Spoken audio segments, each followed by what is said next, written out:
pressed down on the ground, a new message popped up in his view. Jinwoo let out a cry of happiness. Yes, he tightly clenched his fists. The taste of success was so much sweeter since he had to go through 2 failures to get here. However, the good news didn't end there. I succeeded in strengthening. What? The Shadow's starting level could be higher than 1. Jinwoo's eyes widened once more. Just as the message said, the Black Knight emerging from the Shadow carried level 7 in its status. The message blinked as if to urge him on with the naming already. Jinwoo opened his mouth. Igrit the cry. No, hang on a minute. When the system asked him to set the name, it meant that he'd have to use that name to call this guy from here onwards. So, didn't that also mean that he'd have to call it Igrit the blah blah all the time from now on? Just thinking about that gave him a nasty case of goosebumps. That's way too cringy. In the end, he decided to shorten the name somewhat. Igrit. That's right. As soon as Jinwoo spoke, the question marks on the guy's head disappeared and the name Igrit appeared there. Night grade. All he did was to simply give it its original name, yet Jinwoo still felt like he had accomplished something pretty amazing.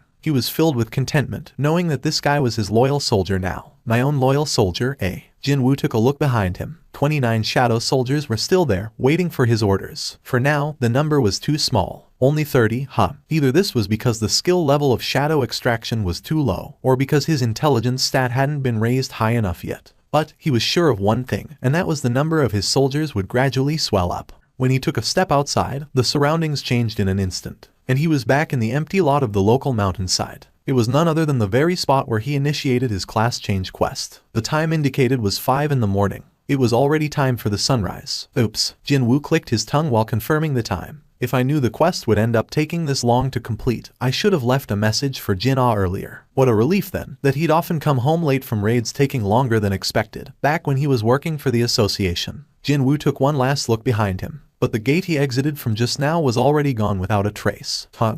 When looking at the spot where the gate used to be, it kind of felt like he had woken up from a long dream. Jinwoo slept until late in the day. But that couldn't be helped. By the time he got back home, the sun had risen up pretty high already. Jinwoo's sweet slumber was eventually disrupted by the ringtone from his smartphone. His hand fumbled around near his head and with some difficulty located his phone. Hello. His voice cracked up from his dry throat. Papa, you are still asleep. You know what time it is. Jin-Ah's shocked voice came out from the speaker. So, he asked her back. Okay, what time is it now? It's 2 in the afternoon. Eh? What? He glanced at the time on the phone's screen with half-open eyes. She was telling the truth. Appa, you haven't forgotten that you're supposed to come to my school today, have you? Her voice sounded anxious. What time should I get there at the latest? Before 5. I won't be late, so don't worry. When you're near the school, give me a call first, okay? He didn't have a lot of time left if he were to get ready. Well, I'm going to meet my sister's homeroom teacher after all. Not only that, this teacher would be in charge of her 3rd year in high school, one of the most important periods in a person's life. So, I can't just wear whatever now, right? He opened the closet and rummaged through the clothes in there. However, he was greeted by a rather dusty, moldy odor. Of course, it was not something pleasant to smell at all. Jinwoo's frown deepened. He continued to dig around, but all he could find was an old business suit he wore once during his own high school graduation. Will it even fit me now? Been a while, but should I go on a shopping spree then? Before that, though, there was this small thing he had to confirm first. Actually, it was a bit bigger than that, but still. Jinwoo took off the old business suit and while sitting on the edge of the bed, summoned his status window. Stats. With that, a long board full of letters and numbers appeared before his eyes.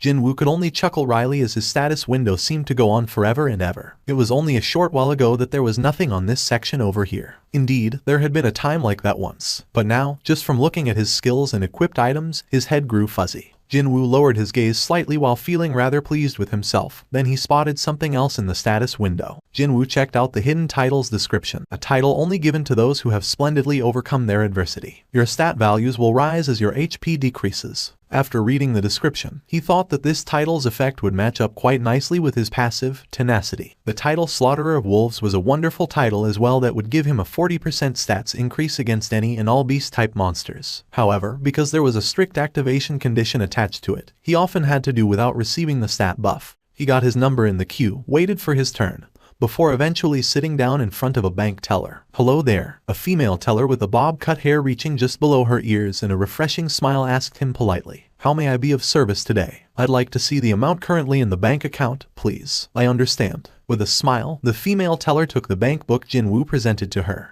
The female teller got to confirm the amount resting in Jinwoo's account and her eyes shot open super wide. She checked the number of digits again, but without a doubt, it started from 1 billion. Not only that, he hadn't even accumulated this amount over a long period of time. For the past week or so, the records showed that over 100 million won had been deposited every single day. He looks so young, so how could he? The female teller asked him, her voice containing just a sliver of ulterior motive. Oh my goodness, may I ask what you do for a living? Perhaps she herself was embarrassed by her own ulterior motive. The female bank teller's cheeks blushed softly as she cautiously studied Jinwoo's reactions. He replied as if it was nothing. I'm a hunter. The female teller slowly nodded her head almost instinctively. The popular rumor she heard was indeed true. I heard that hunters made lots of money, but to think it'd be on this level. All of a sudden, her life as a normal working-class employee came across as rather pathetic. Only until a minute ago, this man was a regular customer, just like everyone else. But now, Jinwoo looked like a person from another galaxy altogether. Our bank has launched brand new products and services especially catered for VIP customers such as yourself. Her smile was no longer the business one,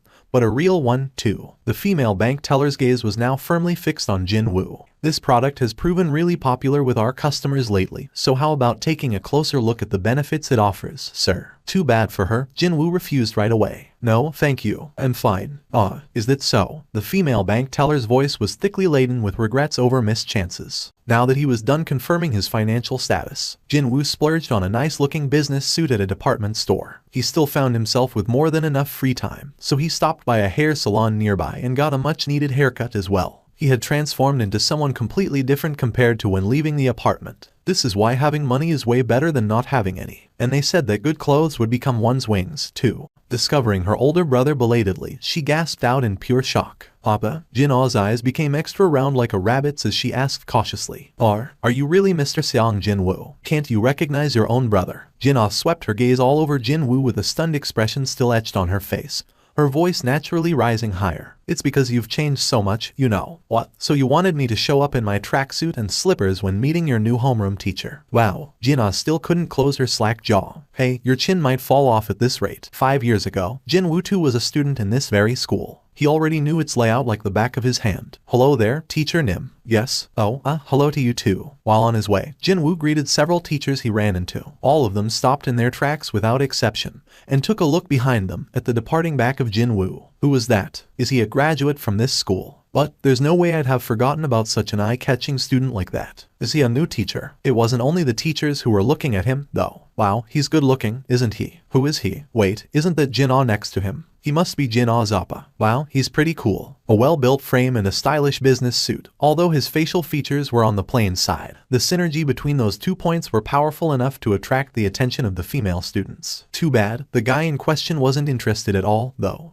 Jinwoo simply let the girl's whisperings slip in one ear and slide right out the other. The one to get really psyched up was Jin-ah, actually. She perked her ears up and listened to the assessment of her brother coming from the surroundings in a fit of happy giggles. Now that I think about it, Appa, you still haven't found a girlfriend yet, right? He also ignored this one. Should I, your trusty little sister, introduce you to a cute high school girl? And with that, Jinwoo began pinching her cheeks with an emotionless face. Stop being cute, okay? I'm sorry. Jinwoo eventually released her cheeks. Jin-ah rubbed her reddened cheeks and pouted unhappily. Walking while lightly bickering amongst each other, they had arrived at the destination already. Today is the teacher and parents only. I'm going back to my class as soon as you go inside. You having the night class today as well? NG. Appa, don't wait for me and go home first. Okay. Jinwoo sneak attacked her and rubbed her hair all out of shape. Study hard, okay. I'll see you later.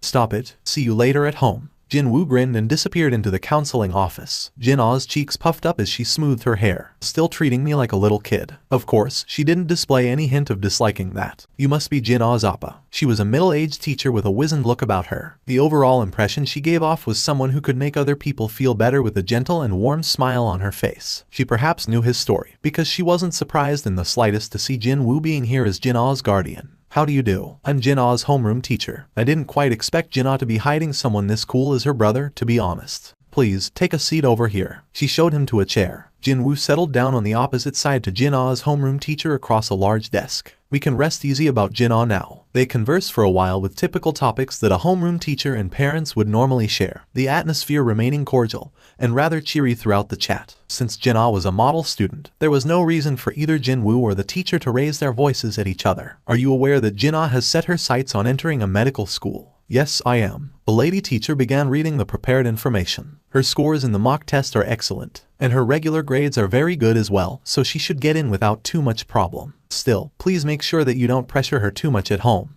Jinwoo silently nodded his head. From the teacher's excited face, one could easily spy her high expectations of Jin-Ah's future. Maybe 15 minutes had passed by. The meeting was coming to a smooth end. Well then, if that's all. Jinwoo studied the mood and was getting ready to leave. But then, the teacher cautiously spoke to him. I heard that you are a hunter. Suddenly, the teacher became quite serious. There was something going on here. Jinwoo immediately sensed it. Yes, I am. If Jin-Ah is adjudged to be an awakened, will you let her do hunter's work as well? Never. He'd never allow her. Jinwoo decisively stated his position. There was no need to even reconsider this. Exactly as he had suspected. There was something here, and as proof, the teacher's expression became heavier still. If it's not too much trouble, may I ask you for a favor? Jinwoo nodded his head. One of my students is thinking of quitting school to become a hunter full-time after she went through the awakening process. She's not even coming to school anymore, as a matter of fact.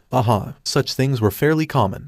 If she continues to miss school this way, then the management won't have any choice but to act, you see. Even if she wishes to become a hunter, wouldn't it be better if she at least graduated from a high school first? Jinwoo nodded his head in agreement. Can you help me persuade that child so she gets to graduate safe and sound? The teacher did her best to smile. Jinwoo was curious about one thing here. That student, what was her awakened rank? From what I hear, it's the lowest rank. In other words, a rank E. She won't get to live long, then. Jinwoo inwardly clicked his tongue. That was the rank where one had to be especially careful about entering a dungeon. If one entered with an overly hyped mindset and without much preparation to boot, then one would become a cripple or dead almost without an exception. Such a thing happening to a kid around the same age as his little sister was a sad thing. Unfortunately, at the end of the day, that choice was that girl's to make. No one could say otherwise. It was a rather lamentable thing indeed. But he didn't feel like taking time out of his busy schedule to interfere in someone else's life choices. When the girl's name came out from the teacher's mouth, Jinwoo realized that he couldn't easily get up from his spot now. Yup, the Republic of Korea was indeed a tiny place. Jinwoo became rather speechless. The female student who declared that she'd become a hunter, she was none other than the underage kid, the lone female in the raiding team Yoo Jin-ho had assembled. The one that briefly caused Jinwoo to worry slightly since she was still so young and all. Is it okay to bring a child here? Han Sung-yi. When he heard that name from Jin-ah's homeroom teacher, a flood of emotions briefly inundated him. So, he just had to confirm it for himself. And sure enough, the date Han Sung-yi began missing school coincided with the day Yoo Jin-ho's team began its raiding missions. With that, it kinda became a bit harder to think of this matter as someone else's mess. What's going on? Han Sung-yi's eyes opened wider as she stared up at Jinwoo. And then, her expression became rather unimpressed. Wait, could it be that the hunter my teacher wanted to introduce me to was you? I don't know what my teacher told you, but I'm not interested in going back to school anymore. And I'm definitely not gonna give up being a hunter. Han Sung-yi curtly stated her position. Jinwoo spoke to her in an even tone of voice. I wasn't planning to tell you to quit being a hunter. Han Sung-yi's eyes widened further. I'm sorry, kids like her would always act completely opposite to what you tell them to do. So, he wasn't even planning to talk her out of it. No, all he had to was to show her what the reality was like, just once. That's what happened to me, anyway. He realized the truth after participating in his first raid. And that was, reality was far crueler and heartless than his imagination had been. Jinwoo took a step closer. Han Sung-yi flinched noticeably and was about to retreat a step back, but upon realizing that such an action would make her look weak, she forcibly stopped her body from moving. Jinwoo now stood before Han Sung-yi, although he didn't mean to, and no one would understand the meaning behind it. An ominous smile still found its way to Jinwoo's lips. I'm here to mold you into a better hunter. There was no need to persuade her to accompany him to a dungeon. She said, okay, I'm coming. As soon as he told her that she now had an indelible opportunity to witness how the White Tiger Guild conducted its new recruit training exercise, she didn't even suspect that Jinwoo had any ulterior motives. As they walked to the van, Han Sung-yi asked him how he knew her teacher, and he simply showed her the photo of him and Jin-ah stored on the phone. You were Jin-ah's appa. Jinwoo drove Han Sung-yi to the location where the White Tiger Guild was holding its evening training. The area they were in was designated as a location where gates frequently appeared. Almost no human beings dared to live around here anymore, so it was quite convenient to park the van. From what he heard, almost 80% of houses here were deserted. The story went that, once the remaining populace moved out, the whole district would be shut down. So this young woman is her. Hello there. Han Sung-yi lowered her head in greeting. While they were saying hellos in this fashion, a big muscular guy sauntered over and spoke in an irked tone of voice. Let's stop with useless chatter and get started already. We didn't come here for a picnic, and it's almost 9 p.m. The muscular guy didn't even wait for the response and walked back towards the gate. Something didn't feel quite right with that guy, so Jinwoo asked Hien Kai-cheol. Who was that? Oh, he's one of our new recruit. He's ranked A, actually. He must be feeling a bit unhappy after I asked him for his understanding earlier. He even asked me if I thought that going to a dungeon was a fun pastime or some such. He's a rank A. Hyun Kaichial nodded his head, thinking that such a reaction was reasonable, coming from a proud rank A hunter like that guy. Jinwoo asked again, what are the ranks of today's raid team members? 1 rank A, 7 rank BS, and 4 rank CS, for the total of 12 members. A rank A and several BS, just for a rank C dungeon. Well, their ranks might be high, sure, but they are still newbies, you see. We're trying to help them earn first-hand experience inside an easier dungeon. Hyun Kaichial spoke with some pride in his voice. He then added quickly that after today, these guys would immediately be inserted into high-ranked dungeons. Jinwoo's expression subtly changed. The gate was rated at C. Compared to that, the members of the raiding team were simply too brilliant to the point that they were even blinding the onlookers with their auras. If the raid is too easy, the shock factor will lessen, though. That was what his main worry was about. But he slowly shook his head. No, wait. If she sees it with her own eyes, she should still be able to feel it. Feel how weak and powerless a rank E would become inside a dungeon. That alone would be sufficient. When can we enter? Still utterly oblivious to Jinwoo's real intentions, Han Songyi began whining already. When Jinwoo took a look at her, her expression showed how pumped up she was. Let's see how long you can keep that up. Wait, hold up for a second, please. Hyun Kaichial sneaked a glance around him, and then whispered something to Jinwoo's ears. Excuse me, Sung Jinwoo Hunter Nim. If you decide to step in, today's raid will become too easy, so please, refrain from doing anything in there. Please, since Jinwoo's purpose today was to simply observe, obviously he wouldn't enter the fray. I won't step in. And so, Jinwoo and Han Songyi approached the gate. Unlike that rank A hunter, there were some people who welcomed the duo rather happily. Hello, nice to meet you. Since they weren't here to make money, the higher the head count, the better it would be for everyone. As it was customary, they introduced each other. But when it was the turn of the rank A hunter, I don't care. He simply walked inside the gate. Before Han Songyi entered, she turned her head to look at Jinwoo. What about you? Jinwoo crossed his arms and replied to her. After I see you enter first. Han Songyi's face was stiff with nervousness, but she still resolutely nodded her head and jumped into the gate. Jinwoo took a quick breath and stood before the gate. The surface of the gate continued to ripple softly non-stop. But shouldn't the surface return to being a solid black barrier once a person goes through it? Right now, it was continuously rippling about like the surface of water. Something was off here. Could this be? Jinwoo quickly spun his head around and met Hyun Kaichial's gaze. At this point, even Hyun Kaichial had sensed something was very wrong. Jinwoo loudly shouted at him, "Call your main raid team. Hurry." As soon as he finished shouting, Jinwoo was automatically sucked into the gate. The gate's surface, it's changing to a red color, as if a drop of blood had fallen in it. The surface of the once black gate was now slowly changing to the crimson red color. Chief, it's the red gate. The gate our people just walked into changed to a red gate. What? What are you talking about? How can a rank C change to a FC King red gate? Hyun Kaichial raised his head and stared at the gate, now dyed completely in the color of blood. The ripples on the surface had stopped now, too. Hyun Kaichial nervously swallowed his dried saliva. I don't know how, but it's definitely a red gate, Chief. It really is a red gate. Baek Yun-ho's own complexion hardened instantly after checking out the gate's color. What was a red gate? It was a terrifying phenomenon where the dungeon beyond it would actually connect to a whole new world, not some underground cavern. And in order to escape from it, either you had to kill the boss of the area, or wait for the dungeon break to occur. In other words, once you stepped inside, it'd be the end. Once the gate changed its color to red, all external influences would be completely cut off. Escaping from it, and trying to enter it, both of these activities were now impossible. I thought this was supposed to be a rank C gate. Sir, it was a rank C. Did you call the association to confirm it? Yes, sir. However, the association is insisting that it's still a rank C gate. Those goddamn sons of BTChes. Baek Yun-ho angrily cussed out. A red gate would only occur when the dungeon itself was ranked very high, to begin with. There was a whole new world on the other side of the gate, yet the leaking magical energy only equaled that of a rank C dungeon. That crap wouldn't fly anywhere. Even from a casual glance, he could tell this thing should have been ranked B at the bare minimum. If unlucky, rank O or worse, something even higher than that. However, the only reason why the association still had the audacity to insist they were not wrong. Sir, should we use our own equipment to measure the magic energy? When Hyun Kaichial asked him, Baek Yun-ho shook his head. No magic energy leaks out from a red gate, so it's impossible to measure it now. There was no concrete way to find out what the problematic gate's actual rank was at this point in time. And besides, the rank of this DMN gate wasn't important anymore. How many of our people went in there? Total of 12, sir. How many are high-ranked hunters? As the leader, rank A Kim Cheol Hunter Nim, and there are also 7 rank B hunters as well. 1 rank A and 7 rank BS. The new recruits, will they be alright? Baek Yun-ho slowly shook his head. If lucky, the rank A and 2, 3 rank BS might make out alive. Only if those trapped inside enjoy Lady Luck's blessing.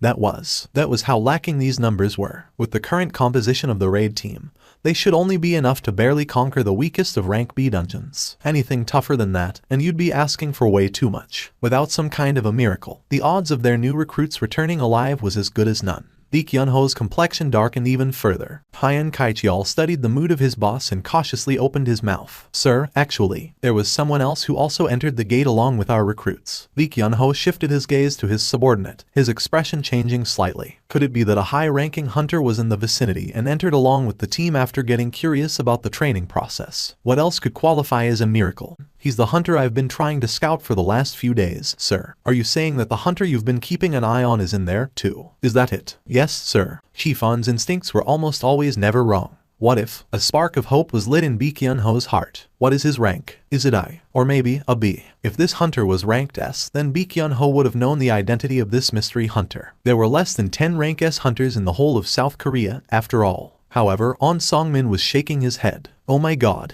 Lee Kyun-ho's hardened face finally brightened up considerably. Are you saying that a rank S hunter also went in there? On Song-min calmly replied. No, sir. He's a rank E. Almost right away. Lee Kyun-ho's expression crumpled to a man who accidentally chewed on bugs. Jinwoo couldn't help but get flustered here. Could this be the gate that supposedly takes you to another world? It'd be his first time experiencing one, but he had read all about it online, from the testimonies of those who managed to survive it. When he opened his eyes, he was standing in the middle of a wintry forest, completely covered in white snow. What is this place? This doesn't look like the interior of a dungeon, does it? Hey, look. The gates disappeared, too. Other hunters were looking around in confusion, unable to hide their panic as well. While they were getting more and more flustered, Jinwoo calmed himself down, narrowed his eyes, and scanned the surrounding area. I don't sense anything suspicious. Thanks to the system repeatedly sending him to weird places, Jinwoo had gotten used to being in an unexpected foreign environment, which also meant that he could gain his calmness quickly. Han Song-yi had approached him and began tugging at his clothes in the meantime.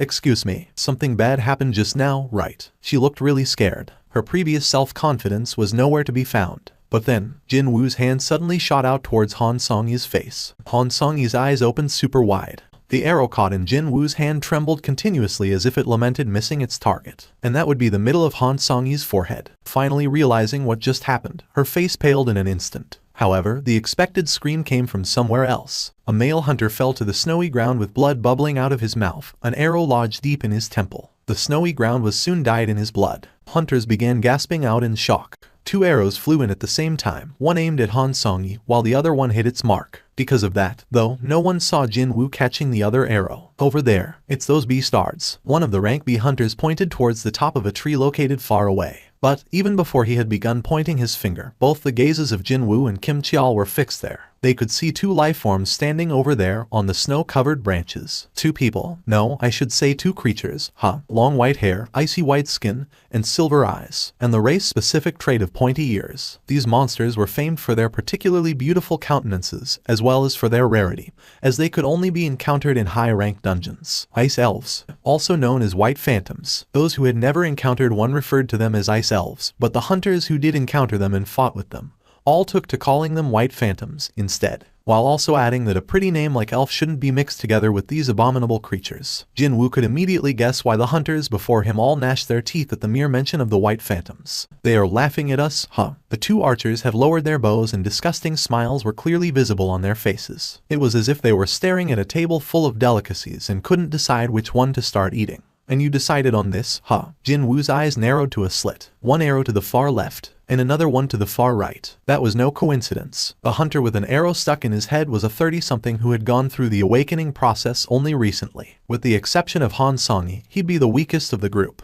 As for the other arrow, it was aimed at Han Song-yi. Indeed, the arrows were meant for the 2 weakest members of the team. If it weren't for the system, I'd be the one with an arrow stuck in my head instead. He raised the caught arrow so the creatures could see, and broke it in half. Crack, perhaps taking that as a challenge. The white phantom who shot that arrow pointed at Jinwoo and drew a line under his chin. Seeing that, Jinwoo simply smirked. However, his eyes were definitely not laughing. I'll kill you with my own hands. Receiving the trivial provocation of the monster, Jinwoo simply glared coldly as his reply. Soon, the pair of white phantoms disappeared below the tree. Looks like this is their way of welcoming us. Finally, Kim Cheol opened his mouth. The lone rank of the group opened his mouth, prompting everyone to focus their gazes on him as if they had made an agreement prior to coming here. Actually, he was the leader of this raid team, so that might have been it, though. I'm sure some of you have realized it by now. This is inside the red gate. Kim Cheol spoke as if it was the most obvious thing in the whole world. Of course, no one complained about that, which means no one will be able to enter here after us until either we all die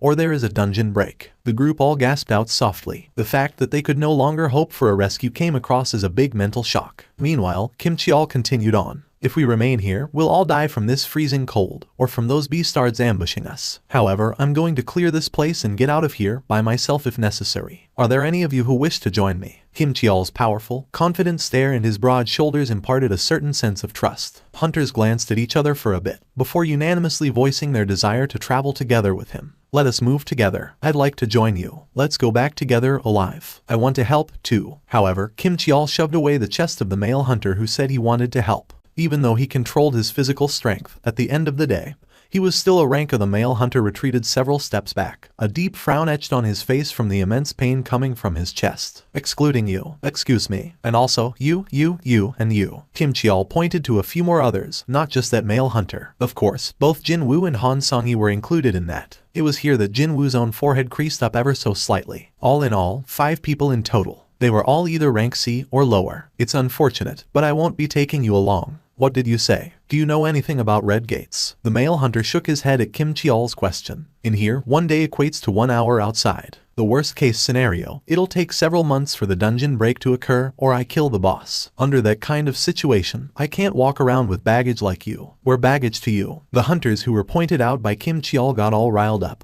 But once the rank a hunter glared at them, they all shut their mouths close. Kim Cheol continued on, now sounding as if he was being considerate and all. Don't feel too bad, however. If all of you manage to survive until we kill the boss, then all of you will go back home alive, too. Even still, the singled-out hunters sent out desperate, pleading stares to the hunters near Kim Cheol, but not a single one stepped forward. No, they were far too busy avoiding meeting the gazes. It was then, excuse me, a rank B female hunter from Kim Cheol's group raised her hand. Kim Cheol turned to look at her and she pointed at Jinwoo. It's fine to go over there from here, right? Do what you want. She didn't even look back once and walked straight to Jinwoo's side. Kim Cheol alternated his gaze between the woman and Jinwoo and smirked derisively, before declaring out loudly, we've got an opening this side, so I'll accept one more person. Me. The male hunter who got shoved away by Kim Cheol just now hurriedly ran over, fearing that the lone ranka in the group and the leader might change his mind. Jinwoo stared at the woman now standing next to him with a puzzled expression on his face. Her gaze met with Jinwoo's,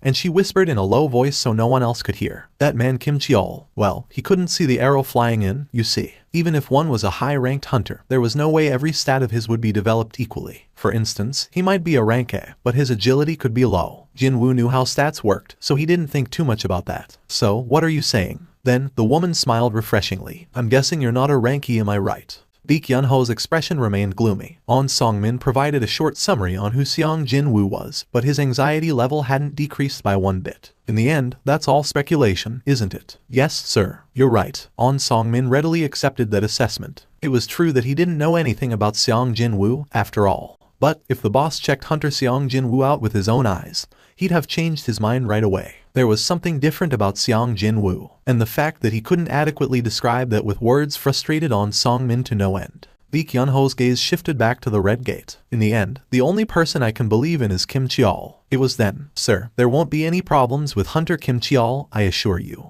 It was Ju Seong-chan, chief of the 1st Division of the White Tiger Guild. He scanned the 3 people in front and spoke in a proud voice. I've been training Hunter Kim Cheol quite strictly, so he could be ready for all contingencies. Originally, the initial training of new recruits was left to the 2nd Division, but the 1st Division would be in charge of the awakened ranked or higher. Those promising individuals who were scheduled to enter the ranks of the main combat force soon got to enjoy a different starting point from everyone else. Seeing Ju Seong-chan's confidence, Baek Yun-ho's expression softened slightly. How were Hunter Kim Cheol's grades? They are excellent, sir. Just his combat capabilities alone, he'd not fall behind anyone from the current members of the guild's main combat force. Is that so? A smile managed to return to Baek Yun-ho's lips. Kim Cheol was a rank even among high-ranked hunters. He was a talent that must be held on to. Ju Seong-chan managed to calm the boss man down and narrowed his eyes at On Song-min, clearly in derision. From what I heard just now, a Ranky hunter who might have gone through a reawakening process, was it? You were saying something about that. Ju Seong-chan snorted dismissively. My hunter Kim Cheol should prove to be more effective than someone like that, a hunter with no proven qualities. On Song-min's expression hardened. He was being looked down on here. However, he didn't raise his voice and let anger take over him. Let's just wait and see who's correct at the end of the day. The four men shifted their gazes at the same time over to the red gate that had trapped their hunters.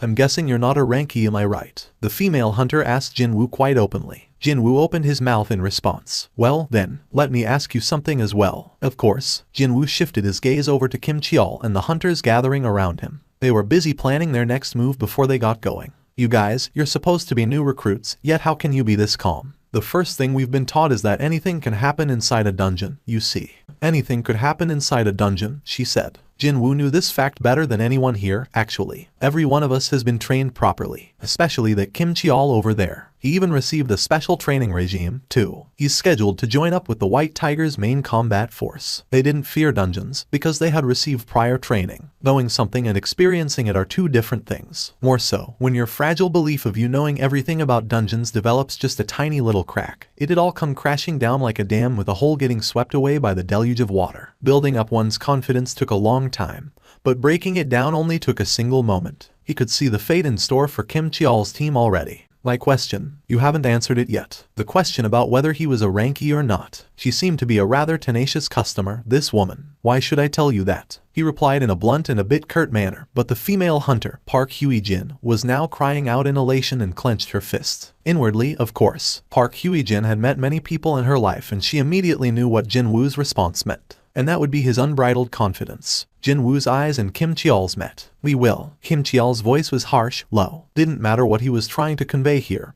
He sounded threatening and menacing. He using the road. He didn't saunter over here just to declare which path they would be using, though. No, Kim Cheol's eyes were asking what Jinwoo's group would do, along with the hidden threat of don't you dare follow us. Jinwoo scanned his surroundings once more, before reverting his gaze back to Kim Cheol. And we will be going through the forest. I'll wish you luck. Well, you guys will be the ones needing that luck later on, though. Jinwoo didn't mouth his inner thoughts, however. What a bunch of idiots. Excuse me, look over there. Kim Cheol uncrossed his arms and pointed towards some trees. Not just one or two, either. Everywhere he pointed at, trees bore the scars that suspiciously looked like claw marks of potentially gigantic creatures. That, isn't that? It's a bear. An ice bear. A bear-type monster, infamous among all the beast-type monsters as the most ferocious. Those claw marks were them marking their territory. The hunters in Kim Cheol's group saw those and clicked their tongues. Tusk, tusk. It had been better if they stayed put here and waited till the end. Looks like innocent people will die because of a Ranky taking the lead. I mean, would that Ranky have received any prior training like us? Kim Cheol stared at the forest and chuckled derisively. That's to be expected from a measly Ranky. Wait, suddenly, Kim Cheol's smile disappeared. Most of that group is rank CS, and there is a rank B among them too, so how come? How come he thought Jinwoo was that group's leader? Indeed, he hadn't felt that anything was amiss, right up until he realized this weird incongruency by himself. Still, Kim Cheol shook his head. Well, it doesn't matter. They were all going to die soon, anyway. Worrying about themselves took precedence over what would happen to the weaklings who wouldn't last for long. To begin with, there was nothing he could do about the dead, but well, shouldn't the ones that were supposed to live on? Jinwoo took the lead and walked up ahead. But before long, Park Hye-jin stood in front of him. What is it? Have you lost your mind? Jinwoo crossed his arms and displayed how unhappy he was to hear that, meaning she'd have to be careful with her follow-up. Perhaps she understood Jinwoo's warning. Park Hye-jin's voice had softened somewhat. I'm sorry, but I need to say this. Park Hye-jin's finger pointed towards one of the surrounding trees. Can you see that? There was a huge claw mark on the tree's bark. Over there, too. And there. Almost every single tree had their barks greatly damaged, and it was hard to find one that was still intact. This entire place is full of the bear's territorial markings, you know. This entire forest is the bear-type monster's habitat. Park Hye-jin thought that Jinwoo would show one of the three responses: get angry, get stunned, or accept what she told him. Unfortunately for her, her expectation was wide off the mark. She was the one advising him against the irrational and hasty decision here, yet it was Jinwoo looking at her as if she was the idiot. Why is he looking at me like that? Park Hye-jin's face reddened up from anger. Her voice rose up again. Jinwoo spat out a long sigh and opened his mouth. That is precisely why we're moving through the forest.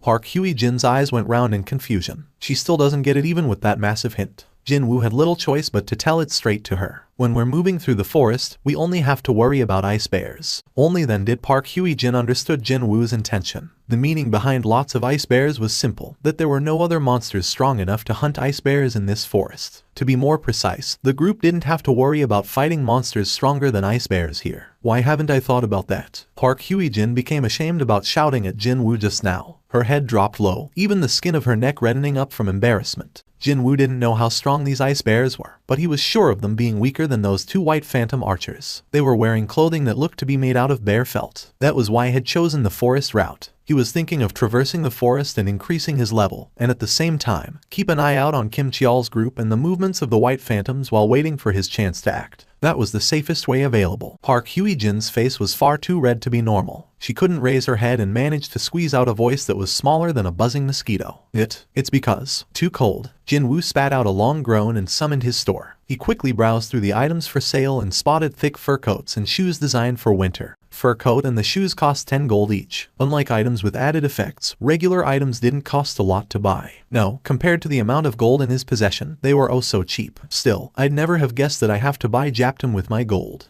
Jinwoo chose buy for all of them. Since he couldn't just give to some and ignore others, Jinwoo spent 100 gold and bought the articles of clothing for all 5 people. 5 coats and 5 pairs of boots suddenly popped up in front of his eyes. And of course, the eyes of all 4 people, excluding Jinwoo, all grew super wide. Was that separate space magic? Park Hye-jin was taken aback, too, and she hurriedly raised her head to look at Jinwoo. Not caring whether they were shocked or not, Jinwoo spoke to them disinterestedly. Put them on. He finished speaking and reached down to grab the closest fur coat. But then, Han Song-yi suddenly grasped his sleeve. Just what's going on with you? You managed to catch that arrow, and now you use some strange magic to take these clothes out, too. Frowns formed on the forehead of Jinwoo. It didn't take a genius to figure out that, at this rate, he'd be swarmed by the endless streams of questions and get irritated to no end. Right, let's use this chance to clearly draw the line. Jinwoo raised his voice and spoke in a firm voice. Han Song-yi, I brought you here with me, so I will take full responsibility and protect you. However, Jinwoo's voice became colder next. Don't ask me about anything. Jinwoo then swept his gaze against Park Hye-jin as well as other hunters tagging along. The same goes for the rest of you. Do not ask me anything, and do not demand anything from me. He didn't stop there, though. If you don't like it, then you can just leave now. I won't stop you. There was one more thing, one more reason why Jinwoo chose the forest route. Status window. Jinwoo silently summoned his status window and swapped his current title from the one who overcame the adversity to that of the slaughterer of wolves. A title given to a hunter skilled in hunting wolves. When facing animal-type monsters, all of your stats will increase by 40%.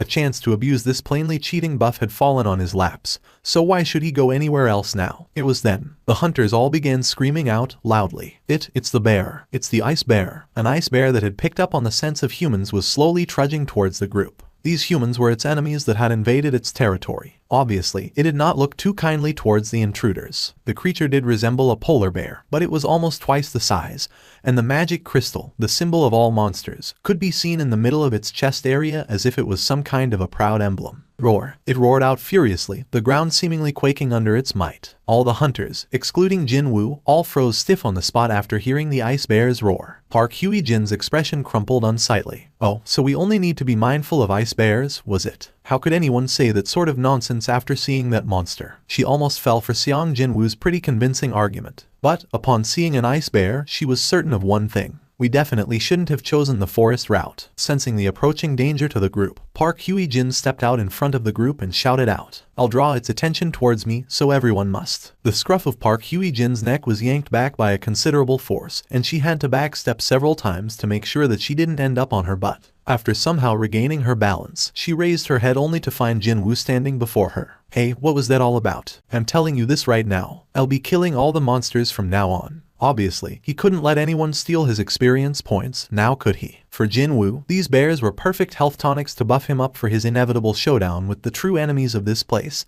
the White Phantoms. Park Hye-jin couldn't hide her astonishment. No matter how strong you think you are, that thing is a monster of a high-rank dungeon. Completely ignoring Park Hye-jin's furious voice coming from behind him, Jinwoo walked right towards the ice bear. Well, it's not going to be okay to use daggers for this one. The blood splatter would make a mess of things, wouldn't it? Jinwoo had already summoned his 2 daggers almost out of reflex, but stored them back in his inventory. Instead, he clenched his fists tightly. Well, I promised to just observe, but this is an emergency, so I'm sure they'll understand. Right? Jinwoo's glare collided mid-air with the ice bear's roar. Jinwoo was already above the ice bear's head. It was here that he kind of understood the reason for this monster's infamy. Even then, he also sensed that all his level-ups until now weren't in vain. Before the ice bear could lift its head up, Jinwoo punched with all his might right in the middle of the monster's forehead. Kaboom! The head of the ice bear slammed down on the snowy ground with an explosive force. Its skull was completely obliterated. With its limp tongue hanging outside the slack maw, the ice bear stopped moving completely. Hell yeah!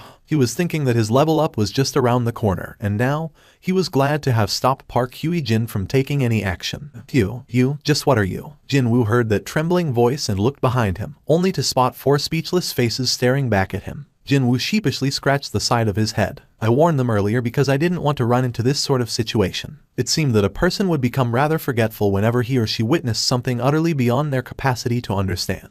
Left with little choice, Jinwoo had to state his position once more. I told you, I'll not tolerate anyone asking me questions. If you're unhappy with my methods, then. Jinwoo pointed his finger in the direction of Kim Cheol's team. With a complicated expression, Baek Yun-ho recalled his experiences. Once you cross the gate, the place you end up could be a desert with temperatures soaring past 60 degrees Celsius, or it could be a dense jungle full of poisonous insects and snakes, or it could be the middle of a snow-covered field where it's so cold that you'd immediately develop frostbites. Even when you're in such a perilous situation, you still have to fight monsters as well. Let's say that you've somehow adapted to your new environments. From then on, you will have to procure food. Indeed, one would have to secure enough food to last a few weeks at a minimum, or at worst, for several months. In Baek Yun-ho's mind, the hunters ranked C and below were already as good as dead by now. Evening. Large chunks of meat were nicely sizzling on top of a campfire. You know, this bear meat, it's a bit chewy but not as bad as I thought. Would you like some more? Thank you kindly. Do Myung Hwan expertly sliced the meat of the ice bear and placed them on a plate pushed forward by Yun Kai-jung.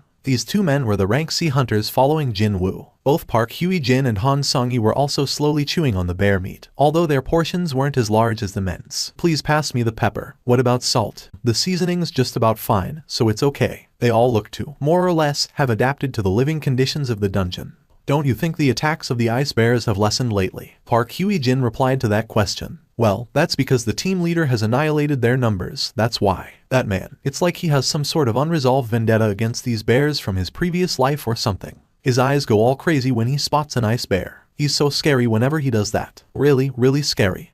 Now that I think about it, where did the team leader disappear to? Yun Kai-jung had his head almost buried in the plate as he chomped down on the meat, but still raised his head to make his reply. He went out a little while ago, saying that he's going to take a look around here. Park Hye-jin formed a helpless expression, roaming inside a high-ranked dungeon all alone. Isn't he scared at all? Yun Kai-jung formed a sly grin. If it's him, it's not going to be a problem. Jinwoo searched through the forest and made his exit as he brushed past some thickets. It must be somewhere nearby. Found you. Just a quick head count and he found over 30 bears. In other words, this was literally a bear farm. The corners of Jinwoo's lips arched up. He deliberately came here alone to eliminate the possibility of eyewitnesses. This would be the perfect opportunity to utilize his shadow soldiers. Indeed, he had been waiting for a moment like this. Come out. When he inwardly called out, the soldiers wearing black armor soundlessly materialized and surrounded him. You all understand that this is your first sortie, right? What he meant by that was, just as one's impression was decided upon through the first encounter, these guys would have to impress him with their first battle, too.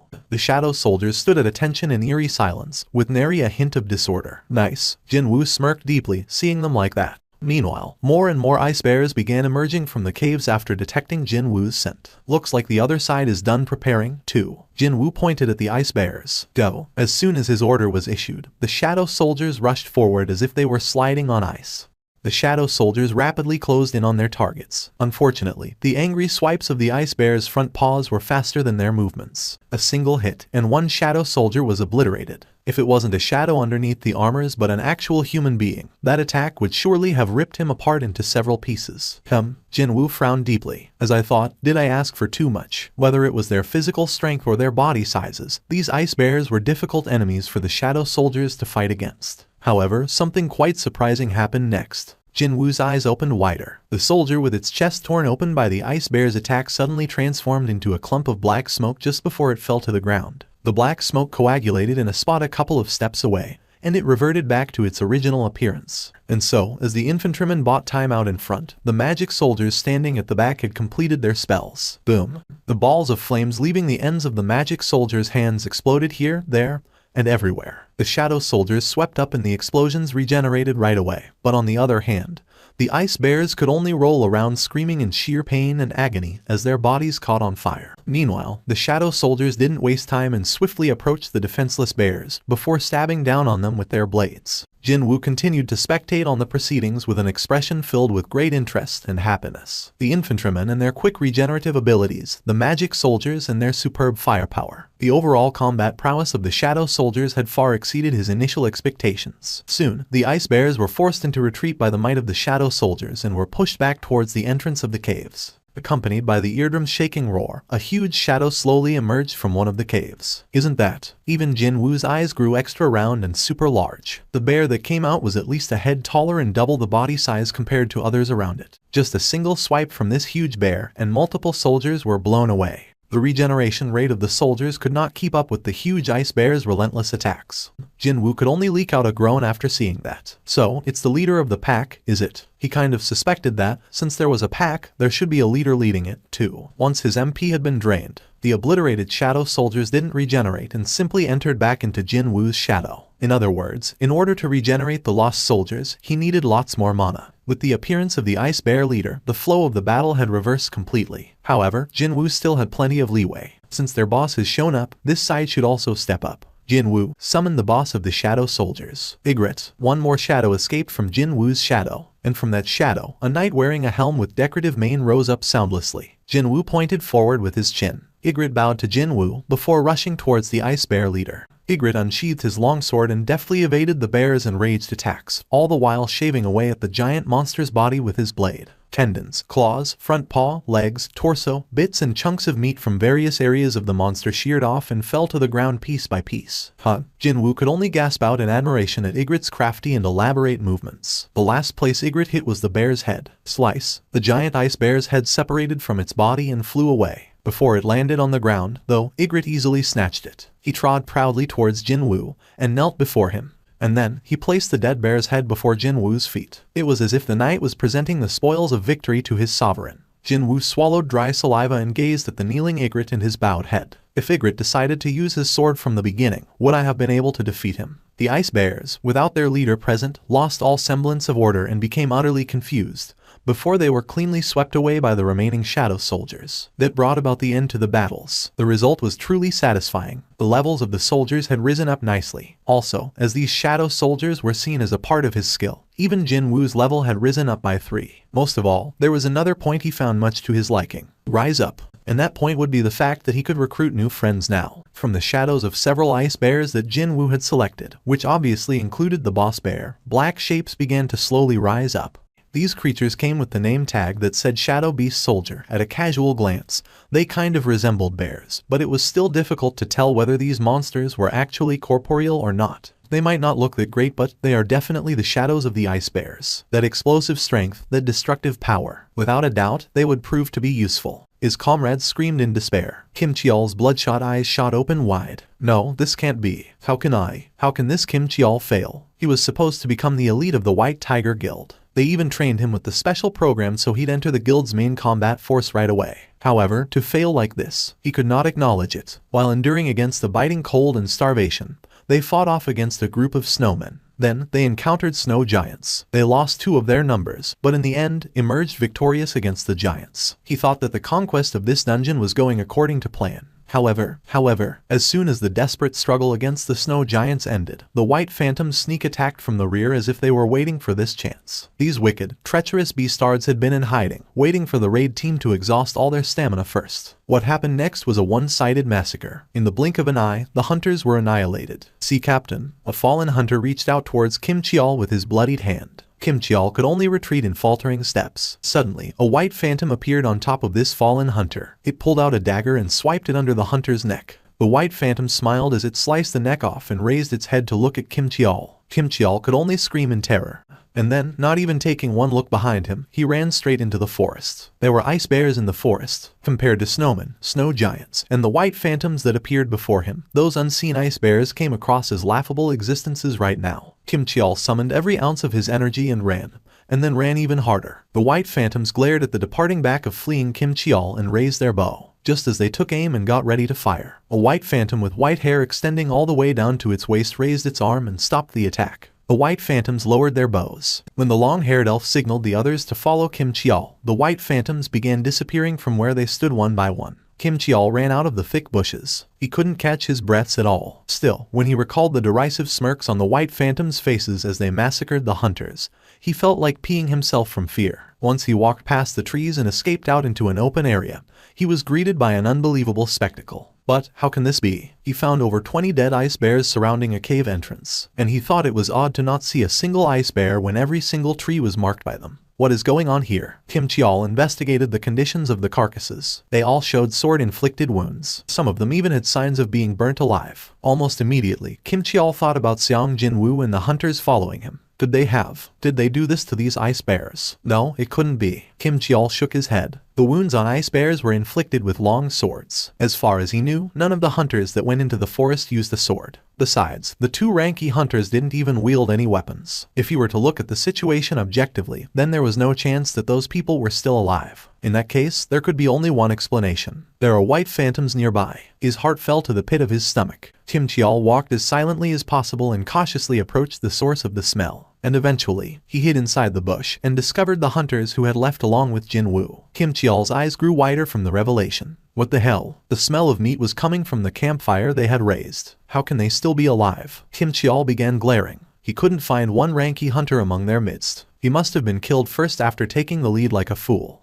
Something didn't add up. Wait, hold up. Their attire, clothes and blankets designed to keep warm, tents and several pieces of equipment could be seen. They were obviously well prepared. Just how can this be? Kim Cheol was getting flustered even more, but then his gaze had stopped by at a certain place. It was a piece of bread sitting next to sizzling meat, meaning these people even had food ready. His confusion immediately morphed into a rage. These beastards. Grit. Kim Cheol began gritting his teeth. They had enough supplies to ensure their continued survival, yet they wanted to hog them all for themselves. If my hands hadn't frozen up, no, if only I wasn't starving, I'd have easily dealt with those ice elves. Realizing that these beastards had snatched away the crucial supplies that should have been shared among the rest of the team, he couldn't hold back his fury anymore. Kim Cheol angrily ran out of the bush. You sons of BTChes. Park Hye-jin quickly shot up from her spot, clearly surprised. Kim Cheol, how did you get here? She found it rather difficult to lie here and say it was good to see him again. Because Kim Cheol's glare was full of murderous intent. Indeed, he didn't even bother to mask his hostility. My raid team failed to conquer this dungeon because of the lack of supplies. Yet how can all of you find yourselves with this much food and this type of equipment? That is, Park Hye-jin couldn't continue on. If she mentioned Jinwoo here, then Kim Cheol's rage would be directed towards the youth. To her, Jinwoo was her savior. Also, that man always looked at Jinwoo in a suspicious manner. Park Hye-jin shut her mouth immediately. That prompted Kim Cheol's eyes to open even wider in anger. Even I don't think all of you are complicit in this crime. So, who had hidden these? Tell me the truth, and I will ignore everything else. A thick vein popped up on Kim Cheol's neck. Tell me who monopolized all the gear and drove his comrades to death. His angry roar reverberated throughout the forest. Kim Cheol was planning to shed blood here if it would appease the sin of betraying his comrades. I'll count to 3. If you don't reveal who it was by then, I'll take it as the sign of all of you being complicit in this matter. Han Sung-hee tugged at Park Hye-jin's sleeve. Park Hye-jin hugged Han Sung-hee. Both Go Myung-hwan and Yun Kai-jun swallowed their saliva as cold sweat soaked their backs. Kim Cheol was a rank. Even if everyone present worked together, they wouldn't be able to win against him. However, none of them still mentioned Jinwoo's name. 1. Kim Cheol yanked loose his sword from the scabbard attached to his waist. 2. Even then, the lower-ranked hunters showed not one sign of opening their mouths. How dare lower-ranked hunters ignore his order? That point alone stoked the flames of Kim Cheol's anger even higher. Just what these beastards think of me as. Murderous intent burned brightly in his eyes. He'd kill that woman first. He'd kill Park Hye-jin before anyone else, the one who betrayed the raid team and left along with these lower-ranked hunters. That's right, she left the raid team because she must have been scheming something.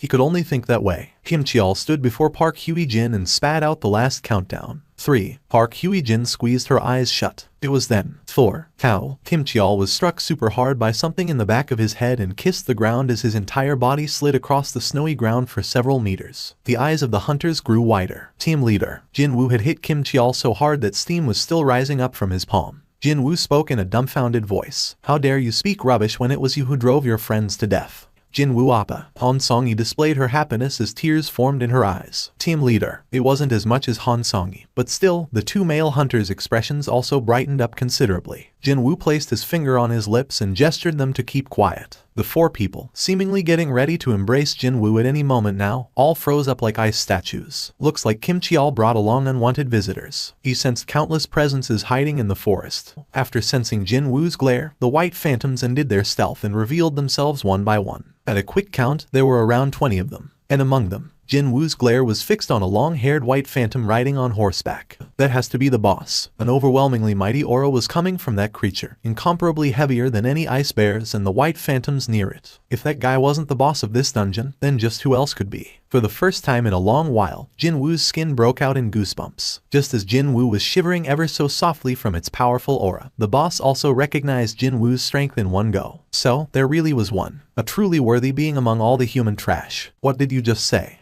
When Jinwoo spat out a response purely out of reflex, the boss displayed an expression of pure surprise. Can you understand our language? Jinwoo was also taken aback. How is it possible to converse with this guy? Not only could he understand what a monster was saying, but he could also actually converse with it, too. A language he couldn't even remember learning before fluently rolled out of his mouth as if it was his mother tongue. Is this because of the system? Like an automatic translation feature, Jinwoo shifted his gaze back to the boss. The boss returned the gaze with great interest. To be able to converse. Very good. There is someone I wanted to introduce to you. The boss pointed at one of the white phantoms standing behind it. I'm sure you're familiar with him already. Jinwoo's glare sharpened instantly. Indeed, he recognized that particular white phantom. That guy was none other than the beastard that fired an arrow at Han Song-yi before breaking out in a mocking grin. How could he forget that arrogant beastard's face? That exact same smile was still etched on the monster's face. This friend informed me of a truly strong being among the humans. And this friend wishes to challenge you to a duel, so how ab? Even before the boss finished his words, the night killer Jinwoo flew in a straight line. Stab. The white phantom collapsed on the ground. Anything else you want to say? The boss spoke up in admiration. You are indeed very strong. Then, it climbed off the horse. However, as if it wasn't planning to fight yet, it didn't draw its weapons nor showed any willingness to engage in battles. So, I shall make a simple suggestion. A suggestion? That's right. It won't be such a bad suggestion for yourself. Jinwoo was inwardly surprised. It was a well-known fact that humanoid-type monsters possessed intelligence. But he never expected to see a monster trying to negotiate with a human. I'll hear it. The boss smiled as if it had expected that answer and opened its mouth. Before that, I want to ask you something. Why are you among these humans when you're not one of them? Jinwoo's expression crumpled deeply. What nonsense are you talking about? It seems that you have no idea. The boss guffawed out loudly, before pointing to its temple. Every one of us can hear a certain voice repeating itself in our heads. It tells us to kill humans. However, I can't hear that voice when I'm looking at you.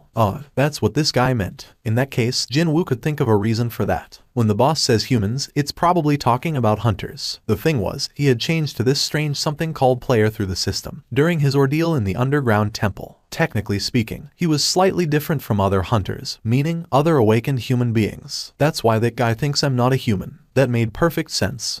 The boss nodded its head. There is no need for us to fight each other, and our side does not wish to see needless casualties as well. The boss finally got to the main topic. Hand over the humans behind you. Then, we will guarantee your life. How does my suggestion sound to you? Before he answered, Jinwoo asked back. I want to ask you something, too. Fine, go ahead. Just who are you? Where did you come from? And why do you wish to kill humans? It happened then. The smiling face of the boss suddenly froze stiff. But, that odd state lasted only for a brief moment. The boss regained its original expression and continued on. There is no need for us to fight each other, and our side does not wish to see needless casualties as well. What the hell was that? Jinwoo frowned deeply. The boss repeated itself like an NPC from a game that was asked a question that was not in the script, or one that it was not permitted to answer. To begin with, hand over the humans behind you. Then, we will guarantee your life. How does my suggestion sound to you? Its expression showed how relaxed it was. In other words, it had not recognized how odd its own actions were. The white phantoms standing behind didn't display any reaction towards the boss's strange behavior, either. Jinwoo continued to wordlessly observe then, prompting the boss to begin urging him. Will you accept my suggestion or not? Jinwoo wanted to find out more about the monster's origins and their true intentions, but as it turned out, it was all a waste of time. In that case, the only thing remaining was to choose. But then again, he had made up his mind already a long time ago. I refuse. The corners of Jinwoo's lips arched up. You see, you possess a far too tempting shadow for me to let go. Are you planning to fight my soldiers all by yourself? Do you truly believe that you can overcome the disadvantages in numbers all alone? Jinwoo smirked derisively. Soldiers, was it? You think you're the only one? I've got them too. He summoned his shadows. According to his wishes, the soldiers hiding in Jinwoo's shadow all revealed themselves in the blink of an eye right behind him. The cry came from the hunters this time as well. Yun Kai-jun cried out in fright as the shadow of the ice bear, the shadow beast soldier, suddenly materialized right next to him, and he fell hard on his ass. When Jinwoo took a glance at the pale faces of the surviving raid team, he felt that it was a bit regretful. But this was an emergency situation. There was no time to explain things to them here. Well, I wouldn't explain things to them even if this wasn't an emergency, though. After summoning 29 shadow soldiers, Jinwoo stood before them and glared at the boss. So, who's disadvantaged now? Finally, the boss displayed its hostility. You seem to know some petty tricks, don't you? Fine. If it's your wish, I shall grant your death. The boss unsheathed 2 daggers from his sides. Petty tricks, is it? The boss had a point there. Jinwoo might hold an advantage in numbers, but his army was slightly lacking if he wanted to hunt the boss down. Jinwoo knew this very well. The boss's self-confidence could have come from this fact. Indeed, he now needed more comrades. Powerful comrades. If it's a powerful comrade, then there was one candidate here. Jinwoo sneaked a glance to his side. The still unconscious Kim Cheol was lying there, unmoving. Attack. When the boss issued the order, the white phantoms pulled on their bowstrings. Bears. Jinwoo placed the beast soldiers at the front. The beast soldiers, with arrows sticking out of their bodies, all roared out in anger. Before the white phantoms could knock the next volley of arrows, the infantrymen rushed forward. The magic soldiers also began chanting their spells. Meanwhile, Jinwoo's eyes gleamed dangerously. You're mine. Jinwoo deliberately pushed Kim Cheol's longsword towards its owner with his heel, before pouncing forward himself as well. His sight was fixed solely on the boss of the white phantoms. The boss too was waiting for Jinwoo's arrival. Soon, sparks endlessly flew as the 4 daggers wielded by 2 creatures clashed in midair. At the same time, the shadow soldiers and white phantoms also slammed into each other as well. Go Myung Hwan looked at Park Hye-jin next to him. So, shouldn't we lend assistance here? Park Hye-jin shook her head. This isn't a fight where we can butt in, you know. This was a battle where huge black monsters were swinging their giant claws. The destroyed black soldiers were regenerating to their original state in the blink of an eye. And the gleaming blades and the arrows fired from the upper rank monsters, white phantoms, were chaotically flying around in the snowy field. So, what can a rank B or C do in this place? Indeed, the only thing they were permitted to do here was to pray.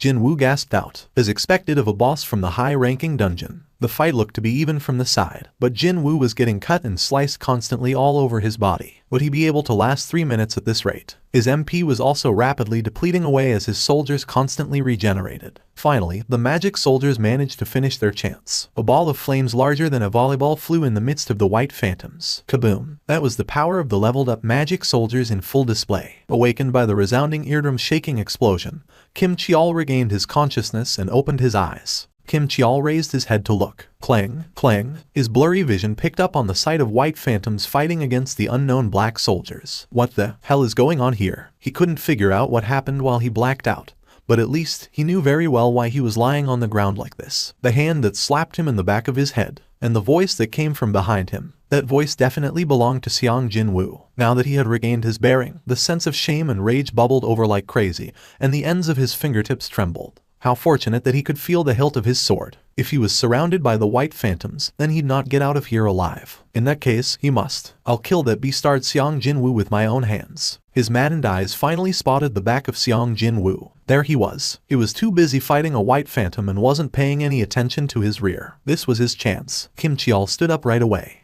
After sensing Kim Cheol running towards him, Jinwoo laughed out inwardly in elation. Right, if it's you. Kim Cheol ran with all his might and after taking aim at Jinwoo's neck, swung the sword hard. Die. In front, the boss. From behind, Kim Cheol. Even though he was stuck in a seemingly dangerous situation, Jinwoo still managed to shout out, "Ygritte," as if he'd been waiting for that call. Ygritte jumped out from his shadow immediately and easily deflected Kim Cheol's sword. Clang. No. Kim Cheol's bloodshot eyes opened wider. However, even before he could say anything, Ygritte's sword pierced deeply into his chest. Stab. The blade ran straight through his chest and emerged from his back. I knew Kim Cheol would act this way. This fool was someone who didn't think about anything in depth and only acted according to his emotions. They had been together only for a short while, but that was enough for Jinwoo to figure this guy out. Kim Cheol glared at Jinwoo, and with that, Kim Cheol breathed his last. As Ygritte stepped up to delay the boss, Jinwoo issued an order to the shadow of the dead Kim Cheol. Rise up. When that happened, accompanied by a heavy, somber cry, a huge hand emerged from the shadow. The Black Knight that emerged from Kim Cheol's shadow was far bigger and sturdier than the original version, and it even carried a huge war hammer in one hand as well. The other hand held a shield as tall as a grown man, and the overall impression this guy gave off was truly oppressive and threatening. Kim Cheol was a muscular man, but this shadow is just too over the top. Even though it was an urgent situation, Jinwoo couldn't help but leak out a gasp of admiration. All right, the name. Jinwoo sneaked a glance to his side. Perhaps finding the battle quite tough, Ygritte was having a hard time right now, being pushed around by the boss. Currently, he was barely buying enough time by relying on his cheat-like regenerative ability. Slice. Ygritte's arm was sliced off, then. I don't have much time to waste here. A name, was it? Should he go with whatever? Maybe, Kim Cheol. Jinwoo immediately shook his head. To call an undead with a name it used while it was still alive. That just didn't sit well with him. Right? His name was Kim Cheol. Cheol, so iron, it is. The name had been decided. As soon as Jinwoo thought of that name, it was bestowed on the newly birthed Shadow Knight. Jinwoo pointed to the boss. Iron. Iron leaned back and roared out loudly. What was that? Several messages popped up in his view. An aggro skill. Kim Cheol was actually a rank tanker, so, quite obviously, he possessed a high-level aggro skill, and the Shadow Knight extracted from his shadow, Iron, had retained that skill in full and was able to use it no problem. The head of the boss swiveled towards Iron. Although it could have chosen to finish Ygritte off right in front of its eyes, the boss simply pounced on Iron as if it had been hypnotized by a ghost or some such. The boss was still preoccupied with Iron, and seizing this chance, Jinwoo and Ygritte's combined assault began on the boss. Park Hye-jin became utterly speechless as the unbelievable spectacle unfolded right before her eyes. What she was seeing right now proved to be too unrealistic, too outlandish. From her side, Han Song-yi asked her with a timid voice, "Do all fights of hunters look like that?" She must have been frightened silly, because Han Song-yi's voice was trembling noticeably. Park Hye-jin replied to her, sounding helpless as well. "If that were the case, then I'd never have earned my license, you know." Go Myung-hwan asked next, looking utterly dazed out of his mind. Could it be that we are dreaming right now? Park Hye-jin looked back at the battlefield where the monsters and the black somethings were having a chaotic throwdown, and spat out a long sigh. The poison fang of Kasaka stabbed into the boss's shoulder. With the increased levels of the enemies he'd been facing lately, the additional effects of the poison fang of Kasaka failed to activate properly more often than not. Still, inflicting injuries was a good thing in a fight. Nice. The boss's agile movements were being hampered gradually due to the increasing number of wounds being inflicted on its body. The smile had disappeared from the boss's face a long time ago. The boss had been dodging the combined attacks of Jinwoo, Ygritte and Iron rather freely until then.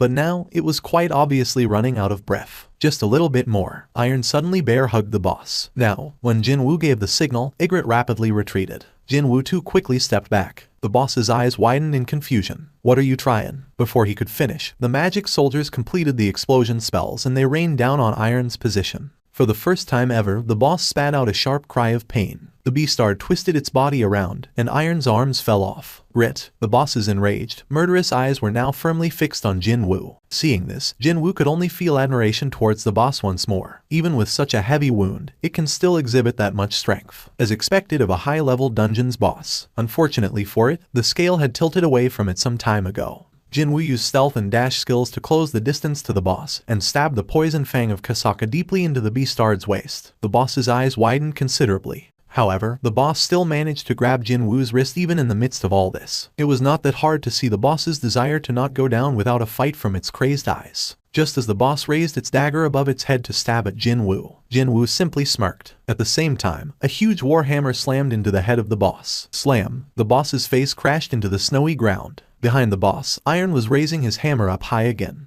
both of his arms already fully regenerated. The huge hammer flew down again. Splat! Ygritte was getting ready to attack, but then sheathed his sword back into the scabbard attached to his waist. Jinwoo also stored his daggers back inside the inventory, and the expected messages popped up right away. It's finally over. Jinwoo sighed grandly in relief. What a hard-fought victory this was. He was about to take a breather, but then saw iron and his eyes went extra round in surprise. Hey, you can stop now. Jinwoo hurriedly stopped iron. He was about to smash down with his hammer again, but finally stayed his hands. Perhaps it resembled the original too much, because the guy turned out to be a bit simple in the head like the original. Meanwhile, the boss's corpse had been pummeled into a meat paste already. However, its shadow isn't affected, so it's fine. Jinwoo smirked deeply. Finally, the reward for this incredibly hard battle, the one he'd been salivating over, was right by his feet, waiting to be taken. Jinwoo issued his order. Rise up. It was now 3 a.m. The facial expressions of 4 men waiting around the red gate were, as expected, not so good. Unable to endure any longer, Hyan Kaichial finally opened his mouth. Guildmaster will remain here and wait, so how about going home first, sir? My guild members are trapped in there, so how can I even think about going home to relax now? It was here that On Songmin's eye widened. Huh? Look, the red gate. Hyan Kaichial and Ju Sung Chan also discovered an oddity with the red gate. The red gate is opening up. The dungeon's been cleared. There are people coming out. Baek Yun-ho clenched his fists tightly. That Kim Cheol. Did he manage to pull it off? Everyone waiting there hurriedly rushed towards the front of the gate. Baek Yun-ho, unable to hide his excitement, began searching for the leader of this team, Kim Cheol. However, even though all of the survivors came out, the big guy couldn't be seen. This can't be right. The one who had been insisting on believing in Kim Cheol. Ju Sung Chan's previously confident attitude was gone now, and his expression was getting warped as well. After spotting Jinwoo walking along with Han Song-yi right behind the others, On Song-min's face was quickly filled up with a huge smile. I thought as much. It was such a noticeable contrast from the face of Ju Sung Chan. However, his smile also faded away quickly. When 5 people, including Sung Jinwoo, walked out from the gate, the portal to another world slowly disappeared from their view. It can't be. Is this everyone? Jinwoo nodded his head, looking rather exhausted. Hyan Kaichiol had asked the question, and after getting that silent answer, his expression hardened instantly. How can this be? Hyan Kaichiol's eyes teared up, and he reluctantly began crossing out the names of the deceased off the member list. This was a terrible job, but it had to be done regardless. Baek Yun-ho had been staring at this in a daze, before gasping out in sheer shock and disbelief. Only the lower-ranked hunters returned. Never mind the A rank, only a single rank B survived. Such a thing should not happen. Just what on earth happened inside that dungeon? Let's go. I'll take you home. Jinwoo was about to lead Han Song-yi and leave the location, but Baek Yun-ho reached out and grabbed his wrist first. Excuse me. Wait. Slap. Jinwoo fiercely shook off that hand. Baek Yun-ho's eyes sharpened immediately. We need to talk for a second here. Jinwoo turned around. I'm too tired. If you have questions, you should ask your own guild members. Baek Yun-ho couldn't hold back and revealed his identity. I'm Baek Yun-ho, the guild master of the White Tiger. Jinwoo's eyes remained cold, however. So what? Being on the receiving end of Jinwoo's cold response, Baek Yun-ho's eyes suddenly transformed to that of a monster's. No, they completely resembled a beast now, instead. We lost 9 guild members through this incident. As the master, I have the right to ask you a couple of questions regarding this matter. This was no longer a request. It was an order, or even a threat. Didn't matter what anyone thought of his words. He was not planning to let Jinwoo go that easily here. But then, Jinwoo too angrily glared back. He was not being cowered by the intense hostile aura oozing out in full force from the rank S hunter. Baek Yun-ho, I rescued 3 of your people. If you're really their leader, shouldn't you be saying thanks to me first? It was Baek Yun-ho who had to withdraw his threatening aura first, as he was bombarded with this incredible pressure emanating from Jinwoo. Besides that, what he said was logical as well. Baek Yun-ho couldn't argue against the point raised.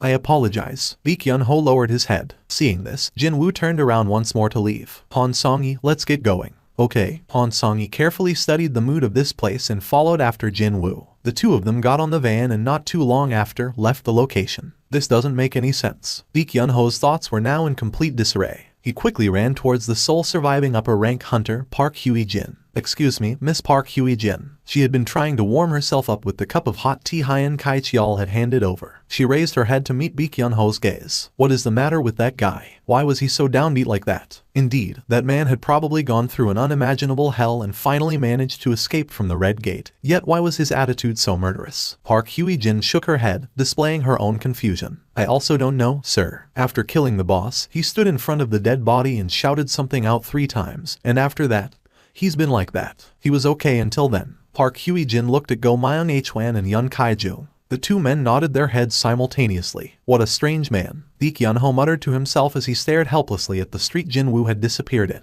On Song-min saw the state his boss was in, and became incredibly nervous as if he had done something wrong instead. My apologies, Guildmaster. I'm sure he's like that because he's just exhausted. He's not a bad person, I assure you. At least, I believe he's not. No, that's not the problem. Pardon me. Lee Kyun-ho turned around to stare squarely at On Song-min. Why haven't you scouted that man already, eh? On Song-min couldn't hide his fluster, but it wasn't strong enough to best the fluster Lee Kyun-ho had felt just now. Against me. Lee Kyun-ho recalled Jinwoo's fierce glare and could only nervously swallow his dry saliva. Gulp. Abruptly, he thought that, were he to fight that man, he'd have to resolve himself to lose an arm or two. Maybe even worse than that. Quickly figuring out what Lee Kyun-ho meant, On Song-min hurriedly replied, "We're doing our very best, sir." That is clearly not enough. Lee Kyun-ho's eyes began to sparkle rather dangerously. Sung Jinwoo. Indeed, Chief On's discerning eyes were on the money again. From today onwards, you'll receive all the resources you need. You must bring that man into our guild, no matter what.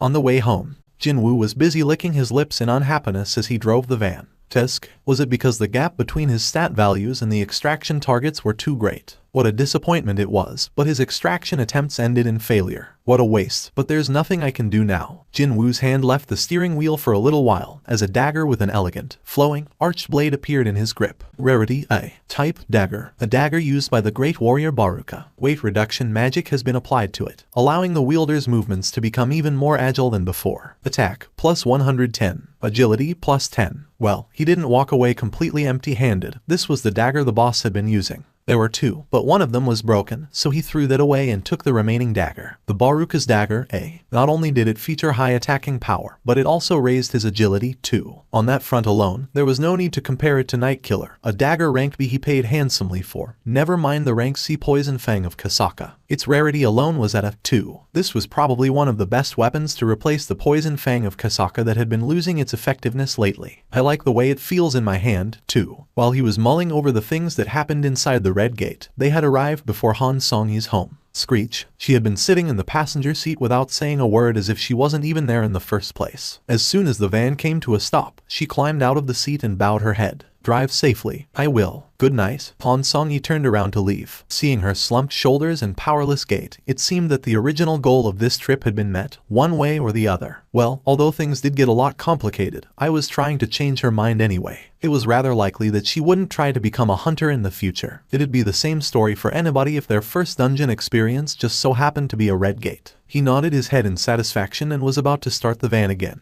But then, the passenger side door was abruptly opened from the outside. Jinwoo shifted his gaze. Han Song-yi had returned to the van and was holding onto the door. What's the matter with her? His curiosity only lasted for a little while. Han Song-yi bowed her head deeply again, this time looking much calmer than before. Thank you for everything, Appa. He only now realized that, from some time ago, the honorific she used to address him changed from Ajasi to Appa.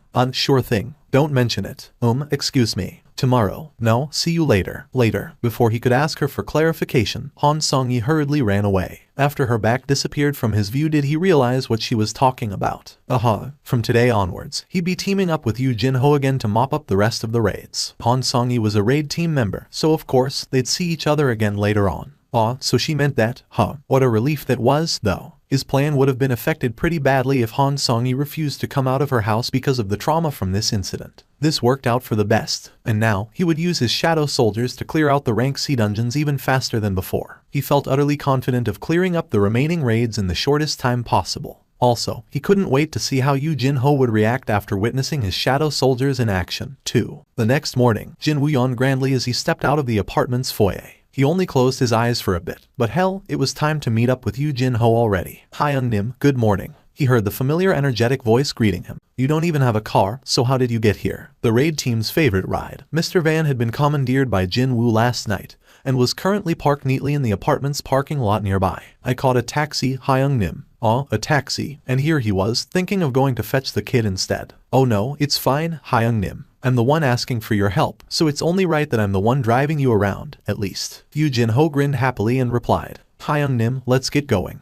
Hold on. Jinwoo pulled out his phone and dialed someone. There's someone we should take along as well. Excuse me. Who? Hey, Songyi. It's me. Meet us at the parking lot. We'll go to the gate together. Songyi. Could it be that Songyi? As soon as Jinwoo ended the call, Yoo Jin-ho asked him. Hyungnim, the person you want to take with us, is she that high schooler in our team? Jinwoo nodded his head. Han Songyi lived near here, and their destination was the same, so there wasn't any reason to go there separately, now was there. Unfortunately, Yoo Jin-ho didn't see it that way. Han Songyi, the rather cute high school girl with her hair tied up in a bun. He already knows her number, and can talk to her in such a friendly manner, too. But Hyungnim and her have formed a much deeper relationship than meets the eye. For sure, Hyungnim was a cool guy even from another man's perspective. While Hyungnim wouldn't be interested at all, it'd not be a strange thing for an impressionable schoolgirl to fall for a man like that. Yoo Jin-ho nodded his head. If this was the case, then there was something he had to make sure right away. Hyungnim, should I call Miss Han's sister-in-law from now on? Did this guy fall off the bed and hit his head or something? Jinwoo's crumpled expression was implicitly implying that, even if Yoo Jin-ho was not too quick on the uptake, he should still be able to figure that one out pretty easily. You two aren't dating. She's a friend of my little sister. So that's what happened. Yoo Jin-ho finally understood the situation. He didn't even know what was going on, yet he was thinking of calling that girl his sister-in-law. His face reddened up considerably. Soon enough, Han Songyi came to the parking lot. Not only that, she was noticeably better dressed than how she was usually. Seeing this, Yoo Jin-ho grinned slightly. Yep, she's definitely a teen girl, wanting to look nice in front of the brother of her friend and all. As the leader of the raid team, he was thinking of praising the fellow raid team member's choice of wardrobe. But then, Jinwoo greeted her first. Did you get some sleep? In that instant, Yoo Jin-ho's expression froze stiff. Han Songyi smiled and shook her head. I couldn't catch a wink. I'm sure you're still exhausted, so get some rest in the van. Listening to the two young people's conversation, the thought process of Yoo Jin-ho became more and more messed up. Han Songyi asked Jinwoo this time. What about you, Appa? Did you get some sleep? Well, only for a little bit. It was already 4 a.m. by the time I got back home. Anyway, well, true that. Night. Couldn't catch a wink. Still exhausted. 4 a.m. by the time he got back home. Just as Yoo Jin-ho's panic state was morphing into a full-blown freak-out. What are you doing, Yoo Jin-ho? Well, Hyungnim. Well, the thing is, this Han Songyi is still a minor. Hyungnim. Okay, so, never mind, Hyungnim. Truly now, Hyungnim was a man among men. Yoo Jin-ho was deeply impressed by Jinwoo, who didn't care about the glares of the public and thought that, indeed, he's extraordinary. He also began to reflect on his foolish ways of trying to apply the standards of the regular people on Hyungnim. As soon as he stepped foot inside the dungeon, Jinwoo took in a deep breath. After being confined to an open field type dungeon for a few days, the air inside the cavern type dungeon felt new and refreshing.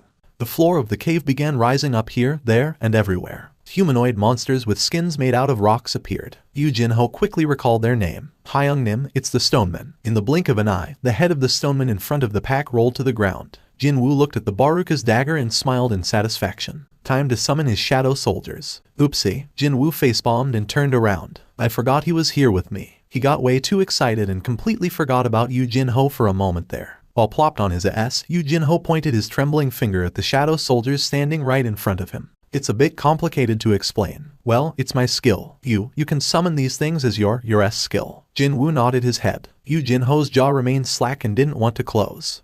Him and Hyungnim had entered dungeons together 11 times already. He thought that he wouldn't get shocked anymore, but he was proven wrong once more. A rank C dungeon was destroyed in no time at all, in other words. Jinwoo exclaimed in admiration. At this rate, we might get to mop up the rest of the raids pretty quickly. As soon as the battle ended, the shadow soldiers retrieved the magic crystals and stood before Jinwoo in orderly columns. Yoo Jin-ho hesitated slightly, before opening his mouth with some difficulty. Can I be the one to retrieve the magic stones? Why, I'm kinda upset because it feels like my role's been stolen by these guys, Hyungnim. Jinwoo burst out into a soft chuckle. Yup, this kid really is a weird one. And a day later, Jinwoo finished the 19 raids he had promised Yoo Jin-ho. Now that the raids are over, how about we celebrate with a hearty meal? Yoo Jin-ho took a look around and pointed towards the empty table by the windows. Can't we sit over there? I'm sorry, sir. That table has been booked already. A large group must have made a booking, because several tables had been brought together. Currently, they were all empty. Yoo Jin-ho stared at the empty tables with a rueful expression and shook his head. In the end, the two of them had to occupy the most secluded, out-of-the-way spot in the diner. Yoo Jin-ho lowered his head in shame. I'm sorry, Hyungnim. There's nothing for you to apologize for. I was the one who suggested that we come here anyway. Even still, I should have taken you to a bit better spot than this one. Jinwoo smirked and lightly patted Yu Jinho on the shoulder. Don't sweat over such things and enjoy the food, okay? Actually, Jinwoo was inwardly worried about a scion of a keyball finding the taste of such cheap meat to his liking or not. Also, even though I didn't say anything, but well, they filled their glasses with soju, clinked them a little and one-shotted them. Unlike Yu Jinho, who was immensely enjoying the bitter taste of soju, Jinwoo could only frown deeply in unhappiness. Hyung-nim, is something wrong? No, it's nothing. Jinwoo could only stare at the empty glass with a bitter expression on his face. He had forgotten one crucial fact about his body, what with him being so busy lately and all. What are you planning to do from now on? When Jinwoo asked in a serious voice, Yu Jinho sat upright like a job seeker waiting for his job interview to start. As soon as I complete a simple written test at the Hunters Association, they should issue my guild master license right away.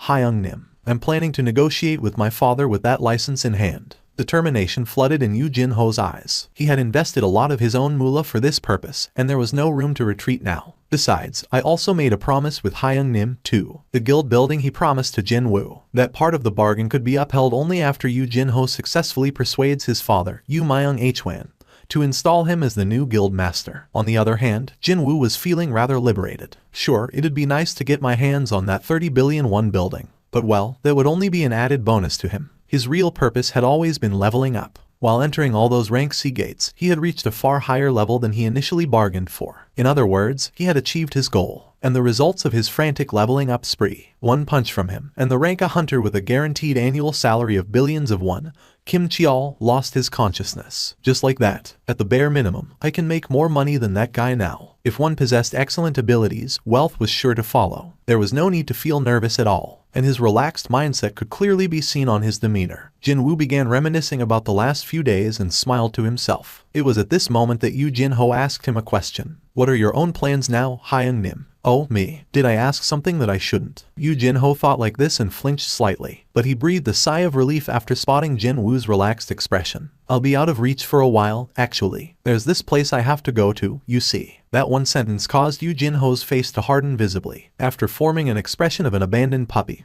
Yu Jinho emptied the soju glass in one go. Tap. He then placed the empty glass on the table, filling it up back to the brim. After knocking back another glass, he began to open his mouth with some difficulty. Hyung-nim, please tell me straight if I've been bothering you. If that's been the case, I shall make sure never to bother you again in the future. This idiot. The moment Jinwoo said that he'd be out of reach, this idiot must have misunderstood his words again. Jinwoo scratched the side of his head and asked a question instead of a proper reply. Hey, Jinho. Yes, Hyung-nim. What do you think of me as? Well, Yu Jinho's eyes rolled around this way, and that as if he couldn't come up with a good enough answer before he raised his head. Hyung-nim, I have a brother who's over 10 years older than me. Jinwoo remembered hearing that from somewhere. My brother doesn't really like me, so I think the time I spent with him is far shorter than what I've spent with you, Hyung-nim. Compared to him, you have saved my life, helped me out with my dream, and... Yu Jinho stared straight at Jinwoo. To me, you're more like my real brother than him, Hyung-nim. He was still a bit scared of Jinwoo, though. Still, he'd never, ever forget these past few days following around Jinwoo for the rest of his life. Indeed, his respect was far greater than fear of Jinwoo at this point. If you see me as your brother, then... Jinwoo smiled deeply. I'll think of you as my younger brother as well. The tip of Yu Jinho's nose reddened and he began to get teary-eyed all of a sudden. If that was all, it'd have been fine. But then,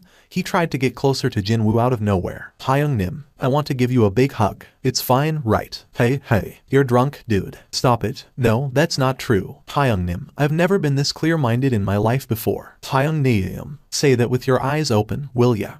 Soon enough, Yu Jinho fell asleep and the table had quietened down now. What a helpless kid. Jinwoo leaned back on his seat and lightly clicked his tongue. A TV mounted on the wall of the diner was showing a news bulletin. Is it 9 in the evening already? He thought like that and stared the screen, only to spot someone rather familiar appearing there. Is it true that there was a huge incident during the training of your new recruits? Is it also true that only the lower-ranked hunters returned alive while all the higher-ranked ones had perished? What do you think about the rumor of a mystery person allegedly aiding the survivors during this incident? Lee Kyun-ho was doing his best to ignore the reporters, but in the end, he had no choice but to respond. This incident has been investigated by the association already. It was true that there was an incident, but there was no mystery helper at the scene. No, the White Tiger Guild's proud hunters combined their powers and managed to clear the upper rank dungeon. and many hunters lost their lives or got injured during the process. That is all. Another reporter quickly fired in a follow-up question. If that's the case, why are you forbidding us from interviewing the survivors? Those folks managed to avoid death's doorstep by a hair's breadth. So, why do you wish to speak to those people regarding this deeply traumatic event? That's as far as I'm prepared to answer you people. Lee Kyun-ho made a quick getaway from there after climbing into a car. Jinwoo's eyes remained wide open. A little while ago, somewhere in the eastern United States of America, a shrill scream exploded out inside a certain dungeon. A hunter named James plopped down on his butt. His legs had lost all strength and he could only crawl on the floor to run away. But when he realized that he only managed to corner himself against a wall, despair quickly dyed his expression. Oh dear God. The rank for this dungeon was estimated to be A, and in order to clear this gate, suitable hunters were recruited to form a raid team. However, every single one of them was annihilated. Technically speaking, they weren't dead, but unconscious on the floor, though. I can't believe this. When the raid team entered the dungeon, they could not find a single monster, because there was seemingly no monster inside. A dungeon without monsters. Can such a thing even exist? If that was the case, where did the magic power emission that the measuring equipment had picked up outside the gate come from? The hunters came up with all sorts of theories by themselves. This was already a hard-to-believe phenomenon, yet something even more shocking was waiting for them by the boss room. When they entered it, they did find a single monster, and it looked exactly like a human being. Indeed, there was only one, but from that monster's single attack, every raid team member lost their consciousness. This creature proved to be far, far too powerful for them. Only James had somehow escaped from the boss room. Wait, could it be that all the magic energy emission detected on the outside of the dungeon is coming from that thing alone?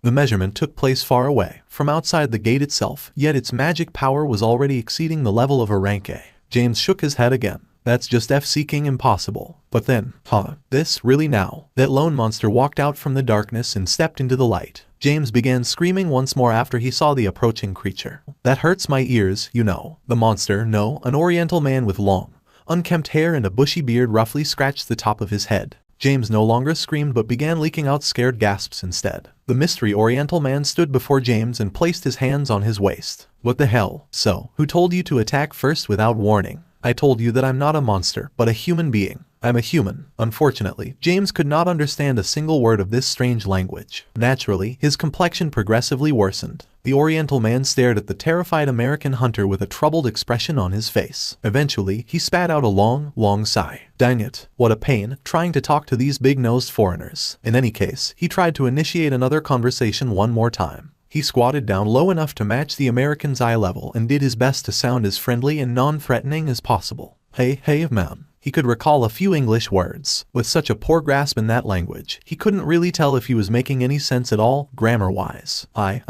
Korean. So, he tried to enunciate every word to the best of his ability. I want to go home. An event of an unprecedented scale. A trapped person walked out of a dungeon, alive. The U.S. Hunter Bureau went into overdrive right away. The deputy director of the bureau personally came down to the interview room after hearing this news. Beyond the one-way mirror, he could see an oriental man quietly sitting on a chair, with a pair of handcuffs on his wrists. Is he that man? That's correct, sir. He looks like a regular civilian, doesn't he? Yes, sir. It was as he said. Once that man's unkempt hair and the messy beard were taken care of, his facial features would be that of an average middle-aged oriental male commonly found everywhere. Have you found out his identity yet? He has repeatedly stated that he's a Korean hunter. South Korea. Yes, sir. How can a South Korean hunter come out of a dungeon on the other side of the world? He says that he was trapped inside the dungeon for the past 10 years after the gate closed on him. And when he reopened his eyes, he's in America. Is that it? That's what he'd been saying until now, sir. The deputy director massaged his forehead. How was he to explain this to the director? He felt a migraine beginning its vicious assault on his head. If that's the case, then what are you guys waiting for? Why aren't you in there trying to get more information out of him? Sir, we're currently focusing on the possibility of this man being a monster who possesses a human's memories, instead. Okay, so, if it suddenly reveals its true intentions during the interview process, the entirety of Washington could be in danger. That made sense. A raid team consisting of several rank A hunters proved to be utterly helpless against that man, after all. They could not afford to be careless here. There is a rank S hunter who can converse in Korean residing nearby. The deputy director's expression brightened. He was none other than the deputy director of the Hunter Bureau. He had memorized back to front the list of all rank S hunters living in the States already. Mr. H. Wang. Is he coming here? Yes, sir. One of the main hunters of the Scavenger Guild, H. Wang Dong-soo. If he were to make a report to the higher-ups, he at least needed to know the subject's name. What was the name of that man? It was a difficult to pronounce name, That's for sure. The section chief confirmed it on the report submitted to him by one of his underlings and spoke up. His name is Seong-il H1, a hunter from South Korea. H1 Dong-soo had no time for such things as mercy, especially if it was against monsters. He lost his parents to a dungeon break many years ago and grew up with only his older brother as the sole surviving family member. That was why when he awakened as a rank S, he knew this was his heaven-sent opportunity. The opportunity to rip apart and kill as many monsters as I can. Perhaps that was the reason why the glare of H1 Dong-soo as he entered the interview room was icier than usual. A man who came out from a dungeon. Even the magic energy wavelength this man emitted apparently had a similar pattern to that of a monster. If a monster is pretending to be a human, then he'd kill this abominable creature right here, right now. His glare met the man's gaze. They silently exchanged their gazes. H1 Dong-soo put the file with this man's information down on the table. It'll be better for you to cooperate with me. One word from me will determine how others will see you, a human or a monster. Got that? Understood. Before he got started, though, a deeply personal question floated up in H1 Dong-soo's head. His older brother who died inside the dungeon. Was there any possibility that H1 Dong-seok could return alive? He wanted to know about that first. Is there any chance of other hunters returning from a dungeon, just as you have? The man shook his head. H1 Dong-soo's brows quivered just then. How can you be so sure? Because I'm well aware of the reason why I came back. The reason? What is it? Let me ask you something before I answer that. I'll be the one asking questions here. H1 Dong-soo's eyes narrowed to a slit. However, the man continued on with what he wanted to say regardless. The gates, monsters, and dungeon breaks. How much do you know about them? If this man had asked a stupid question, H1 Dong-soo might have used force to shut this man up right away. But he couldn't do that right now, because that question was something that countless tried to answer ever since the first gate opened and awakened people began appearing 10 years ago. This very moment could be when the answer finally revealed itself. Deputy Director. Shush. The agents of the Hunter Bureau all nervously swallowed their saliva as they stared into the one-way mirror. H1 Dong-soo asked, are you saying that you know? Dungeons, gates, monsters. All these are merely preludes to a true war about to happen soon. And recently, a being that will become the greatest calamity ever seen has opened its eyes. So, the reason why you returned here is, in order to stop that calamity. And what is, or who is, this greatest calamity ever seen?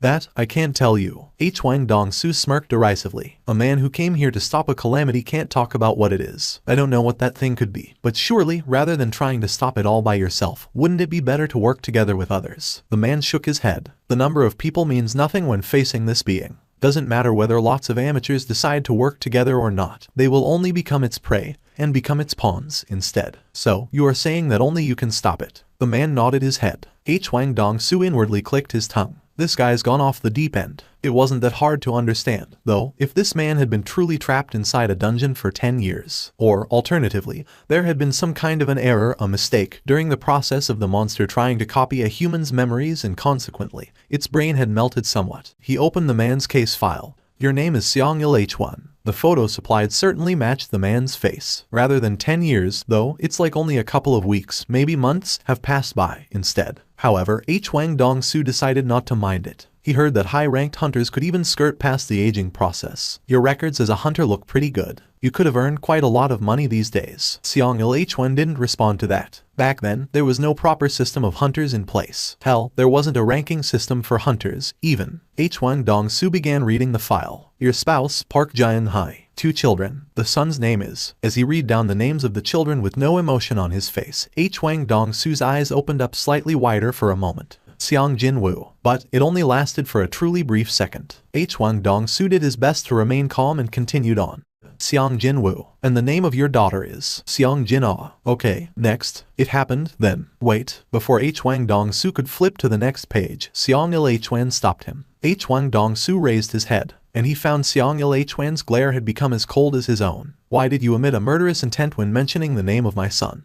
I told you that I'll be the one asking questions. I'll have to hear your answer first. What if I'm not interested in answering you? I'll use force if necessary. Seong-il H1's eyes began gleaming coldly. He didn't even show any hints of backing down, which prompted H1 Dong-soo to smirk deeply. I got it. So, you were a monster, then? How dare a measly little monster threaten a hunter? Deputy Director. This guy is a monster. Evacuate immediately, because he might start attacking very soon. What? Hold on. Deep. People panicking beyond the one-way mirror quickly ran out of the room. And soon, a loud wail of a siren resounded within the building. Meanwhile, a silver light began emanating from H1 Dong-soo's hands. I'm planning to visit South Korea soon. After getting ready, H1 Dong-su threw an insidious smile at Seong-il. H1. So, what last words from his father should I deliver to your son? Jinwoo headed to the Desung Tower. It sure is really big. Trying to look up at the top of this 100-floor tall skyscraper from nearby made his neck hurt. He made his way to an area with not much foot traffic and pulled out the key to the demon's castle from his inventory. It was a long, slender, golden key. At a casual glance, it even resembled a fancy decorative item. No one's around me, right? After scanning his surroundings, Jinwoo nodded his head. Let's enter from here. The giant tower enveloped in flames, the demon's castle, replacing the Desung Tower, filled up his entire view. The thing was, though, humans were supposedly capable of quickly adapting to their situations. Well, it's not as bad as the first time. For sure, he didn't feel as nervous as the first time he saw the demon's castle. No, maybe it's because I have leveled up sufficiently enough. Jinwoo stored the key to the demon's castle in his inventory and summoned an ash-colored key instead. Rarity A. Type Key. The key to unlock the gates of the demon's castle can be acquired only after killing the gatekeeper. It was the key he got after killing the gatekeeper, the Cerberus. Back then, he didn't even dare to use it after getting almost bitten to death by the Cerberus, but now, he could use it. Slam. Jinwoo was flustered next. He had had his perception expanded to the max, yet he couldn't sense a single presence of monsters from beyond the castle gates. There are no monsters. Jinwoo had been worried about precisely the opposite situation happening to him. He had even thought about going through a special training by deliberately entering the penalty zone to fight against those desert centipedes or whatever, in case monsters crazily rushed out as soon as the castle gate opened up. But what the hell? What the hell was the meaning of this? All his efforts so far seemed to be in vain. The interior was utterly devoid of any life. A new quest, is it? It wasn't a daily quest. Well, it'd be strange if it was, since Jinwoo made sure to complete the daily quest and pocketed the rewards before coming here. Demons are everywhere within the demon's castle. Kill the demons and collect their souls to receive special rewards. One soul can be collected from a single demon, but on higher floors, there are demons with multiple souls. Quest generation condition. Entry into the demon's castle. Quest clear condition. Collect 10,000 souls. Rewards. 1. Any one item available in the store. 2. Plus 20 bonus stat points. 3. An unknown reward. 20 bonus stat points. That was the very first thing that attracted Jinwoo's attention.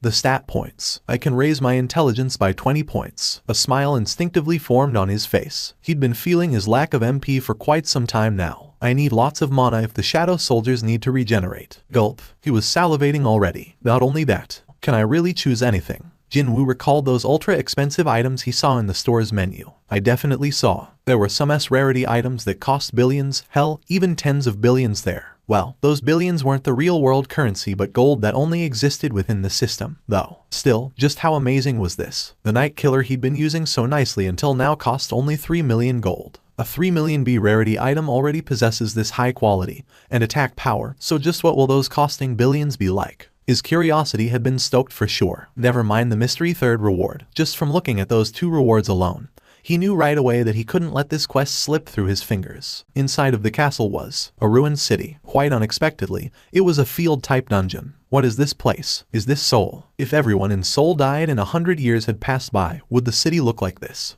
I never expected it to be a field-type dungeon, though. Not only that, a dungeon created to look like the metropolis of Seoul. This was the kind of scale that utterly disallowed any comparison to other instant dungeons that were based around a special location such as subway stations or department stores. Jinwoo's eyes narrowed to a slit. So, where should I go now? Where should be his destination? Monsters with smallish physical sizes began creeping out from the gaps of ruined buildings, one by one. Jinwoo immediately recognized what they were from the dark red name floating above their heads. They looked like. These creatures reminded him of gargoyles, but without wings. Seeing them, the corners of Jinwoo's lips arched up. The Baruka's dagger pierced deeply into the forehead of one of the demons. The moment the demon's attention had shifted to the one with the dagger stuck to its forehead, Jinwoo rapidly approached another one to separate its head from its body. This one also gave him 100 EXP, and I need 60,000 experience points. If he hunted down 600 low-ranked demons, then he'd get to raise his level. The remaining demons were taken care of in the blink of an eye. He had collected 8 souls, and the experience points earned were 800. Hey, this is not too bad. And they said that the journey of 1,000 miles started with the first step. Jinwoo's eyes began sparkling brightly as he began searching for his next prey.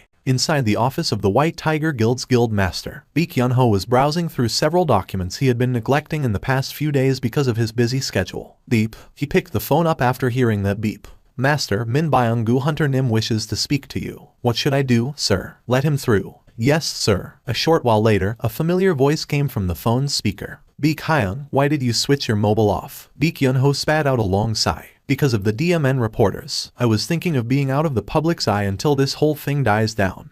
Oh, that. The Red Gate incident. Yeah, I saw the news here in Japan, too. Hyung, I had no idea that you were that photogenic, you know. Stop riling me up, man. I'm not in the mood to kid around. If I find out just who leaked it to the media, I'm gonna. Hyung, don't sweat over it too much. The whole thing's gonna get buried soon. Anyway, you see, there is going to be bigger news soon. Big news, is it? From Japan. Yes, this is going to be a bigger issue than you can imagine. You'll most likely hear about it soon in Korea, too. What happened? About a week ago, the Japanese Hunters Association secretly contacted several of Korea's large guilds. They said that they needed advice from the Korean hunters. And so, 2 days after that, a few of Korea's elite hunters traveled to Japan. The hunter Min Byung-gu was one of them. Baek Yun-ho had been curious about that matter for a while now. Stop building up the suspense and tell me what happened already. This was the first time the Japs have asked for advice from us. What made them do that? What did those prideful beastards want? Baek Hyung, I'm sure you still remember the ants of Jeju Island. Yes, 4 years ago, a rank S gate opened up on the island of Jeju. Ants came out of there. There had been 3 separate subjugation operations since then, and all of them ended in failure. In the end, the Korean government gave up on the island, and it was now a barren land ruled by monsters. How could I forget? I nearly died back then.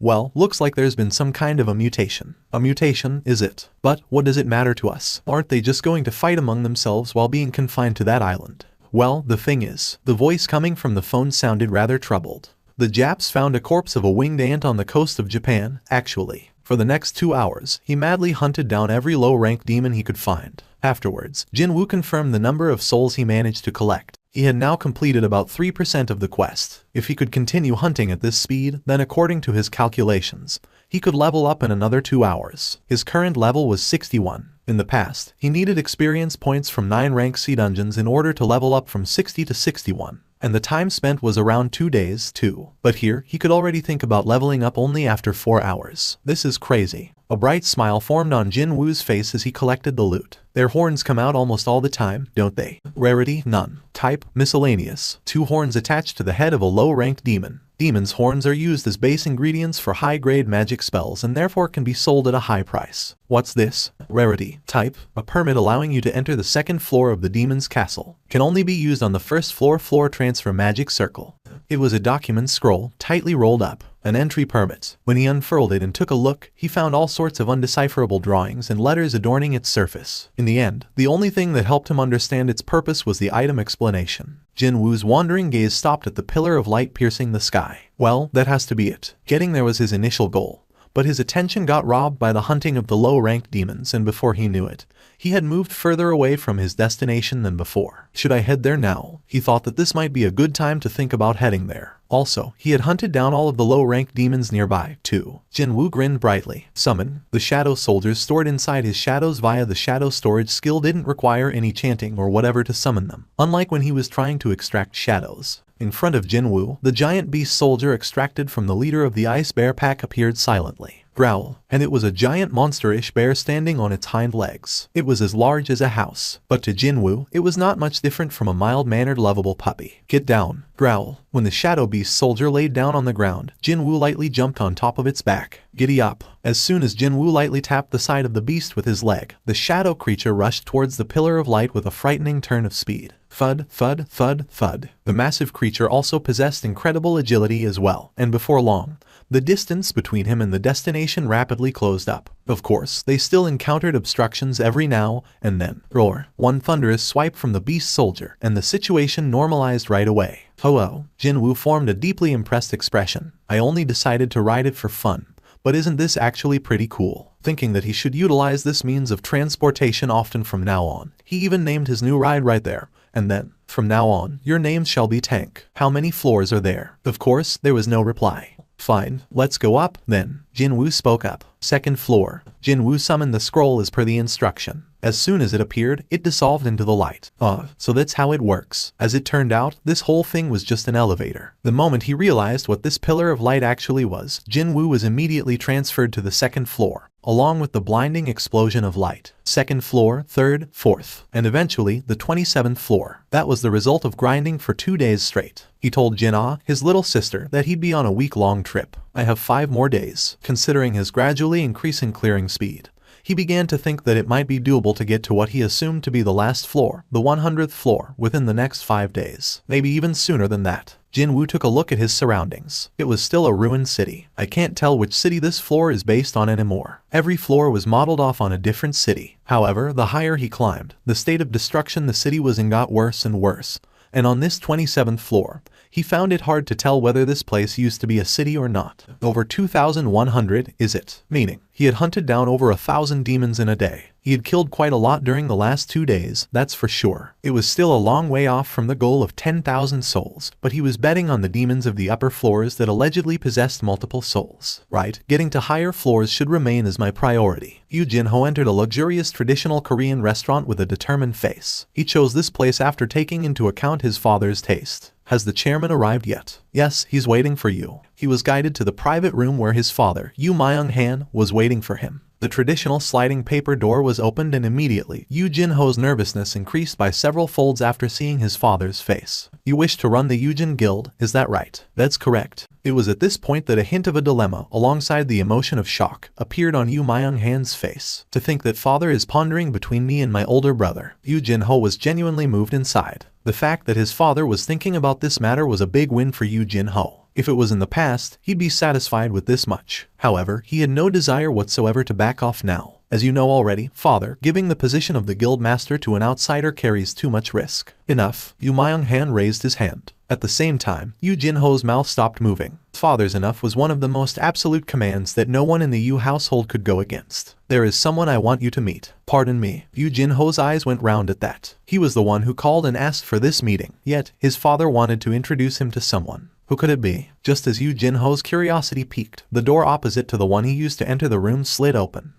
Hello there. Was he in the late 20s or early 30s? A man around that age group awkwardly greeted Yoo Jin-ho as he entered the room. Who was this man? Yoo Jin-ho couldn't recognize this man at all. When Yoo Myung-han signaled with his chin, this unknown man settled down next to him. This here is Hunter Go Myung-hwen. Go Myung-hwen. Yoo Jin-ho tilted his head. He had never heard of this name before. Father nodded his head as if he had expected this already and continued on. He is one of the survivors from the White Tiger Guild's Red Gate incident, the one that's been making so much noise lately. The Red Gate. Why was the story of the Red Gate brought up here, out of the blue? Since the incident had been talked about non-stop in mass media, even Yoo Jin-ho knew what had happened. But this timing was suspiciously coincidental, and so he found it difficult to figure out where his father was going with this. And this man here, a man who was supposed to be a survivor of that incident. Why did the survivor that the media was madly scrambling over to find appear here? Yoo Jin-ho's curiosity continued to balloon greatly. Mr. Hunter. Yes, Chairman. Please inform my son who was there besides the White Tiger Guild's new recruits on that day. Understood. Go Myung-hwen's stare now was directed to Yoo Jin-ho. There was a young female hunter who looked to be a high schooler, and a young female hunter. Even then, Yoo Jin-ho couldn't imagine just whose name would pop out from Go Myung-hwen's lips. And Mr. Sung Jinwoo. Yoo Jin-ho thought that he could hear his own heart fall to the pit of his stomach. Hyung-nim was there at the Red Gate incident. What was going on here? He was already feeling quite confused, but now, his thought process devolved into an even more complicated mess. In the middle of his confusion, he suddenly remembered something. Wait, now that I think about it, a few days ago, Hyung-nim was conversing with such familiarity with Han Sung-yi, someone whom he didn't even share a casual greeting before that day. Do you still remember the name of that female hunter, by any chance? It was Miss Han Sung-yi. How can this be? Yoo Jin-ho's jaw dropped to the floor. To think there was such a secret to the mysterious relationship between those two people. Wait, if that's the case, then the identity of the potential helper the news outlets were talking about was. As if he knew what Yoo Jin-ho was about to ask, Go Myung-hwen quickly confirmed the truth. We, the members of the White Tiger Guild and Miss Han Sung-yi, could escape from the Red Gate all safe and sound thanks to Mr. Sung Jinwoo. Hyung-nim, just what did you do in there? Yoo Jin-ho formed an expression comprised of half surprise and half joy. Yoo Jin-ho's eyes twinkled as he listened. At first, everyone was taken back somewhat, after learning that a pair of Ranky hunters were coming to observe the new recruit training process. But then, Go Myung-hwen began describing what happened that day with a hyped-up voice reminiscent of a little kid proudly showing off to a friend the brand new toy he got as a gift. However, he did what to a Ranka hunter. Go Myung-hwen wasn't the only overexcited person in the room. Exactly. With his palm, he went like, paw. He smacked the back of Kim Cheol's head and, as he listened to the exploits of Hyung Nim, Yoo Jin-ho's heart beat faster as if he was there, experiencing everything personally. I really thought that we'd die for sure when dozens of ice elves showed up. But then again, was he paying too close an attention to the story? Time flew by really quickly. The definitely not short story of that day's events was finally coming to its end. The excited Go Myung Hwan's voice became louder. So, what I'm saying is, this whole thing is just too unfair. Mr. Sung Jinwoo saved our essays back there. He's my life's savior. But then, I'm not supposed to reveal the existence of Mr. Sung Jinwoo. I find it difficult to accept the decision of the White Tiger Guild. However, Chairman Yu has given me a call out of the blue, and so, here I am. It was at this point that Yoo Myung-han stopped Go Myung Hwan in a dignified manner. Go Myung Hwan embarrassedly lowered his head. Yoo Myung-han's stare then shifted over to his son, Yoo Jin-ho. In the process of investigating more about Hunter Sung Jinwoo, a name that I never expected to hear popped up. At the ends of Yoo Myung-han's pointing finger, his index finger pointed to a piece of paper with Yoo Jin-ho's name written on it. And it was none other than the raid records Yoo Jin-ho handed over to his father. I'm busted. The truth about Hyung Nim helping him out during the process of acquiring his guild master license was now out in the open. Yoo Jin-ho's expression hardened. Hunter Sung Jinwoo aided you greatly during your attempt to earn the guild master license. Do you acknowledge this fact? Yes, father. In the past, being subjected to that withering glare, Yoo Jin-ho would lose all strength in his legs. However, he couldn't give up like this. For the first time ever, Yoo Jin-ho summoned his courage in front of his father. He lowered his head and raised his voice. Can you entrust the Yujin Guild to me, father? I will. At that refreshingly simple answer, Yoo Jin-ho hurriedly raised his head. I shall entrust the Yujin Guild to you. But why? Didn't you say it yourself? It is too risky to entrust the guild to an outsider. With you here, is there a reason to take on that risk now? But I tried to deceive you, father. You thought I'd scold you and kick you out because of that. What was going on here? Yoo Jin-ho thought that his father was smiling, for some reason. But Yoo Myung-han's lips would always remain in a straight line, no matter what the occasion was. So, how come? However, I have a condition. Yes, father, this Hunter Sung Jinwoo. Can you bring him over to Yujin? Yoo Jin-ho's eyes opened wider. The light within Yoo Myung-han's eyes flickered a little just then. But that didn't last for long. That's correct. Yoo Jin-ho became speechless, then groaned. Even a snot-nosed brat would know that now was the right time to confidently say something in order to leave behind a positive impression. However, the one they were talking about was none other than Hyung Nim. Yoo Jin-ho could ask, sure, but he wasn't confident of anything else besides. So, he replied honestly, I can't be certain. Very good. There is no meaning if the challenge is too easy for you. The chairman Yoo Myung-han took a sip of water and lightly wiped the corners of his lips with a handkerchief. If you fail, I shall hand over the guild to your brother. So, how about it? Will you accept? This boy wanted Yujin Guild. He suspected something was up when they agreed to meet today, but he didn't expect his son to be this daring. Indeed, a tiger's cub is still a tiger at the end of the day. The smile finally began to spread on Yoo Myung-han's lips. 48, 49, 50. With a frightening clearing speed, Jinwoo climbed up the floors. He didn't feel tired at all when looking at the total experience points and the accumulated number of souls climbing up higher every time he hunted a monster down. He had procured the important entry permit for the 51st floor a long time ago. So, the only thing remaining was to get to the floor transfer magic circle and go upstairs. But Jinwoo's sight shifted towards the pillar of light. More specifically, a short distance in front of that pillar. And a massive demon, plus scores of high-ranked demons, were standing there, waiting. Jinwoo raised his sight up higher, and he could see the giant demon's name, floating in the air in a deep crimson hue. That thing consisted of a huge mess of fatty flesh that must have weighed dozens of tons. No, maybe even several hundred, instead. And then, the massive club this thing was holding in hand looked rather horrifying as well. However, a smile was etched on Jinwoo's face. So, that's the mid-boss of this place, huh? He held only the nicest memories of the bosses found inside the instant dungeons. They all gave him plenty of experience points as well as wonderful items, compared to the boss-level monsters found in regular dungeons that required lots of hard work to kill but little reward to show for it. These boss monsters of instant dungeons were more like boxes of gifts, all nicely wrapped up. So, then, what items would that guy cough up? Gulp. Jinwoo smiled brightly and began drooling. Shadow soldiers were summoned behind Jinwoo, not just the regular foot soldiers, but also the magic soldiers, the beast soldiers, as well as the two knights, too. And in front of them stood Jinwoo. The two knights strode forward and stood on either side of him. Jinwoo took a glance at Ygritte to his right, and Iron to his left, and a grin formed on his lips. Feels so reassuring. Even though this was his own skill, the fact that he had comrades watching his back helped greatly to calm his mind. However, still, it's a bit too much to go with a frontal assault, isn't it? The whole thing looked kinda dangerous. And that was all thanks to that wooden-looking club held tight in Vulcan's grip. It's just unbelievable that a tree that big actually existed, right? He guessed from the size of Vulcan and the wooden club that one swing from the demon would be enough to wipe away his entire platoon. Jinwoo ordered his magic soldiers to initiate the assault first. Use the ranged attacks to summon Vulcan's lackeys over here first, and I'll fight that big guy lumbering along at the rear. It was a simple enough plan to carry out. Now, when Jinwoo gave his signal, flames flew out from the hands of the magic soldiers. The flames exploded near the subordinates of Vulcan, signaling the beginning of the operation. The warning beeps resounded out in his head at a frightening pace, and at the same time, Vulcan and its lackeys all turned their heads towards Jinwoo and his army. Alright, he succeeded in drawing their attention. In order to hit Vulcan coming up from the lackey's rear without getting discovered, Jinwoo activated stealth and hid himself. Everything seemed to be unfolding according to plan. That's what he thought. But then, thud, thud, thud, thud, thud, thud.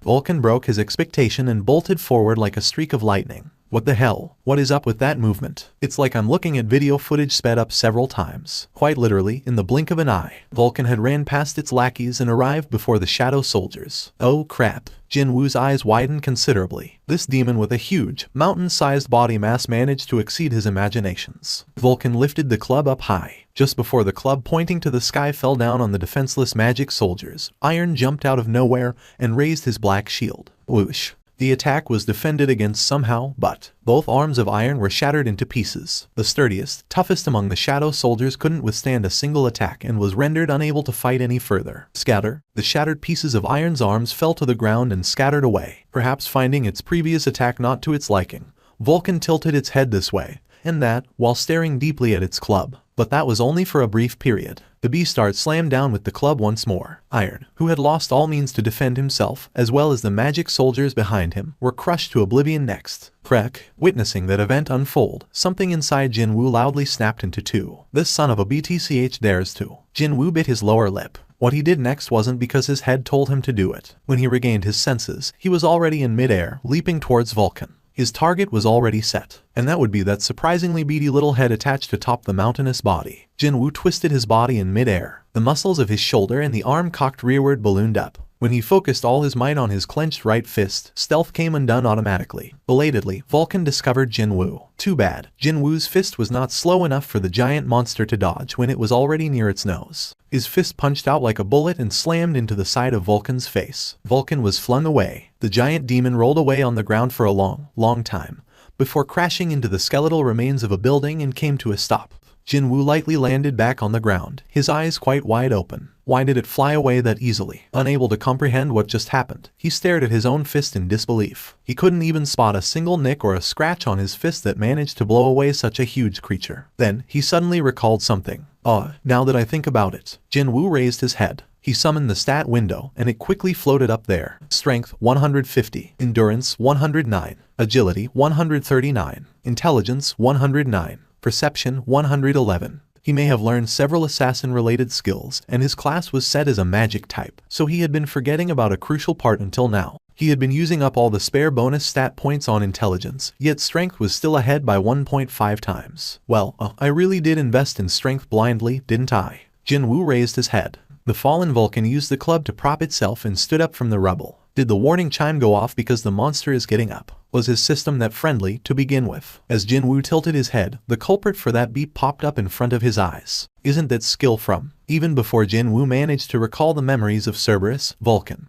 with its two reddened eyes, rushed towards him like an unstoppable tidal wave. The ground rumbled, accompanied with the loud rumbling footsteps. Iron, Jinwoo called out. Iron quickly threw his shield to Jinwoo. After catching the shield, Jinwoo shifted his glance away to find Vulcan standing right before him. If I back off here, my soldiers will get wiped away. Without his soldiers, it had become far too difficult to hunt down Vulcan and its subordinates. So, Jinwoo chose the method that could ensure the safety of his soldiers. He raised the shield, and his arm muscles tensed up. Shortly thereafter, Vulcan slammed down with its club. Slam. Fearsome attacks that rocked the earth landed several times in a row without rest, but Jinwoo patiently endured them all. His high physical defense and endurance stat allowed him to block these attacks. When its attacks did not work, Vulcan became even more frenzied and pounded away with that massive club. However, Jinwoo was steadfast and his knees buckled not even once. Still, standing around like this blocking all the time wouldn't let him hunt the boss down. Deep frowns formed on Jinwoo's forehead. The thing was, unlike how it was with Cerberus, Vulcan's rage skill didn't have a time limit, the trade-off being the skill not as overpowered as the Gatekeeper's version, meaning he couldn't remain passively defending forever like this. Jinwoo gritted his teeth. Constantly getting pounded on isn't my thing either. Clang! Just as the club bounced off of the shield for the last time, Jinwoo had been getting ready to counterattack and took the opening to leap towards Vulcan's head. However, he wasn't the only one waiting for an opening. Matching the timing of Jinwoo's jump, Vulcan quickly leaned its upper torso back. What? And then, the club flew in towards him from the side while drawing an arc in the air. He got me. If there were places where his hands or feet could touch, the story might have been different, but there was no way he'd be able to dodge the attack in the middle of air. Jinwoo activated the skill ruler's reach and pushed at Vulcan. Of course, the power behind the skill ruler's reach was far too low to move the massive body of Vulcan. However, the rebound meant that it was Jinwoo who was pushed back, instead. The tip of the club missed him by a hair's breadth. I did it. Jinwoo was flung away some distance and rolled on the ground a few times, but compared to what might have happened when hit by that club, his landing this time should be seen as far, far gentler. Phew. Jinwoo managed to find his balance and sighed in relief. On the other hand, Vulcan's expression had crumpled quite unsightly. It attacked, feeling proud and all, but in the end, it was all for nothing. That fact caused its fury to reach the peak. Jinwoo scratched the side of his head while staring at Vulcan's reddened face. Now what should I do about this? If he jumped to its front, the DMN thing would evade him with not much difficulty. But then, attacking other body parts instead of its head didn't look like he'd be able to critically wound it. What with all those layers of flesh getting in the way? Is there a way to make it impossible to dodge? It was at this point that yet another, and an arguably excellent, idea popped up in his head. The corners of Jinwoo's lips arched up. Suddenly, he turned around and ran. Vulcan mistook this action as him trying to escape, and hurriedly chased after him. Jinwoo moderated his running speed so Vulcan could chase after him. As soon as he discovered a suitable remnant of a building, his eyes began gleaming brightly. That one, on the other hand, when the distance between Vulcan and Jinwoo closed up, the giant demon lifted its club high up in the air behind it, to squash this bug-like creature. Finally, the chance to crush this annoying pest once and for all was here. A disgusting smile formed on Vulcan's face, and so, as the club came down with a whoosh, the insect-like creature suddenly sped up and ran up on the outer wall of the destroyed building. Something felt wrong here, but it was too late for the demon to slow down the descent of the club. In an instant, the insect had run up high enough to be at the demon's eye line, before he powerfully kicked the wall. Crack! As the spiderweb-like cracks spread on the wall, something shot towards this demon with never-before-seen speed. It was none other than that insect. Vulcan's eyes grew wider. A smile spread on Jinwoo's face as he looked into those large eyes. The Baruka's dagger gripped tightly in his right hand sliced past the bulging artery of Vulcan's neck. Slice! From the blood vessel as thick as a grown man, blood spurted out like an overflowing fountain. Vulcan hurriedly discarded the club and tried to stem the loss of blood with both of its hands. Unfortunately, it was insufficient to block the overflowing of blood. At that moment, there was a visible tremor shaking Vulcan's eyes. Before it had the time to notice it, Jinwoo had climbed up the demon's back and buried the blades of his daggers deeply into that thick neck. I guess once isn't enough, huh? Jinwoo tilted his head and pulled the daggers out before activating his skill once more. Vital points targeting. 2 daggers stabbed deeply into Vulcan's neck again. Stab, stab. Only then did the messages he was waiting for pop up. Leaving the mop-up of the remnants to his trusty soldiers, Jinwoo turned around in order to collect the loot. Was this feeling similar to unwrapping a gift? Seeing the dead body of Vulcan, a smile automatically formed on his lips. I wonder what'll come out this time. He could spy several lights sparkling on the body. He had been feeling rather optimistic about fighting Vulcan, even before the battle started. And as he expected, items were quite literally pouring out from the dead demon. Having checked the list only once, Jinwoo's face was brightening up considerably already. I can pretty much tell that Vulcan's horns should be Japtum. From its name to the total number he found, it wasn't that hard to guess that Vulcan's horns were Japtum only good for additional gold. Just like the demon's horns he got after killing various demons, which meant the remaining 3 were the real items. And there was this one item that attracted his attention more than the others. What is this material item thing? What could he possibly make with something like that? Or was the system trying to imply that it might be something related to a quest? Jinwoo's curiosity roused from its slumber after reading about a type of item he hadn't heard of before. If he wanted to read the explanations on the items, he had to acquire them first. So, he chose yes on all the item acquisition messages. Take them all. The lights glittering from different parts of Vulcan all morphed into items and appeared near his feet as soon as he said that. A pair of earrings, a red marble-like object, and timber as big as a grown woman. He could immediately tell which one was the fragment of the world tree among them. Jinwoo looked at the timber. When he did, the information on the item popped up. Rarity, type, material, remaining part of Vulcan's club, originally fashioned out of a branch of the world tree, after the contaminated portion had been removed. Timber from the world tree possess extraordinary magical energy and is seen as top material for the crafting of the very best magic tools available. Rarity S. Type accessory. Endurance +20, stamina +20. When worn together with Demon Sovereign's necklace and Demon Sovereign's ring, set bonuses will be unlocked. Set bonus effect 1. Set bonus effect 2. Just like with other items, earrings disappeared from the view, but their options still activated with no problem. A satisfied smile formed on Jinwoo's face after confirming the rise in his stats. So, the accessory set of a Demon Sovereign, then. Other accessories should be around here somewhere, right? What with the word demon in their names, he could easily guess that those items must be somewhere inside the demon's castle. Just what kind of set bonuses would be unlocked if he managed to find the other two? Rarity A. Type magic tool. Deed created by solidifying superior demon Vulcan's blood. Will strengthen all magical effects and cause greater damage. Effect appetite for destruction. X2 magic damage. It was a spherical red object the size of a billiard ball. Jinwoo tightly grasped the bead of avarice, but there was no change to his stats. He then summoned and checked the class-related skill windows, since those were the only things that could be called magic in his repertoire. But he saw no change to the number of shadows he could extract nor the number that could be stored. Meanwhile, his soldiers arrived near him one by one after taking down Vulcan's remaining underlings. The first one to arrive was Ygritte. In the right hand, 3 and another 3 in the left. He carried a total of 6 demon heads and placed them before Jinwoo. Jinwoo looked at Ygritte kneeling before him and scratched the side of his head. Hey man, can't you stop doing that? Of course, Ygritte and his gravely lowered head didn't reply. Because of you. Jinwoo's gaze slowly shifted over to Iron. Nobody could tell just when he did it, but Iron had cut Vulcan's head off and dragged it all the way to Jinwoo, before kneeling on the ground. This guy is starting to imitate you, you know. More importantly, Jinwoo hunted Vulcan down, not Iron. Jinwoo spat out a long groan while keeping his stare fixed to Iron. It was at this point that an amusing idea popped up in his head. Just like how I used Iron's shield, maybe should I try and let these guys use this bead of avarice? What a good timing it was, since he spotted the magic soldiers slowly walking behind the regular infantrymen. They were far slower compared to normal shadow soldiers, never mind the 2 knights. Jinwoo summoned the first of the 3 magic soldiers to arrive in the vicinity. When he beckoned with his hand, the magic soldier decked out in the black robe hurriedly walked towards him. Since all shadow soldiers could be controlled via his will, he didn't really need to issue any particular commands here. Jinwoo simply gave the signal. Fire. Right at that moment, a ball of flames that was double the size of the usual attack suddenly materialized at the tip of the magic soldier's raised hand.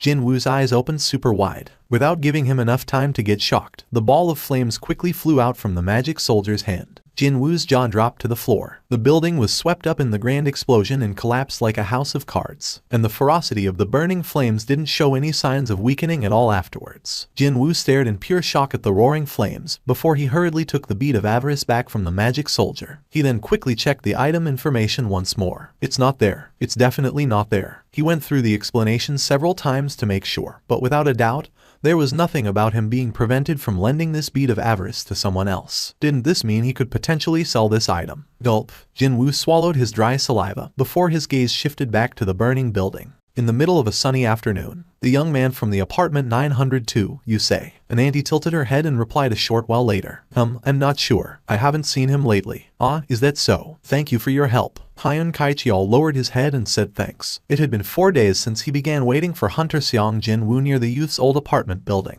However, he hadn't run into his target until now. At this point, Hyun Kaicheol was beginning to feel that making veggie juice every morning was a bit of waste now. Apparently, he told his little sister that he'd be going on a trip with his friend for a week or so. You mean, Sung Jinwoo Hunter Nim said that? Yes, in that case, he's probably not on Earth anymore. Pardon? Park Hye-jin's eyes opened wide. On Song-min quickly explained himself. We haven't found any evidence of him going overseas, and there is no record of him drawing money from his bank or using his credit card either. You can even find out things like that. Well, it's our job to follow around various hunters, after all. Oh my god. Anyways, on top of this, according to the association's last known location records, the communication with his phone was cut off in the middle of the city as well. And that happened about 5 days ago. Doesn't all this sound too mysterious to you? He couldn't have been kidnapped, right? Park Hye-jin inadvertently voiced her worry in the ensuing confusion. However, the gazes of the two people soon met, and they began chuckling almost at the same time. It was hard to tell who started first. By the way, how did you find out about him going on a trip? Oh, that. It's from Han Song-yi. I talk to her often, you see. She goes to the same school with Mr. Sung Jinwoo's little sister, so I asked her for a favor.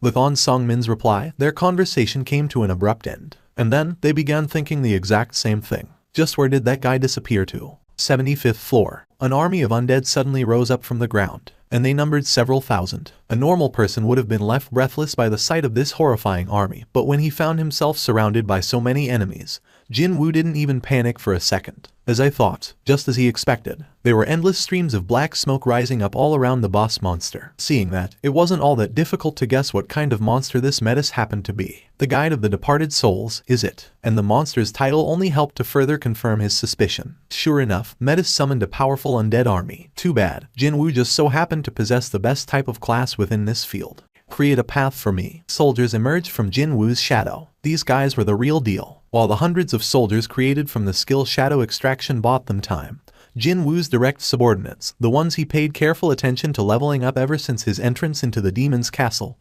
carved out a path for him. His destination was obvious. Ygritte and Iron took the lead and with frightening speed and destroyed the opposing undead creatures. The distance to the boss, Metis, had closed up in an instant. Jinwoo escaped from the undead army's siege and stood before Metis in an instant. Their gazes collided mid-air. You didn't expect this to happen, did you? Jinwoo's gaze was filled with victor's leisure, and Metis could only flinch from that. No, he thought that the monster flinched. Do monsters feel fear? Such a thought only lingered for a second, before Jinwoo's daggers left behind dozens of afterimages. Plop! The boss-level monster weakly fell to the ground. He already knew through experience that mage-type monsters relying on controlling others to fight were very weak when the battle became one-on-one. The moment he saw Metis in the distance, he had envisioned this end. Jinwoo returned the daggers to his inventory. Soon, the expected message popped up. Jinwoo clenched his fists tightly. 220 souls in one go. Now that was an unexpected windfall. A thick smile floated up on Jinwoo's lips. Not much remaining now. He only needed to collect less than 30 now. It was a small enough amount to quickly fill up by hunting down a handful more demons. Jinwoo really wanted to quickly finish this quest, and so, he hurriedly retrieved all the loot and entered the floor transfer magic circle. The eastern United States. Hwang Dong-soo writhed this way, and that as if he was having a nightmare, before he shot up from the bed. The first thing he saw was the white ceiling. Hwang Dong-soo tilted his head at these unfamiliar surroundings. Is this a hospital? It wasn't a dream. Hwang Dong-soo wiped the strand of cold sweat traveling down to his chin. It was at this point that he discovered the patient gown he wore, and the IV needle stuck to his arm. Hwang Dong-soo's expression hardened in fury, and then he spoke in a cold voice. If you have something to say, hurry up and say it, and leave. The deputy director of the Hunter Bureau was there with him in the room. A middle-aged Caucasian man, with more white than black on his head, slowly approached Hwang Dong-soo's bed. There is something I wanted to ask you personally, so I waited for you to come around. What did he want to ask? Hwang Dong-soo raised his head. The deputy director held his gaze without backing down and asked, that man named Seong-il Hwan. Was he really a monster? Do you think I'd attack someone who was a human? I'm not saying that I don't trust you. Only that, I wish to confirm what I saw with my own eyes. The deputy director pushed forward his phone towards Hwang Dong-soo. A certain video footage was playing on its screen. And this is footage captured by CCTV cameras nearby on that day. In the footage, one could see an Oriental man rescuing employees from the collapsing Hunter Bureau building. There was no need to ask who that man was. How could Hwang Dong-soo forget? That face was the last thing he saw before he blacked out. That man was Seong-il Hwan. The deputy director's complexion darkened. I have never heard of a monster rescuing humans before. Is there no change to your opinion that this man is a monster? He's definitely a monster. Understood. The deputy director pocketed the phone. Once you're discharged from here, stop by the bureau. There are a couple of documents you need to sign. Hwang Dong-soo asked the deputy director as the latter was about to turn around and leave. What happened to that man? He disappeared after fighting you. We're in the midst of tracking him down, but he's powerful enough to knock you down easily, so whether he could be caught or not is, well. Just before he stepped out of the hospital room, the deputy director opened his mouth again, sounding more troubled than before. By any chance, do you have any idea where that man might head off to? Seeing Hwang Dong-soo resolutely keep his mouth shut as if he had nothing more to say, the deputy director quietly left the room. But, once he was gone, Hwang Dong-soo furiously yanked the IV needle out of his arm. FCK. What a humiliating defeat that was. Even before he could figure out what happened, he found his neck trampled on by Seong-il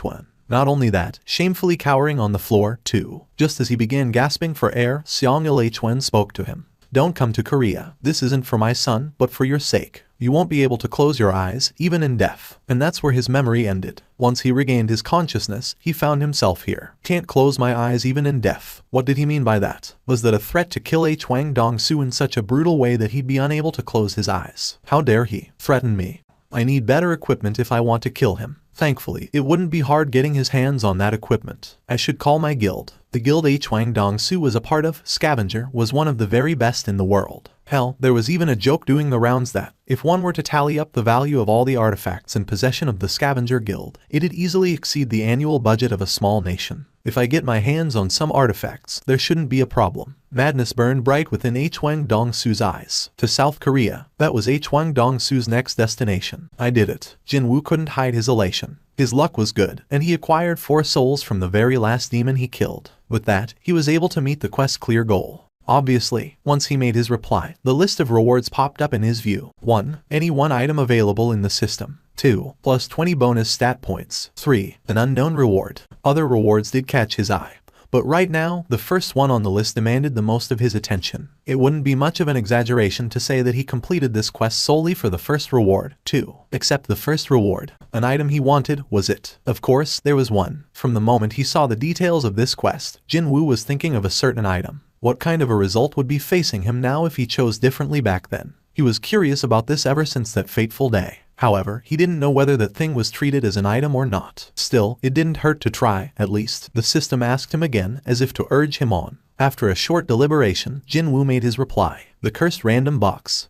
Back when he found himself standing on a crossroad, Jinwoo chose the blessed random box instead of the cursed random box. And the result of that decision was the key to the demon's castle. Thanks to that, he gained entry to this instant dungeon and earned a lot. His level had risen up greatly. He acquired lots of items, and as for gold, well, it was overflowing to such an extent that he was beginning to think he should start spending some very soon. Even if I was given a chance to do over, I'd have chosen the same. However, just because he chose to take this path, that didn't mean he was not curious about the potential result of choosing a different path. The blessed random box, supposed to give him what he wanted, and the cursed random box that was supposed to give him what he needed. Just what could be inside the latter. I did get what I wanted from the blessed random box, that's for sure. And so, the perfect chance to satisfy that curiosity once and for all had landed in his lap.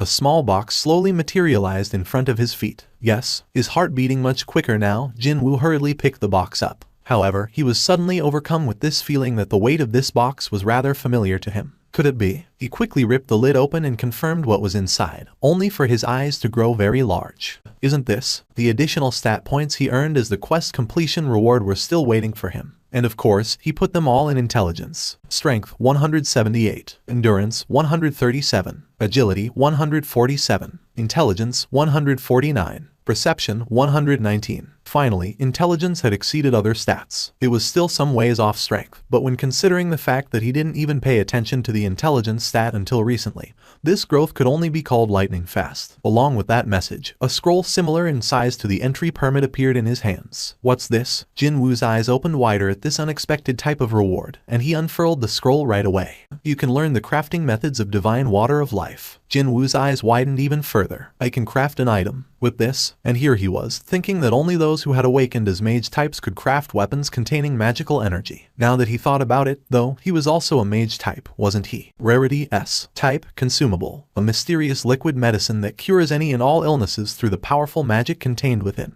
The effect will only manifest after one whole bottle has been consumed. Cures any and all illnesses. The moment he read that information, he thought about his mother, still confined to the hospital. He had already confirmed through Yu Jinho multiple times that effects of various potions still worked on other people. If he could truly make this divine water of life, then it meant that he'd be able to save his mother. His hands holding the scroll trembled from excitement. The ingredients were also on the simpler side, so to speak. Fragment of the world tree. He earned that after killing Vulcan on the 50th floor. Spring water from the Forest of Echoes. He got that after killing Metis the Necromancer on the 75th floor. And finally, purified blood of the Demon King. This item hadn't shown up yet. However, thinking back to the 2 ingredients that had come out so far, he could easily guess where he might find some of this purified blood of the Demon King from. The upper floors. I'm sure it's with the final boss of the demon's castle, probably on the top floor. In other words, simply by clearing the demon's castle dungeon, the ingredients to craft the divine water of life would fall into his lap one by one. It happened then. A gasp of epiphany leaked out of his mouth, completely unbeknownst to him. That's how surprised Jinwoo was. Could it be that? The item he wanted as per description on the blessed random box said. Could that be this divine water of life? Mom, thinking about the possibility that he'd get to see his mother again all healthy, his eyes began welling up with emotions. Jinwoo summoned his inventory and retrieved an item stored right next to the spring water. It was a necklace, seemingly carved out from skulls of various small creatures. Rarity S. Type, accessory, agility plus 20, intelligence plus 20. When worn together with Demon Sovereign's earrings and Demon Sovereign's ring, set bonus effects will be unlocked. Set effect 1. Set effect 2. The spring water from the Forest of Echoes wasn't the only loot he got from killing the Guide of the Departed Souls, Menace. Indeed, this rather vile-looking necklace also came out, too. Why are the designs of all the necklaces I found so crappy? Jinwoo frowned deeply while recalling the appearance of the dog collar he was currently wearing. He slowly brought the Demon Sovereign's necklace closer to his neck. Replace. The skull necklace disappeared from his hands, only to be replaced by a dog collar. He quickly shoved the dog collar inside his inventory, and checked the newly unlocked set effect of the Demon Sovereign's accessory set. Set effect 1, all stats plus 5. Set effect 2, all of my stats rose up by 5 points. He only managed to unlock one set effect, yet he received a boost similar to leveling up 5 times. And then, he still had one more unknown effect to go, the one he'd receive after gathering all the accessories. The Demon Sovereign's ring. When considering the possibility that the last unlocked set effect from all 3 accessories being in one place should be even greater than the individual parts on their own, this really was already an amazing performance. However, acquiring accessories rated at S was only a part of the harvest he enjoyed after entering the demon's castle. The real profit was his level jumping up so high. Jinwoo stared at his level that had climbed up to 77 and smiled in content. I leveled up 16 times inside a week. Such a leveling up speed was unthinkable when entering rank C dungeons. There was one thing he couldn't really figure out yet. Jinwoo let the light from the lamp fall on the object that came out of the cursed random box. Just what the hell is this thing? It was a pitch black key that seemed to absorb all light. No information popped up in his view, either. This is the first time seeing an item with absolutely no information. The keys to instant dungeons could be seen as pretty common, since he got them from random boxes every now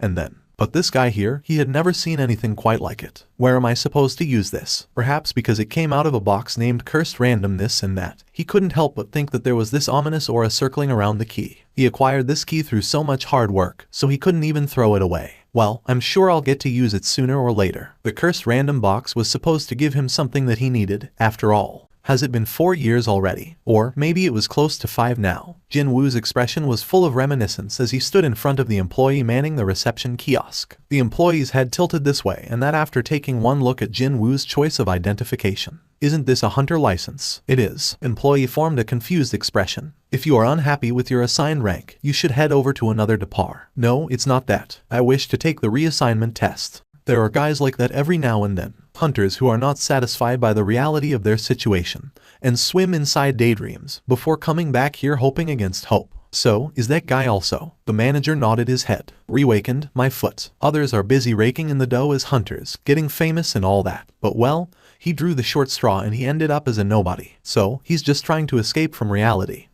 Dealing with guys like that will only tire you out. So, just tell him that he'll be paying the fee for the test and send him on his way to the measurement room. Roger that. The fingers of the manager stopped typing on the keyboard. The name written on the hunter license. Why did it feel like he had heard of that name before from somewhere? Where was it?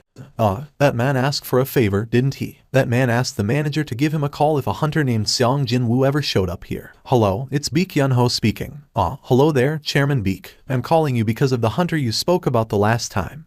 The man named Sung Jinwoo. He really came here today. But how did you know that he might appear here? Did you just say that Mr. Sung Jinwoo came there? Yes, he was here just now, applying to get a reassignment test. The conversation came to an abrupt halt and an awkward silence pervaded the line. However, only a short while later, an urgent voice came out from the phone's speaker. Even if it's only for a short while, can you somehow delay the measurement process? I'm on my way over there right now. The manager began tilting his head. Did he just mishear that? The master of the one and only White Tiger Guild was speaking with an anxious voice. Well, I'll be. Besides all that, though, the evaluation process was out of his hands already. The manager could only sheepishly reply while scratching the side of his head. That man must have entered the measurement building by now. Jinwoo parked his butt on the very last spot available of the waiting room's bench. Currently, there were 3 people waiting for their turn here. All of them looked quite tense, nervous. Jinwoo could sympathize with what these people were going through inwardly at this moment. Well, the directions of their lives would be decided with the results of today's evaluation, after all. The first time Jinwoo came here,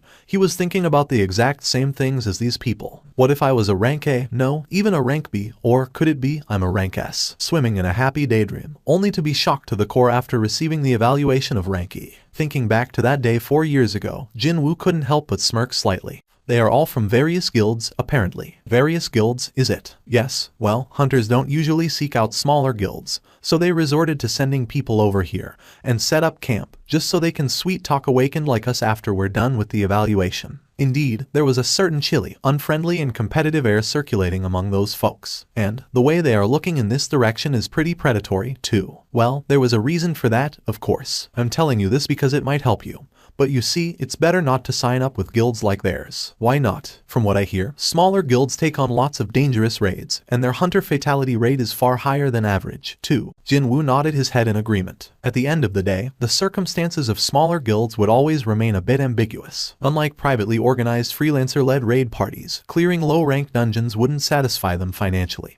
But then again, the skills of the hunters signed up with them wasn't quite good enough to clear higher-ranked dungeons. So, accidents happen frequently during their raids, which means recruiting new hunters becomes doubly important for them. And so, they arrived at a point where they had to follow the potential newbies right into the association building and prey on them. Next, please, since the location for the evaluation itself was wide open, one could easily read the expressions on those who finished the test, as well as the employees performing the said test. And the expression of the guy who had taken his test just now didn't look so good. I guess it's either a D or an E. Those folks from the smaller guilds must have thought about the same thing as Jinwoo, because they showed no interest whatsoever even when an awakened walked right past them. Wasn't that too honest a reaction from them? Well, if high-ranked hunters appeared frequently, they wouldn't be paid big bucks anyway. For regular citizens, even being a rank C would be a huge jackpot. One could still earn a fair bit of money by entering freelancer raid parties, or if one's luck was good, then entering large guilds was a viable option, too. Indeed, there were 4 rank CS among the White Tiger Guild's new recruits, weren't there? If one successfully managed to enter a large guild, then it was pretty much guaranteed that you'd earn an annual salary similar to what doctors or lawyers made. I heard that you'd get a ton of money upfront when signing with a large guild. Actually, I owe some money, you see. Because of that, I had to separate from my little girl and must live alone for the time being. Maybe it's because of that, but I'm feeling really nervous. Meanwhile, another awakened walked out, and, next up, please come this way. Are you feeling okay? No, it's not that, but, do you mind going ahead first? I'm too tense right now, you see. Was there a reason to refuse when someone wished to give up his spot in the queue? Jinwoo quickly accepted the proposal. Anyone would be feeling nervous if these few minutes determined the rest of their lives. What is your name? It's Sung Jinwoo. Mr. Sung Jinwoo, right? Please place your hand on the black-colored panel over there and wait for a little while. Following the instruction, Jinwoo walked over to the measuring device and placed his hand on the black panel. This guy's already been evaluated as an awakened rank T. The employee took a look at the documentation and glanced at Jinwoo with a mystified expression. Just why were almost all the hunters coming here to retake tests all rank E? The employee's expression changed to that of apathy as he activated the measuring device. The magic energy measuring device buzzed noisily, and a short while later it stopped its operation. The results appeared on the display monitor. What's going on here? The employee tilted his head this way and that, before speaking to Jinwoo, as the latter was about to take his hand off the panel. Hold up, please. Yes, I'd like to run the test one more time. Okay, Jinwoo placed his hand back on the panel.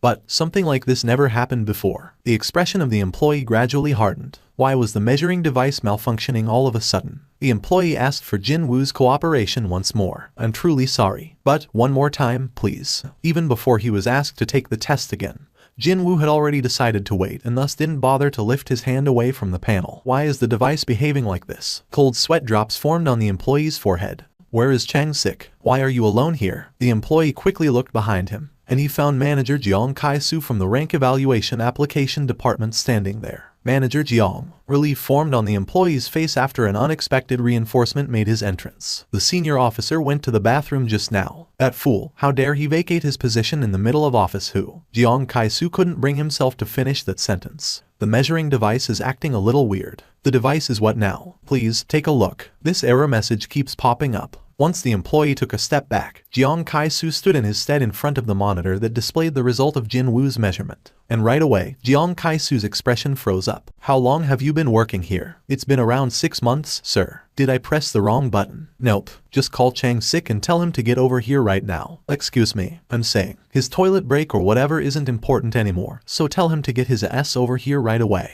Jiang Kai-su raised his voice. The employee flinched and asked, What's the matter, manager? This isn't an error message, but it's saying impossible to measure. Don't you understand what that means?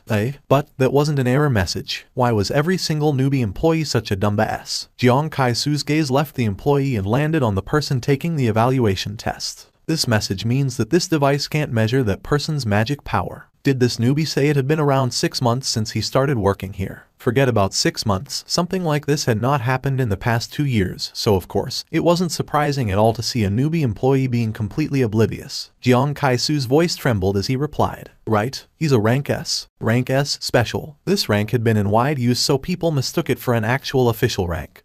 But in reality, this rank simply existed to group those awakened who couldn't be measured by any device. Excuse me, Mr. Sung Jinwoo, with the current device. Kim Chang-sik immediately remembered that Jinwoo was already a hunter, so he changed the way he addressed the youth. No, wait. Allow me to start over. It's impossible to measure your magical energy output with this device. Sung Jinwoo Hunter Nim. We need to ask for permission from the higher-ups if we want to use the precision measuring device. So would you mind if you come and visit us again in 3 days' time? By the way, it sounds like Block B is a bit noisier than usual today. Block B, you say? Truth be told, Chief Park couldn't hear anything at all. However, Choi Jong-in was a rank S hunter. His 5 senses should never be compared to that of a regular person's. If Choi Jong-in said it was getting rowdier down there, then something must have happened for real. An honorable guest had come to visit, so what a shameful blunder this was. Chief Park frowned slightly and spoke up. Let me go and find out what's happening. No, wait. I'm also getting curious, so. Choi Jong-in raised his head, and a mysterious flash of light could be seen in his eyes for a moment, and an equally mysterious smile formed on his lips. Why don't we go together? The entirety of the Block B had become deathly silent. Just now, definitely impossible to measure. Does that mean that guy's a rank S? I've only ever heard of it, but seeing an impossible to measure rank with my own eyes is... Gulp. The recruitment agents dispatched by various smaller guilds were busy swallowing dry saliva as they stared at Jinwoo turning in their direction. However, none of them tried to talk to him. If he was a rank C, then they would have started a war of nerves trying to sign him up to their respective guilds. They would have formed the proverbial queue just for a chance to talk to him. What about a rank B, then? They would pounce on him like crazy while throwing around quite attractive-sounding offers, such as guaranteed spot as a high-ranking officer in the guild, or shares in the guild, etc. This man, who got his magic energy measured just now, was supposedly a rank S. Not an A, but an S. It might be an easy thing to say, but the truth was, that single letter was only used to denote the very best awakened in the country, with only 9 of them existing in South Korea. With that man included, it'll be 10, isn't it? The 10th rank S hunter. This youth was not someone these headhunters from the various small guilds could even attempt to talk to. Wait a minute. Couldn't this be my opportunity? A handful of quick-witted scouts suddenly had this remarkable idea. How about acting as a middleman? Just as the scouts sneakily glanced at their peers and began inching forward, someone suddenly pointed towards the entrance of the Block B. Isn't that? Was it because everyone was so tense already? No one could tell who did it first. Everyone seemingly shifted their gazes over in the direction the first man to open his mouth pointed at. The eyes of the scouts widened immediately. Yuck. A man wearing a stylish business suit was entering Block B. There wasn't a single person present who didn't know that man's name. Choi Jong-in. Why is the leader of the hunters here? Sure enough, Choi Jong-in felt the gazes of the crowd and lightly tidied up his suit, before walking straight towards Jinwoo. But isn't this too fast for him to get here after receiving an alert? No, wait a minute. Did he already sign up with the hunters? Did the hunters know about him? Well, the top guild sure operates on another level. Scouts present all readily accepted the inevitable conclusion to come. Perhaps it was a relief that none of them stepped forward and tried to chat up the youth. How embarrassing would it have been when one of them started yapping on and ended up running into Choi Jong-in instead. Jinwoo was breathing a sigh of relief at the grand entrance of Choi Jong-in. What a relief. He was pondering what to do next after being stared at by so many pairs of eyes. But what a wonderful timing it was, that man walking in and dividing the attention. Jinwoo inwardly thanked Choi Jong-in for providing some unexpected help. Choi Jong-in's eyes gleamed brightly as he stared into Jinwoo's face. This man's the 10th. Choi Jong-in beat around the bush with Chief Park about checking out the situation together or some such. But the truth was, he already had sensed what was happening before coming here. I mean, they've been yapping on so loudly about impossible to measure this in device error that, so how can I not hear them? Thanks to that, though, he was given a huge opportunity here. Choi Jong-in cleared his throat and formed his trademark smile. I'm Choi Jong-in, the leader of the Hunters Guild. Of course, Jinwoo knew that already. Well, that man's face could be seen frequently enough whenever a TV was turned on. After all, I'm aware that you just had your awakened rank evaluation. Yes, by any chance, have you thought of a guild to join? I'd like to speak to you regarding that issue, so can you spare a minute to talk, please? Sorry, but don't have the time. Jinwoo quickly voiced his refusal and hurriedly left the Block B building. It happened so fast that Choi Jong-in didn't even have the chance to think about stopping the youth from leaving. Meanwhile, the association employees and the scouts from other guilds belatedly realized what had transpired and began freaking out. What the hell? Wait, did Choi Jong-in get kicked to the curb? No matter who sees it, he was ignored. Mutter, mutter. The waiting room became very noisy all of a sudden. Choi Jong-in did his best to maintain his calm and looked to his side. Chief Park. Yes, Chief Park replied with an awkward look on his face. Did I make a mistake during my introduction? Well, I wonder. I'm not sure. Obviously, Chief Park heard everything as he was standing to the side. Still, this wasn't the right time to say that out loud, no. When Chief Park shut his mouth, Choi Jong-in sheepishly scratched the side of his head. Was I too careless with my approach? Still, there was no reason to feel disappointed here. Without a doubt, he was one step ahead of other guilds. I'm the only one who knows about the appearance of the new rank S. The remeasurement was scheduled for 3 days later. There was still some time left until the official announcement. Before that, though, I gotta find another opportunity to talk to him, no matter what. While Choi Jong-in began pondering his options, he spotted someone else hurriedly running towards the building.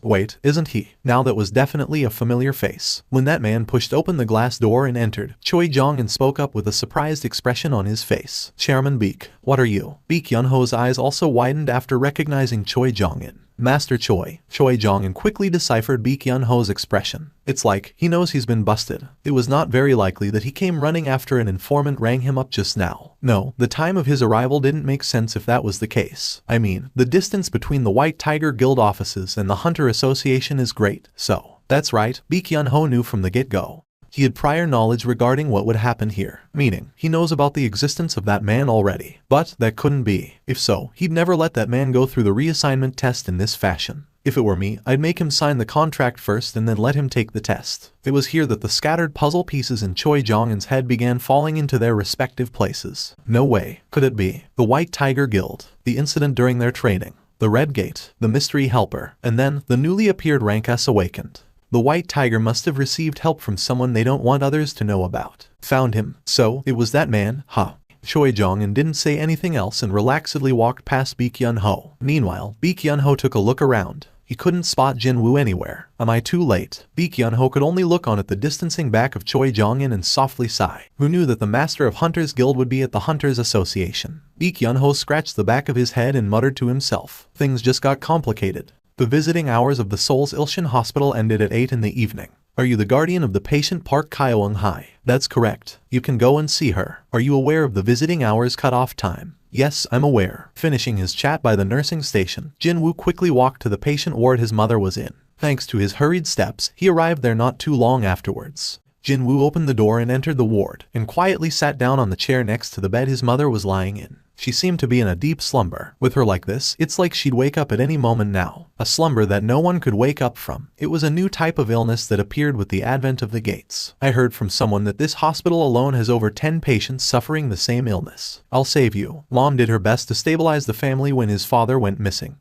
even though she never enjoyed robust health. Ending his definitely not short visit, Jinwoo wordlessly walked out of the ward and carefully closed the door behind him. And when he turned around to leave, he got to spot a familiar face standing in the corridor. On that day, it was you who killed the monsters in the dual dungeon, wasn't it? A low and thick, manly voice, sharp, scary eyebrows. He was none other than Woo Jin-cheol from the monitoring division. Jinwoo didn't reply. There was no reason to, nor did he particularly feel like it, either. Instead, there was something else he wanted to ask. How did you find out that I was here? I tried to guess the places you might head off to. I called the hospital and they informed me of your presence here. The association was paying for Mom's hospital fees, after all. Well, that's going to change soon. Did you seek me out just to ask me about that day's events? No, I did not. Well, then, how can I help you? There is someone who'd like to speak to you. Would you mind accompanying me for a little while? Is that an order? No. He then deeply bowed his head, his voice sounding much more serious than before. I'd like to ask you for this favor. Jinwoo didn't expect Woo Jin-cheol, with his fearsome countenance and all, to assume that kind of attitude.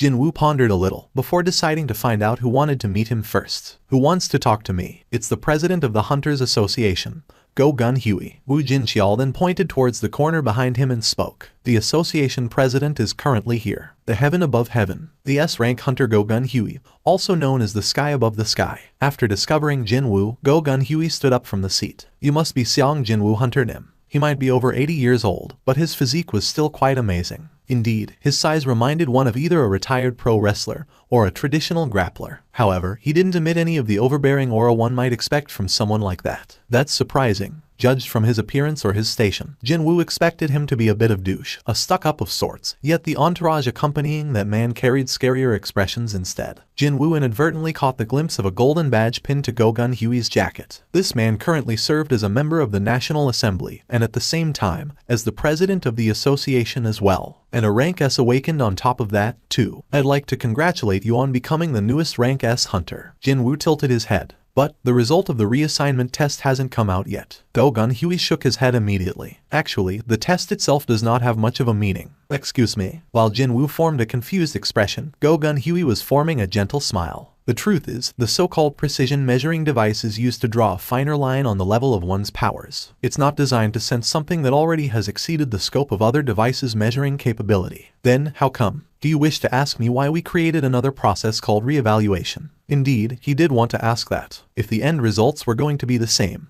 then why go through yet another cumbersome process? Go Gun Huey answered in rather a straightforward manner. It's because we were looking for a grace period. A grace period. Even before Jinwoo could ask what he meant by that, Go Gun Huey spoke up first, looking somewhat embarrassed. It's to create an opportunity where we can meet and speak to someone like you, Sung Jinwoo Hunter Nim. Listening to the association president, Jinwoo finally figured it out. As you may well know, there aren't that many excellent hunters in the association. Like Division Chief Woo Jincheol here, compared to our size. That was because of large guilds, and that's because of the large guilds. But, of course, Jinwoo nodded his head. Signing up with a large guild guarantees you fat salaries and fame, so who would want to come and work for the association? The salaries for the association's hunters weren't small by any means. But then again, when compared to what one could potentially be earning by working for large guilds, the salary was pitifully pathetic. And so, we came up with a plan in case a truly exceptional awakened decides to visit the association. So, that would be the re-evaluation test, then. Well, sure. If the result of the evaluation was publicly made available, and was spread everywhere, would the association have the chance to make an approach like this? It certainly made sense. I won't beat around the bush and get to the point. We're not a corporation, so we can't promise you lots of money. However, Go Gun Huey touched his chest area, before extending his fist that was gripping onto something. However, we can help you in a different way. I don't quite understand. What I'm saying here is that we can help guide you, Sung Jinwoo Hunter Nim, down a very different direction. His clenched fist slowly unfurled. On Go Gun Huey's palm, a golden badge gleamed brightly. Political power, is it? Even after that, Jinwoo maintained a suspicious expression. You know about the 5 guilds, yes. How could anyone not know of them? Jinwoo silently nodded his head. Currently, you'll find that in South Korea, the heads of 5 large dragons are locked in a delicate balance. Around the capital, the Hunters, the White Tiger, and the Reapers. And in the countryside, the Shining Star and the Night Order. If you decide to enter one of the 5 guilds, doesn't matter which one, the delicate balance will shatter and everything will change. Even now, the status and authority of large guilds were soaring into high heavens. However, what if one of them managed to sign up another rank S hunter and used it as the springboard to soar even higher? Would they listen to the association anymore? The association's sole role was to remain as the center of the balance among the hunters by using power. It is simply far too inadequate to control and tie down hunters with laws and regulations and the threat of prosecution. Jinwoo too thought like that before. Monsters found in dungeons weren't the only monsters out there. Hunters were also, in a way, monsters. If one were to look only at the strength aspect, then hunters were far more dangerous monsters than regular monsters found in dungeons. That is why the association exists. Go Gun Huey's expression became far more grave. And the association needs your help, Sung Jinwoo Hunter Nim. For the first time in a long while, Go Gun Huey was feeling nervous and expectant at the same time, as he asked the next question in a soft but firm voice. What will you choose, Hunter Nim? That wasn't a bad suggestion. If Go Gun Huey were to lend his support, then even the most average guy would be on the fast track to success. The National Assembly, the government, the Hunters Association, and even the mass media, too, it'd be very hard to find a sector that Go Gun Huey's reach did not extend to. Not only that, if the person receiving that support just so happened to a rank S hunter, I can't even imagine how far a person like that would climb up. All of a sudden, Jinwoo pictured himself sitting right next to the member of National Assembly Go Gun-hye while kitted out in a super dope designer business suit. His heart palpitated ever so slightly. Such an opportunity wouldn't come knocking every day, right? However, there was one important thing missing from that scenario. If I sign up with the association, I won't be able to increase my level. The higher-ranked hunters working for the association never participated in raids at all. Their main role was to deal with other hunters, not to hunt down and kill monsters. Jinwoo eventually opened his mouth. And sorry, Go Gun-hye's expression hardened immediately. I thought I saw determination fill up his face just now. Was I mistaken? He couldn't hide the disappointment in his face. In the end, the ambition of the man named Sung Jinwoo was only about this much. Go Gun-hye wasn't lying about lending support for the other path. Actually, he was thinking of something even greater. A new rank has to appear in 2 years. Go Gun-hye was thinking of keeping this youth close and teaching him the ropes, and if the kid showed promise, groom him to become the next successor. Because a powerful figure was needed to support the association when he was gone. Meaning, Go Gun-hye was planning to hand over everything he had. However, for the result to be like this, how laughable I am. Go Gun-hye took away the golden badge and asked in a dejected voice, "Is it because of money?" Jinwoo replied right away, "No, it is not. I want to fight." Jinwoo's unhesitating reply smacked the back of Go Gun-hye's head. What did he say? It definitely felt like he got sucker punched just now.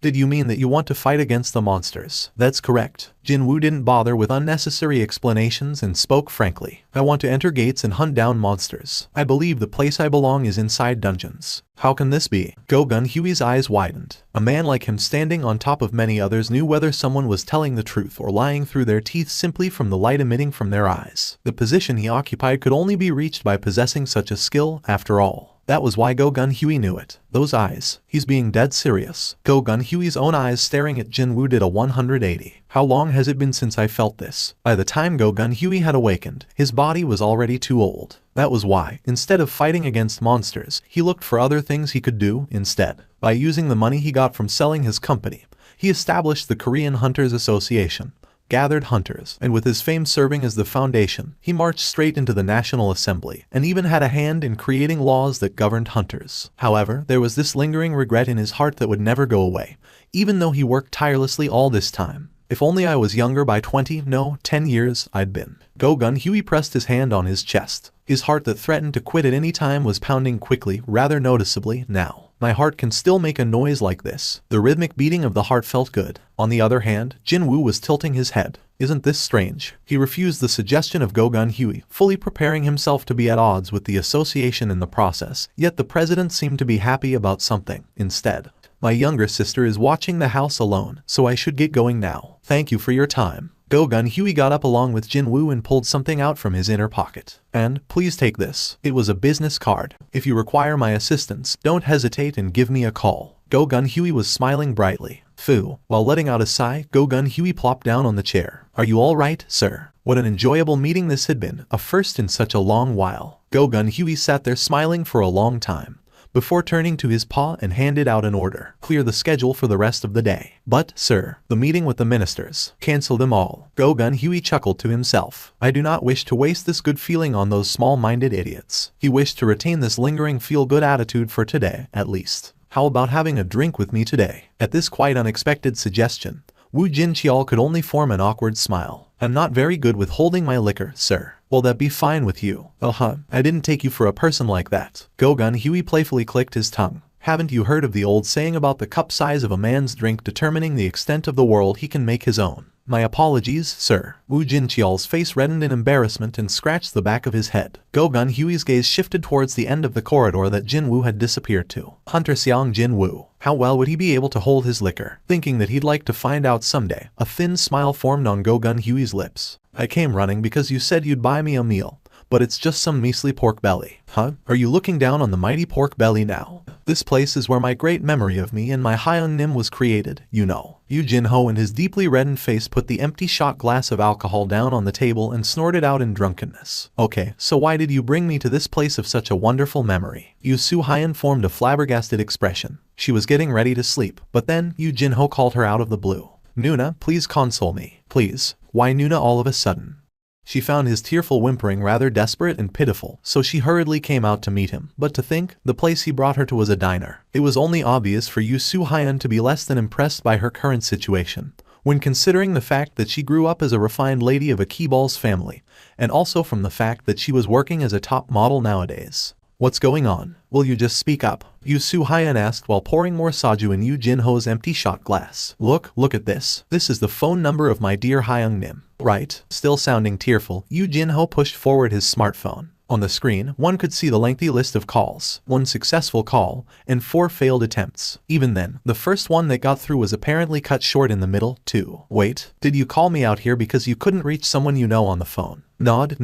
Gimme that. She quickly tapped on the call icon. Ring. The ringtone got cut off a short while later. When that happened, Yoo Soo-hyun began glaring at him. Hey, you dumba s. Hey? Yoo Jin-ho raised his head from the table. The ringtone cuts out after 15 seconds. That guy is not avoiding answering you. It's just that his phone's been switched off. By the way, just who is this Hyung-nim guy? You'll find out soon enough. After signing up with the Yoojin Guild, that is. Yoo Jin-ho was about to say those words out loud. But then, his eyes widened slightly after seeing the footage being shown on the TV mounted high up on the diner's wall.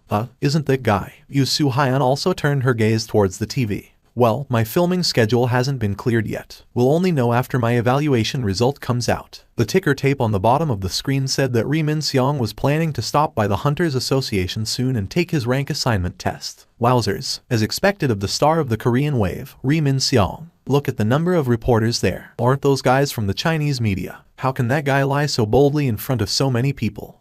Everyone who's in the know all know it already. That's all just a show. He already has been ranked A, you know. He's just playing it up for the cameras because he wants to be the talk of the town. He's putting on an act. The difference in his personality between when the cameras were around and when they were not was, as the kids like to say nowadays, the fourth dimensional wall that no one could cross. That was the type of person Yoo Soo-hyun detested the most. Not too long ago, he called her up totally out of the blue and started his SH tick while saying something about being a hunter like her. She had to go through a ringer trying to end that call. What an unpleasant bastard. Even before he had awakened, he was infamous for his incredible arrogance. But now that he was about to become a rank A hunter, how bad would it get now? There were 2 more days to the reassignment test. He decided to gather more information on the artifact trade during this time period, so he switched on his computer. As he browsed through the available information on the auction goods, Jinwoo's eyes grew wider and wider. The minimum starts in the hundreds of millions.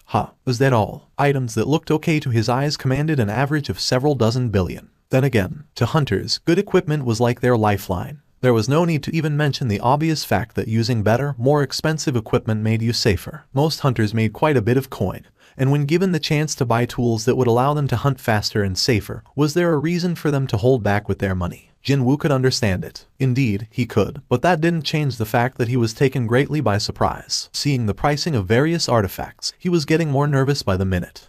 I don't think it'll be enough with what I have in the bank. He didn't find a defensive artifact designed to defend against flame-type damage, but it looked increasingly likely that the amount he had would not be enough to buy high-grade defensive equipment at all. And I thought that I had enough money now. That opinion was from the perspective of a normal person. As a hunter, it fell far too short. He had around 1.7 billion saved up in the bank. If he were to purchase artifacts he wanted, he definitely had to sell the bead of avarice. Now that he was the seller, Jinwoo's expression rapidly changed. Needing a lot of money to buy an artifact means that I can sell my own artifact at a sky-high price. Click. He moved the mouse and continued to search, until the list of the magical tools currently on sale appeared on the monitor. No matter how hard he searched, he could not find a single artifact that doubled the magic damage. Man, these prices for the magic tools are no laughing matter, aren't they? When he thought about it, though, the boost of 20% was not small at all. Only the upper tier, no, the very best hunters out there, would be able to afford such an expensive artifact. The best available option was to let the artifact specialists handle the bead and sell it via auction. Sure, there was the issue of taxes and commission fee, but this was still the best and quickest method that wouldn't produce any unnecessary baggage in the long run. So, the only remaining issue would be with me providing the information on where I've found this thing.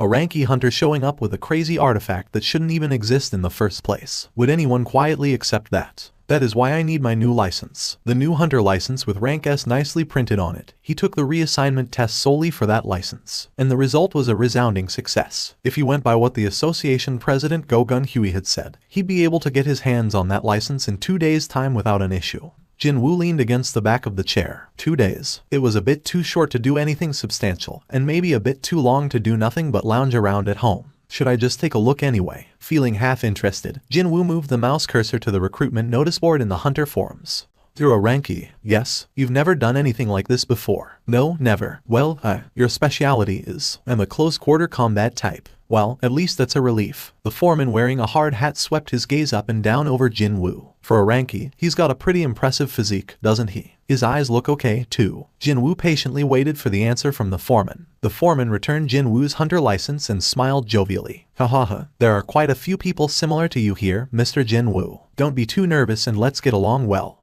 The sizes of high-ranked dungeons were so great that a single raid team couldn't do everything in one go. That was why the labor was divided. The raid team that cleared the dungeons, the mining team that mined minerals from the dungeon's interior, and finally, the retrieval team tasked with collecting the remains of the fallen monsters. Both the mining and the retrieval team entered the dungeon once all the monsters inside except the boss were eliminated. Jinwoo applied to the mining team. Wait, is this all the so-called equipment there is? With a somewhat unconvinced expression, Jinwoo picked up one of the pickaxes. Even though it was faint, he could sense the flow of magical energy in it. It's got magic energy inside. Modern technology that utilized electricity didn't work inside dungeons. Because of that, the old-fashioned tools like this pickaxe were used instead, with magic energy enhancing their performance. Once he held the pickaxe tightly, he felt certain. It was not for nothing that hunters in the mining team were roundly berated by others as dungeon miners. Jinwoo shifted his gaze over to the gate. A giant hole was silently floating in the air. A gate with a humongous size that no rank C gates could even hope to compare filled up Jinwoo's vision. So, that's the rank A gate. That guy was his sole reason for showing up here today. I want to see high-rank dungeons with my own eyes. Even though all the monsters inside, except the boss, of course, were dead, he still wanted to confirm the interior layout of the rank A dungeon with his own two eyes. Well, I'll be entering one sooner or later. Knowledge was indeed power. However, there would always be a limit to learning from books and internet articles. Didn't the newbies of the White Tiger Guild meet with a huge misfortune simply because they had overlooked that crucial fact? If I wasn't there, none of them would have survived. Knowing something and personally experiencing it were two different things. When the opportunity arose, Jinwoo readily applied to enter the mining team in order to get used to rank A dungeons. He did feel a slight pang of regret when holding that deeply uncool pickaxe, but when staring at that massive, fearsome gate, such misgivings flew out of his mind. Looks like I've made the right choice. He still had some time left to kill until the reassignment test, so what a good opportunity this was. Knock, knock. Here are the requested files, sir.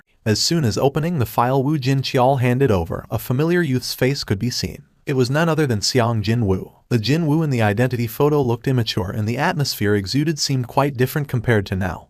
But it wasn't enough to make it impossible to recognize him. Reading the youth's prior records, Go Gun Huey gradually became serious. 4 years of hunter activity as a Ranky. Not only that, the lowest grade there is. This was no different than him trying to kill himself. Jinwoo had spent as much time in the hospital as he was active as a hunter. Even with all these frequent injuries, he still managed to tough it out. Apparently, he couldn't quit the association because of his mother's hospital fees. A rare type of youth in this age, indeed. An unreadable light flickered in Go Gun Huey's eyes. In place of his missing father, he has been looking after his sick mother and a younger sister who is still a student, all by himself. After learning that Sung Jinwoo was a reawakened, Go Gun Huey decided to take a peek at the youth's files half out of interest. But he sure didn't expect this. Go Gun Huey found the youth even more likable after reading more about the kid. There is something you should know, sir. The truth is, I received word not too long ago that Hunter Sung Jinwoo has entered a raid team earlier today. Already? Okay, so whose team are we talking about here? It's the raid team from the Hunters Guild.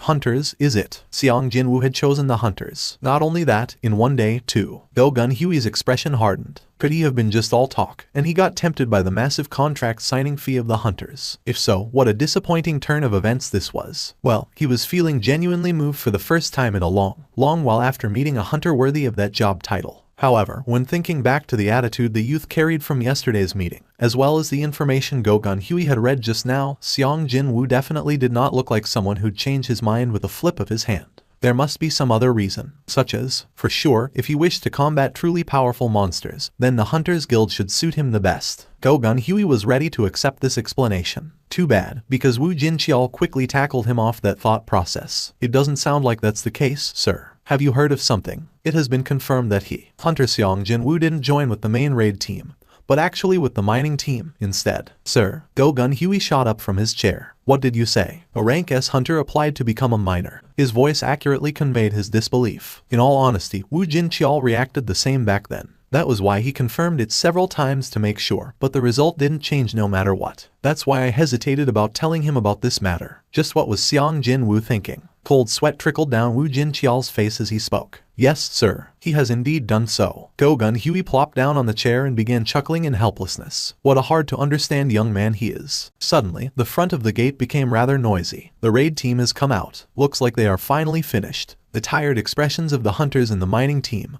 restless from all that waiting, brightened one by one. The Hunters Guild employees stood in front of the gate and welcomed the raid team members as they made their exit one by one. The term raid team as used in the field seemed to refer to the members belonging to the guild's main assault force. So, these people are the country's best assault force. Studying the faces of each and every upper rank, no, the very highest ranked, hunters walking by, Jinwoo's eyes sharpened considerably. He spotted a familiar face among them, Choi Jong-in, the leader of the Hunters Guild, and a rank S mage-type hunter. Jinwoo pulled the hard hat lower to hide his face, figuring that things might get complicated if Choi Jong-in recognized him here. Thankfully, there were many hunters wearing a similar get-up as him nearby, so Jinwoo was able to blend in just fine. And so, as he stood amidst the miners and silently studied the members of the country's very best assault force, Jinwoo began thinking that, are they really the true elites of the Hunters Guild? He was feeling quite incredulous inwardly. Quite contrary to his initial expectations, it was hard to find a single hunter with a really powerful aura. As befitting of the nickname Ultimate Weapon, Jinwoo could sense an enormous amount of magical energy from Choi Jong-in.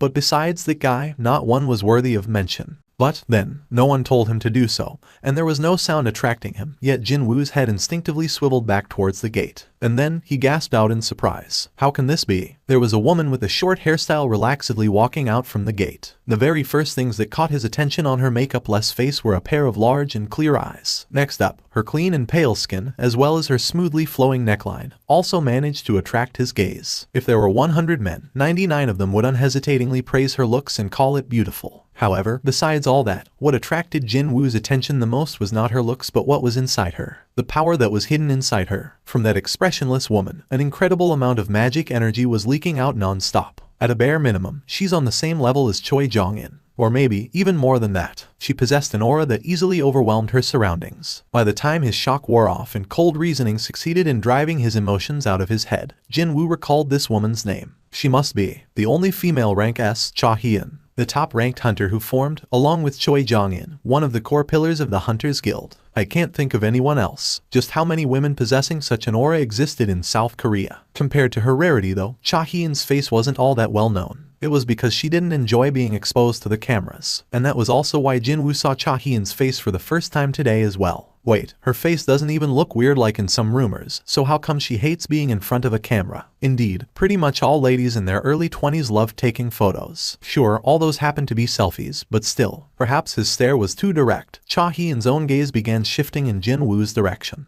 Stealth shouldn't be necessary here, right? Jinwoo easily hid his presence. Cha Hyun continued to scan the area Jinwoo used to stand before tilting her head slightly. What was that? I thought I felt a really strong presence just now. Was she mistaken? Initially, she thought that the association president Go Gun Huey had stopped by at the operations area. However, that powerful presence disappeared completely as if it was a lie. Well, someone as busy as the association president wouldn't come unannounced, now would he? Too bad for her. The cost of her misunderstanding was rather great. Because she was searching after the hint of that strong presence, she had to focus her senses, and that meant the heavy odor several times worse than normal assaulted her nose. Yuck. As usual, Cha Hyun pulled out a handkerchief to cover her nose, and while tottering around somewhat uneasily, escaped from the cordon of hunters. Her perception is better than I thought. Jinwoo let out a sigh of relief while watching Cha Hyun's distancing back. With her exit, all the raid team members had come out of the gate. Having been waiting with bated breath for this moment, the foreman of the mining team Bi Yun-seok turned around to face his boys. He clapped his hands loudly and spoke up with a bright voice. Well, it's our turn now, so let's all do our best. The unique nature of the job meant that the retrieval team would have to enter first, followed by the mining team.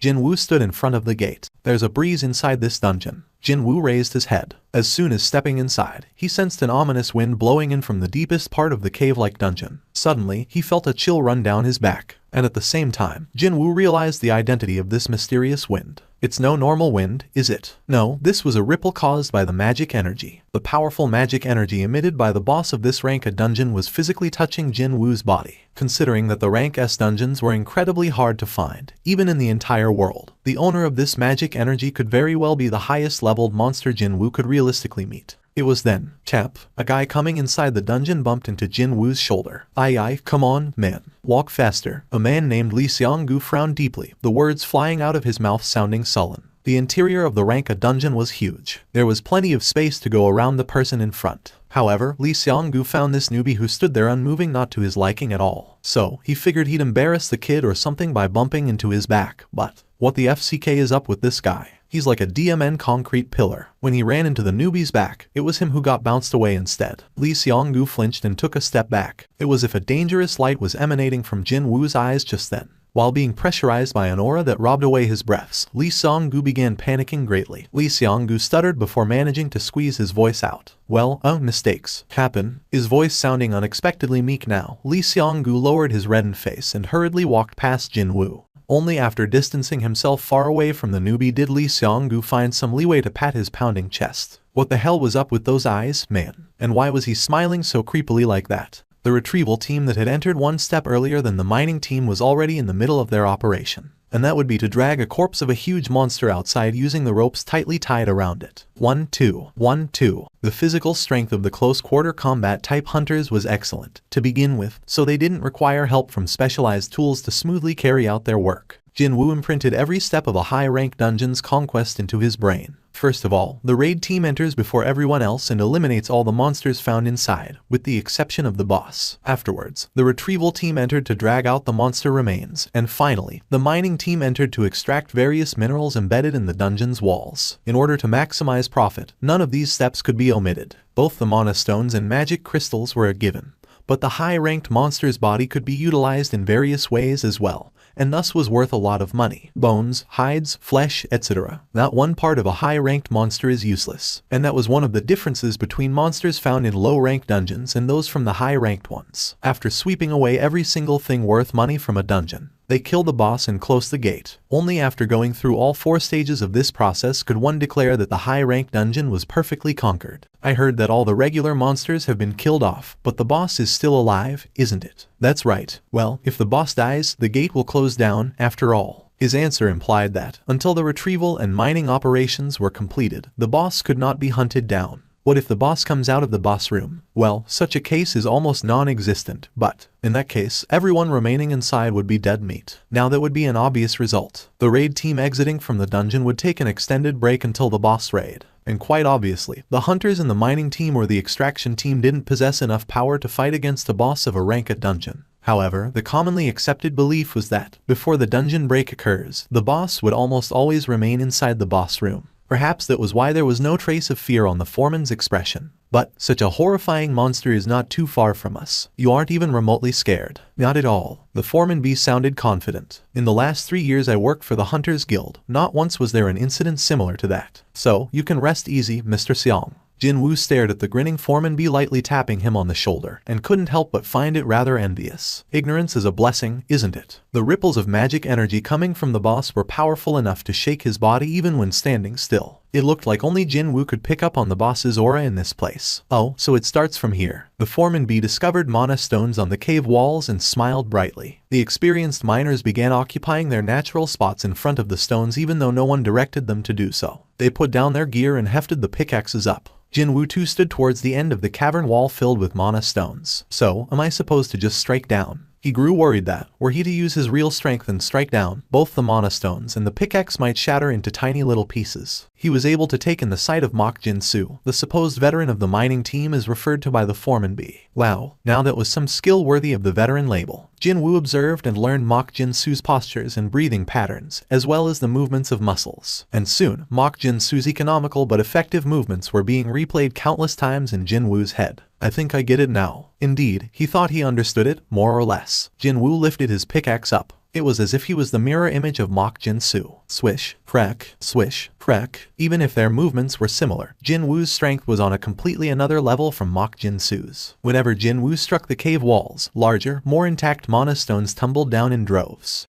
Oi, what's up? Look over there. Yuck. What the hell is up with him? The hunters stopped what they were doing and dazedly stared at Jinwoo. Even Mok Jinsu's tireless hands came to a stop, too. The supposedly mining virgin Ranky Hunter was currently making easy mincemeat out of the Mana stone wall with practiced movements. Is he really a Ranky? I confirmed it with his license, obviously. You think I'll let a complete stranger into my team without confirming his Hunter license first? Well, then, how do you explain that? Wordlessly observing Jinwoo, the foreman bee nervously swallowed his saliva as excitement dyed his expression. Without a doubt, Mr. Seong is the heaven-sent miner. An alarm went off from Foreman B's wristwatch. He raised his wrist to confirm the time. It was lunch hour already. Everyone, let's take a break and have lunch. Yes, everyone dropped their tools and dusted their hands. While the miners were walking towards the exit in pairs and groups, Jinwoo showed no hint of moving from the spot. Foreman B got closer and asked him, Mr. Seong, aren't you going too? I'm not feeling all that hungry at the moment. Even then, you should eat something if you plan to continue working in the afternoon. No, I'm fine. I did eat my breakfast a bit later than usual, anyway. Really? Well, nothing I can do about that, then. B was planning to talk about the future together with this young man during the lunch break. But that didn't mean he should forcibly drag the kid away. No. Foreman B ruefully turned around towards the gate's exit. It was at this point that the corners of Jinwoo's lips arched up. Watching the distancing backs of the miners, he formed a deep smile. I can't miss such a wonderful opportunity, right? Finally, he was left all alone. Both the mining team and the retrieval team had left the dungeon. For about 1 hour, he was free to do whatever he wanted. Meaning, this was the best chance for him to seek out the boss hiding in the deepest part of the dungeon. Jinwoo put the pickaxe down and slowly shifted his gaze to the direction of the boss room. He could still sense the thick aura of the monster. I'll just go and take a quick look. He wasn't thinking of doing anything at all. No, he just wanted to see what the boss looked like. A long stroll later, he finally arrived at the entrance of a huge chamber. It was the boss room. The cavern itself was already pretty huge. But the boss room was even bigger. Was every high-ranking dungeon as huge as this one? Just as he began wondering like that, he discovered the boss and automatically accepted that this dungeon simply had to be this big. If a monster like that gets outside, his eyes spotted the lone humanoid monster standing still at the far end of the boss room. Jinwoo's eyes began gleaming brightly like a young kid who got his hands on a toy he wanted so much as a gift. A giant-type monster. He heard a few things about this type of monster before, but this would be his first time looking at one. Because a giant-type monster's corpse was so huge, it was practically impossible to retrieve it in time, so most people would hardly ever get to see one outside of dungeon breaks. Such a creature was right over there,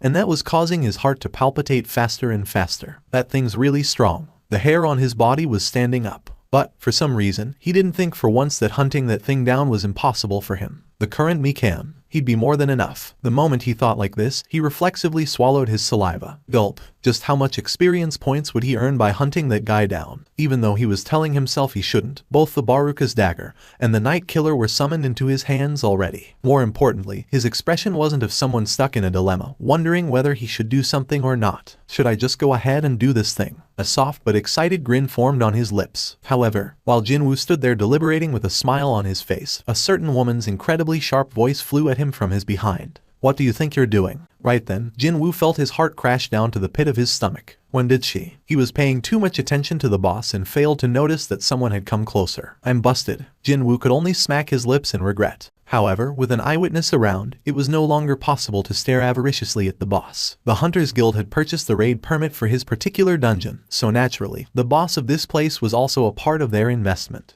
And, if the boss was killed off, the gate would close down. The potential losses the Hunters Guild might incur would be a lot. Then, I nearly messed up. He got blinded by the desire to level up and nearly put his hands on someone else's property. Jinwoo regained his bearings and spat out a sigh of relief. Meanwhile, the owner of the voice had walked closer. I asked you what you were doing. Jinwoo formed an embarrassed smile and turned around to face her. I got lost and ended up here. You got lost? She sounded flabbergasted. Only then did Jinwoo confirm who the owner of the voice was. Huh? Isn't she? He saw that face just before entering the dungeon, didn't he? It was none other than the rank S hunter Cha Hyun. As Cha Hyun slowly closed the distance, she carefully scanned both of Jinwoo's hands. I definitely saw him holding weapons just now. Though, was she mistaken? Whatever the case might have been, they had disappeared without a trace. Cha Hyun's gaze scanned the entirety of Jinwoo, up and down. A hard hat and a worker's overall. Is he from our mining team? She honestly believed him about getting lost here. She didn't know how he got this far, but well, the boss room was a very dangerous place to hang around.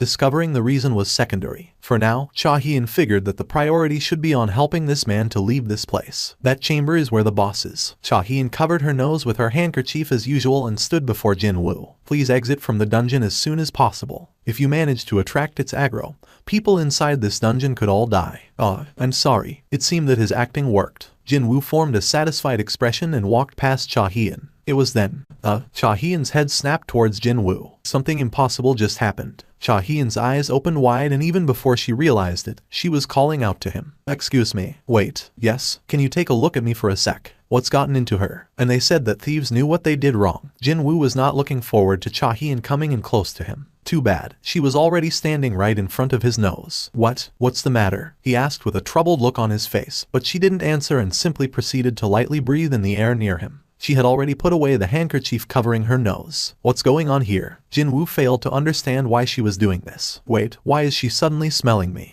However, the state of confusion Cha Hyun was going through at the moment was several times greater than his. There is no stink coming from him. This would be her first time meeting another hunter that didn't stink. Cha Hyun's surprised eyes stared at Jinwoo, and a question mark floated above Jinwoo's head as his reply. Is there some kind of a problem?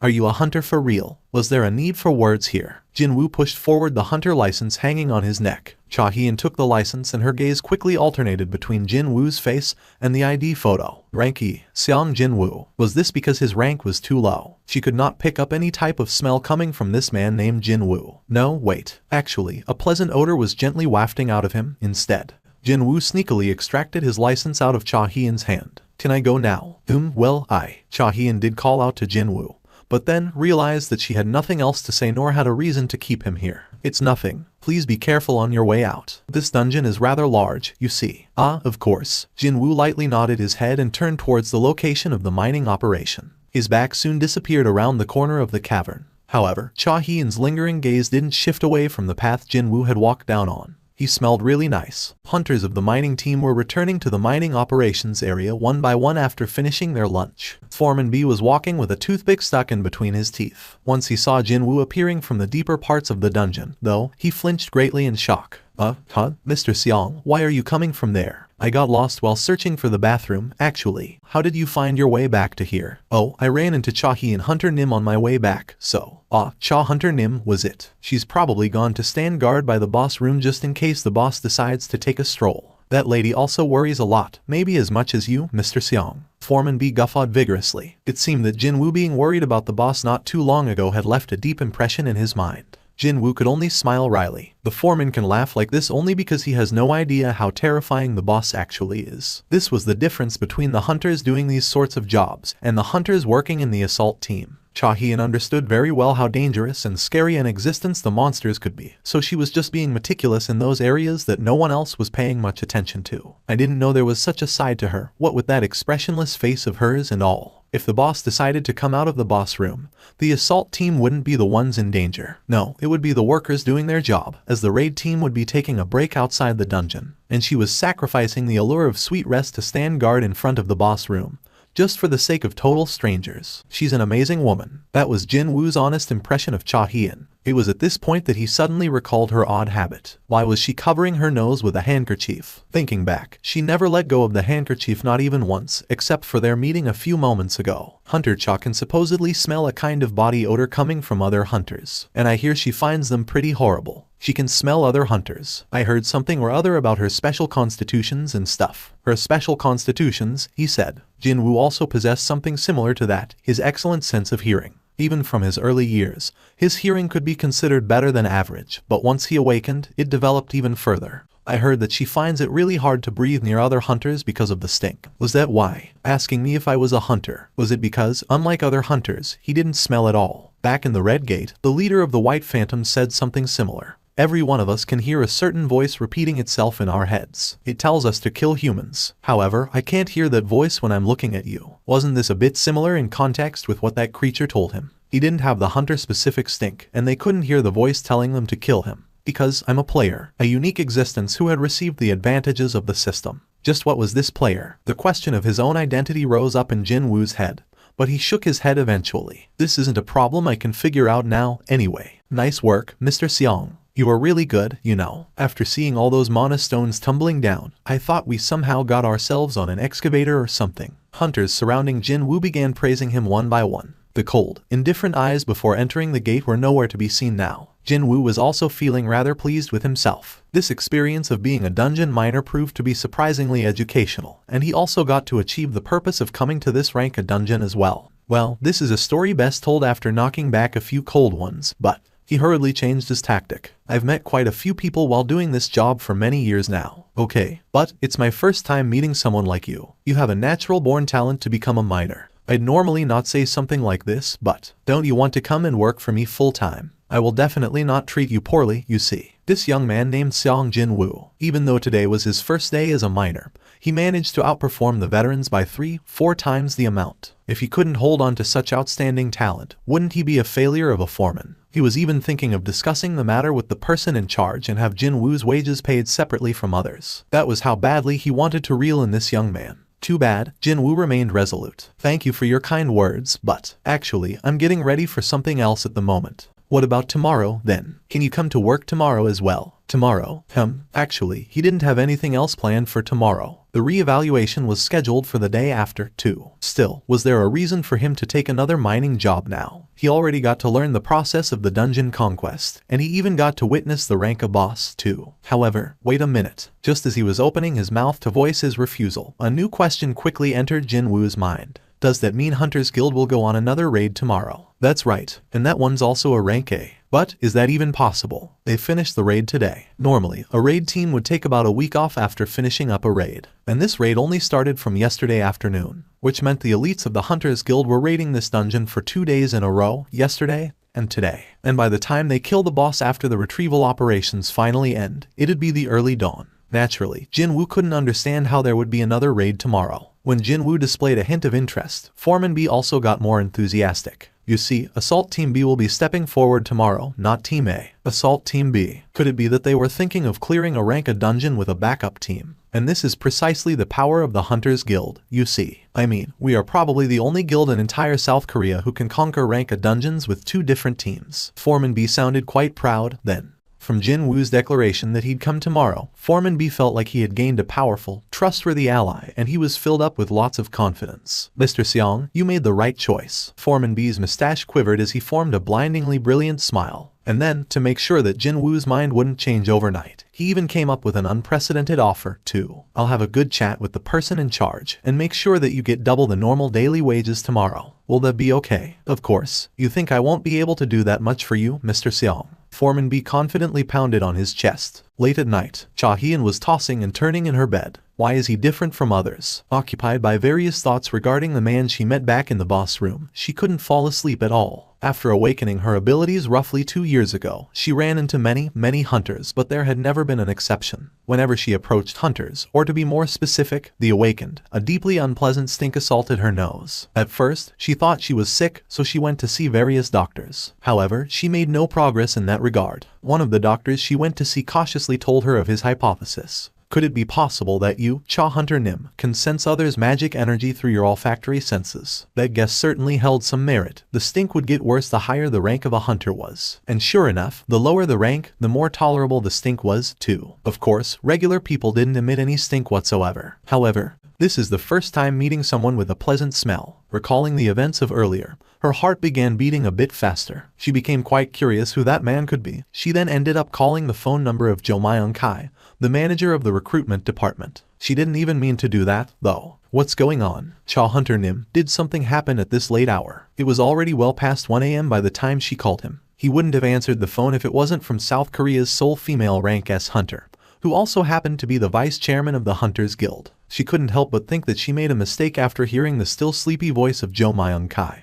But that lasted only for a short while. Cha Hyun opened her mouth with some difficulty. Can you find some information on a hunter named Sung Jinwoo? I beg your pardon. Wait, are you talking about the ranky hunter currently working for the association? Cha Hyun was taken in by a huge surprise. Jo Myung-kai was none other than the man in charge of recruiting in South Korea's best guild. So, why did a man like that remember the name of a ranky hunter? Do you know who he is? The thing is, actually, Chairman Choi has requested me yesterday to do the same thing as you have, you see. He asked me to uncover more information on that person. Chairman did that. Yes, miss. Do you know what's going on? Well, even I don't. So, what did you find out? A voice that was thick with a helpless sigh came out of the phone's speaker. I did my best to uncover more, but the association has placed a lockdown on his information. It's my first time encountering a situation like this, them blocking the flow of all information on a regular hunter. He's not even a top-ranked hunter either. But why are you looking for him, Cha Hunter Nim? Is there something I should assist you with? No, it's fine. And sorry for calling you so late. Good night. Those were the contents of the phone call she made 3 hours ago. She worked up her courage to find out more about a guy, only for more questions to bubble up in her mind. A mystery hunter whose identity was being sought after by the leader of the Hunters Guild, while the association was doing their best to hide it. There's definitely something going on here. No, wait. There simply had to be something. She earnestly prayed for it. He could very well be the person to unravel the mysterious and special constitution that continued to torment her ever since she turned 21, 2 years ago, when she had awakened her powers. That man, can I meet him again? Could it be that she'd never get to see him again? She was beset with worry all of a sudden. Thankfully, Cha Hee-in recalled Sung Jinwoo's hard hat. She remembered that the hard hat and the overall he was wearing both spotted the emblem of the Hunters Guild. I remember now. He was in the mining team, wasn't he? Unlike her, who was the part of the raid team A, the mining team would be working later today as well. If Sung Jinwoo hadn't left the mining team, then there was a chance that she could meet him again. Even before the morning sun rose up, Jinwoo left for the meeting area first thing in the morning. It was different from yesterday,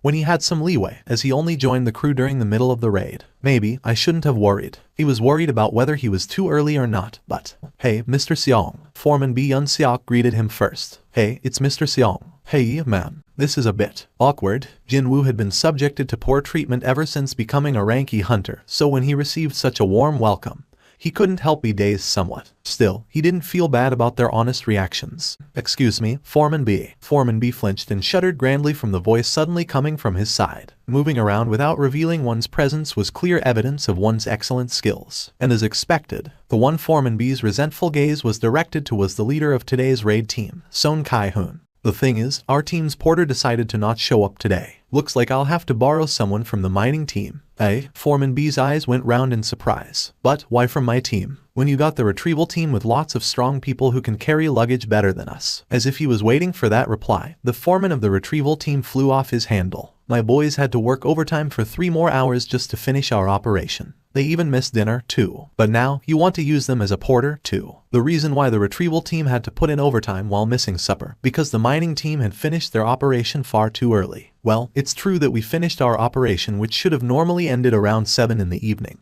by around 5 o'clock, all thanks to Mr. Seong. When the foreman of the retrieval team glared daggers with veins popping up in his neck, Foreman B forgot what he wanted to say. Perhaps he thought that this would be enough of an explanation. Son Kai-hoon then addressed the miners. Is there anyone among you who wish to accompany the raid team? Once the raid is over, we will furnish you the additional hazard pay immediately. So Kai-hoon's pleading eyes darted from here to there, but no one stepped forward. Either they looked down on the ground or stared at the heavens, deliberately avoiding meeting his gaze. That would be obvious, really. I ain't gonna risk my neck for a couple more bucks. Won't do it, even if you beat me up. The highest ranked hunter among the mining team was only a rank C. Most of them were rank DS. Heck, they even had a rank E among them, too. However, the place Son Kai-hoon wanted to take them to was a rank A dungeon, seen as perhaps the most dangerous of the lot, realistically speaking. The miners would still hesitate greatly even if the dungeon in question was rated B, yet it was an A. Even a gentle graze would kill these hunters in there. No, just stepping on the wrong spot would result in one's death. That dungeon was not a place where low-ranked hunters could survive. Sure, porters only had to lug around the raid team's gear, but still, compared to the job of mining, it was still far too dangerous. Is there no one? Son Kai-hoon's expression became more and more crestfallen.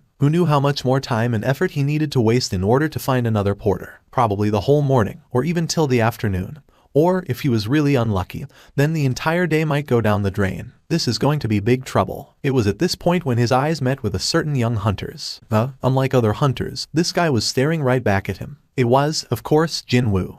While Son Kai-hoon was staring at him, Jinwoo too was slowly scanning that man's appearance. Isn't he a bit sharp for a tanker? Common sense dictated that the leaders of raid teams were tankers most of the time. Compared to other tankers, though, Son Kai-hoon was a bit on the lankier side. He was also quite tall, so, rather than a hunter, he looked more like a basketball player more than anything else. When Jinwoo took a step forward, he became the center of the attention. I'll do it. A ranky hunter wanted to enter an uncleared rank A dungeon. Pure pandemonium broke out. Upper rank monsters are waiting with bated breath inside, yet you wanna go in. Mr. Seong, what do you think you're doing? You still have a whole life ahead of you, so why are you risking it all for a measly few extra bucks? The members of the mining team surrounded Jinwoo in no time. That friend only started this job yesterday, so he probably raised his hand not knowing anything. What's his rank? His rank is too low, so how about going with someone else? It'll be far too dangerous to take that friend along with you. The rank of a porter isn't all that important, is it? Indeed, a porter only needed to carry luggage around well. If the luggage carrier located at the very back of the raid team found himself in danger, then one should look at that raid as a complete failure. In a case like that, not even a rank could guarantee his survival, so would it really matter if the porter's rank was a C or an E? They'd die regardless anyway.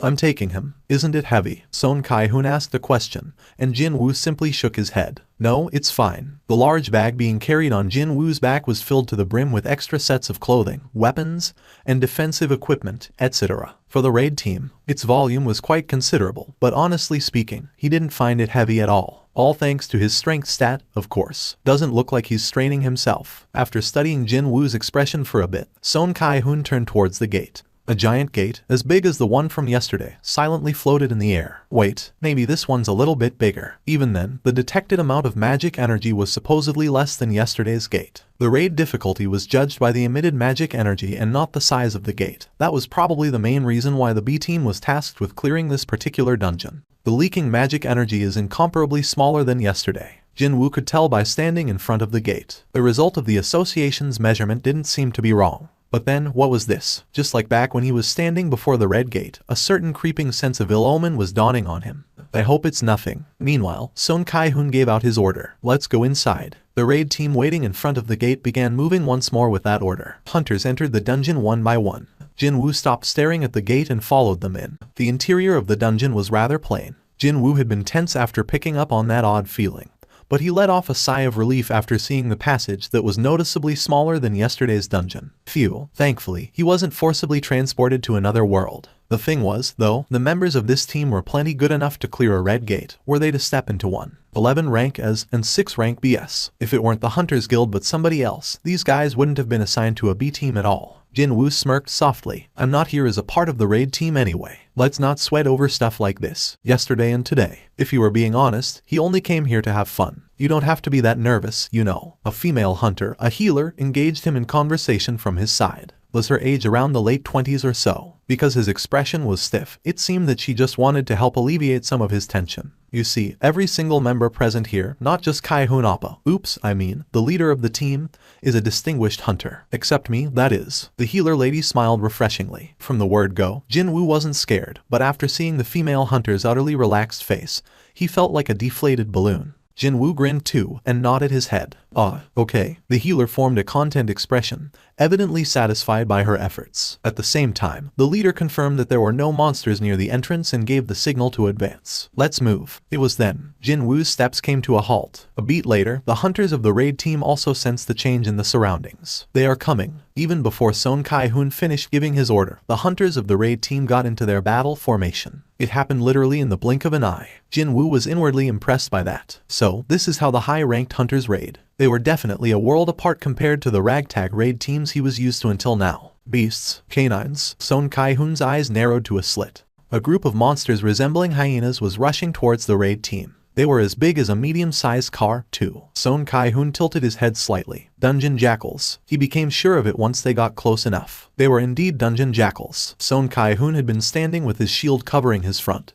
But then, he relaxed a bit and didn't even bother to activate his aggro-attracting skill. And then, he simply used his shield to batter down the dungeon jackal aiming for his neck. What's this? Aren't they dungeon jackals? Other team members, deeply tense until then, began tilting their heads and straightened their hunched stances. Soon, the short death throes of the dungeon jackals filled the cavern's interior. The jackal monsters were quickly taken care of. Over a dozen dungeon jackals were turned into corpses in the blink of an eye. Hunters dusted their hands, still confused by what happened. But why are the monsters from rank C dungeons appearing here? Sung Ji-hoon scanned his surroundings, looking somewhat dumbfounded. Everyone else was forming similar facial expressions. With the exception of one person, only Jinwoo was staring at the dead jackals with a grave expression on his face. They are no normal jackals. Jinwoo's eyes narrowed. He could definitely see that the fur around the jackal's neck had been flattened down by something until recently. It was clear evidence of them being tied to something, somewhere. Meaning, the ones that reared these monsters are somewhere else inside this dungeon. Monsters with intellect, in other words. Jinwoo recalled the white phantoms he met back inside the Red Gate. It was now a well-established fact that, regardless of what species it was, intelligent monsters were quite difficult to deal with. Somehow, my premonition might be right after all. It was not a good omen, by any stretch of the imagination. From the deeper parts of the cave, he could hear the matched footsteps getting closer. The real enemies are coming. Jinwoo stood back up. Other hunters also belatedly realized something was wrong. Oh my god, get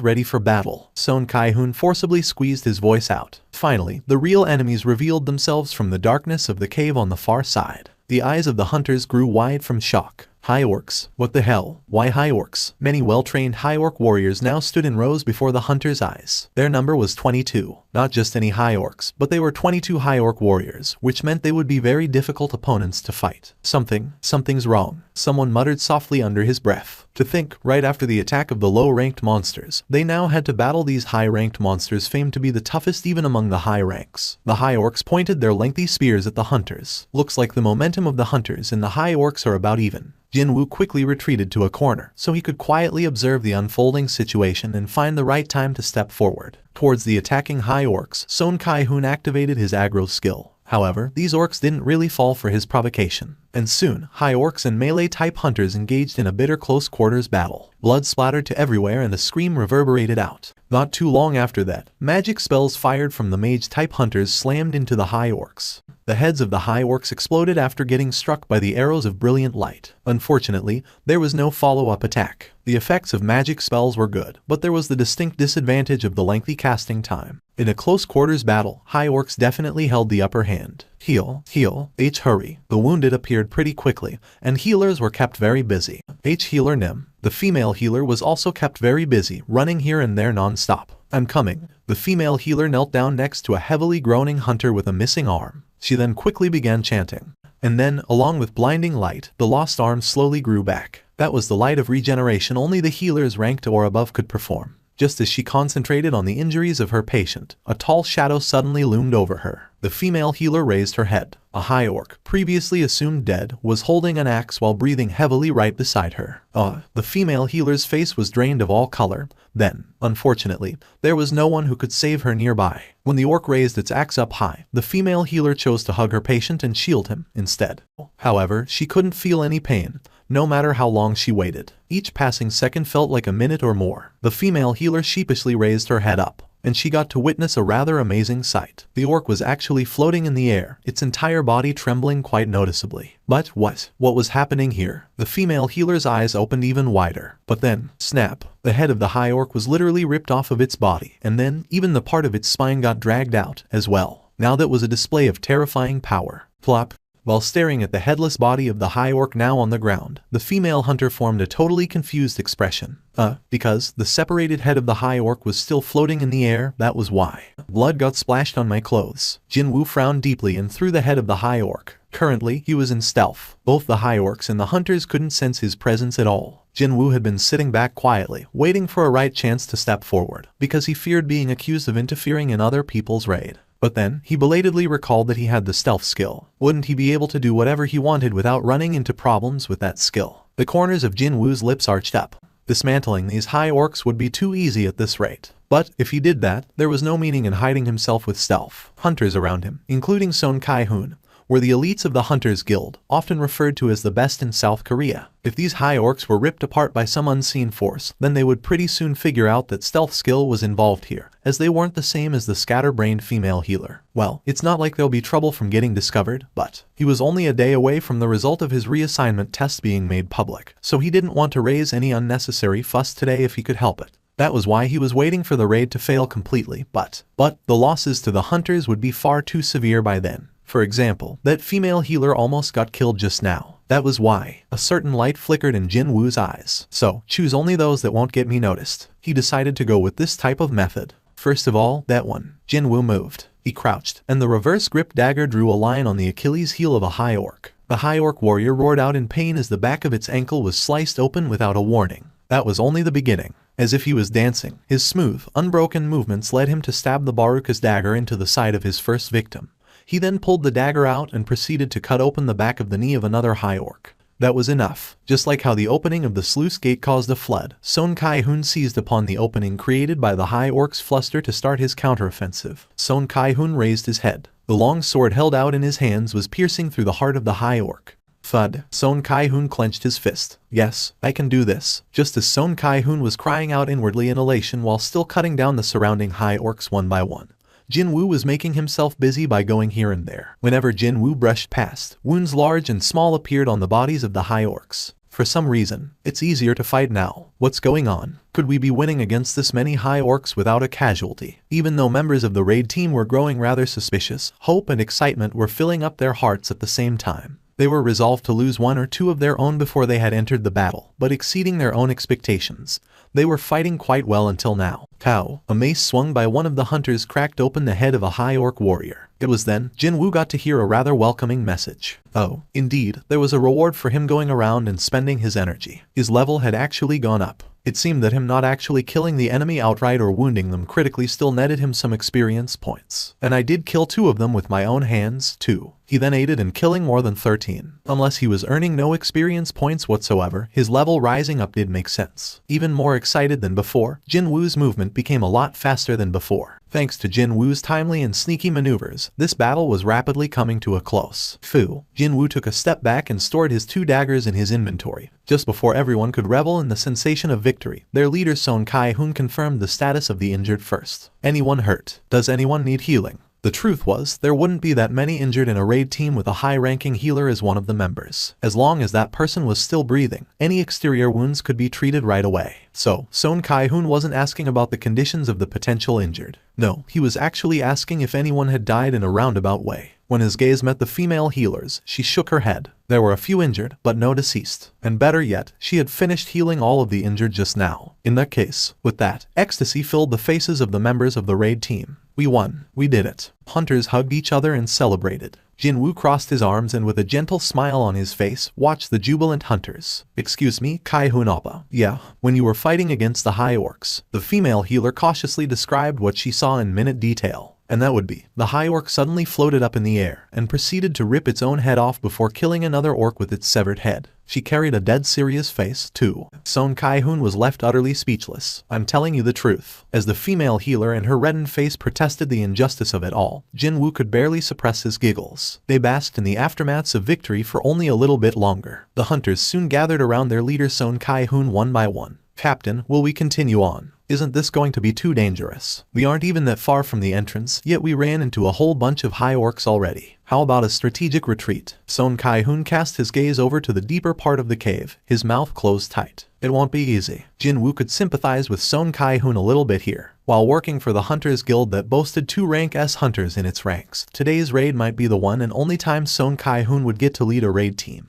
And to think, he'd have to retreat so quickly in his very first hunt as a leader. Anyone in his shoes would be tempted to push forward and clear this place. However, if you were a smart, wise leader, then, as if he had made his mind up, Sung Kai-hoon's lips quivered slightly. Jinwoo's eyes narrowed to a slit. Fortunately, as it turned out, Sung Kai-hoon wasn't a fool. For the time being, let's retreat. The leader's choice was absolute inside the dungeon. The unspoken rule said that as long as one was a part of the raid team, one had to absolutely follow the commands of the leader. One used to say that. Before in war, insubordinate soldiers were executed right away, didn't they? In a certain way, dungeons were a far more dangerous place than any war zone out there. And so, the question of the team's survival or annihilation depended on who the leader was. Thankfully, Sung Kai-hoon didn't disappoint his team members. After hearing his order to retreat, everyone lightly patted their chests. I was really worried that Son Hyung would insist on going till the end, you know. Sung Kai-hoon grinned and slapped the person who said that on the shoulder. I'm not a blind idiot like that. I know that. But, look here, Hyung. Look at my shaking hands. Jinwoo picked up the luggage and placed it on his back. Along with Sung Kai-hoon's orders, the raid team began moving again, although their direction had reversed. Jinwoo smiled wryly, and here I am, hoping to go in a little bit deeper. Regardless of what happened, he was nothing more than a guest. And as a guest, he had no right to run his mouth on this and that about the decision of the house owner, now did he? It was indeed a bit regretful.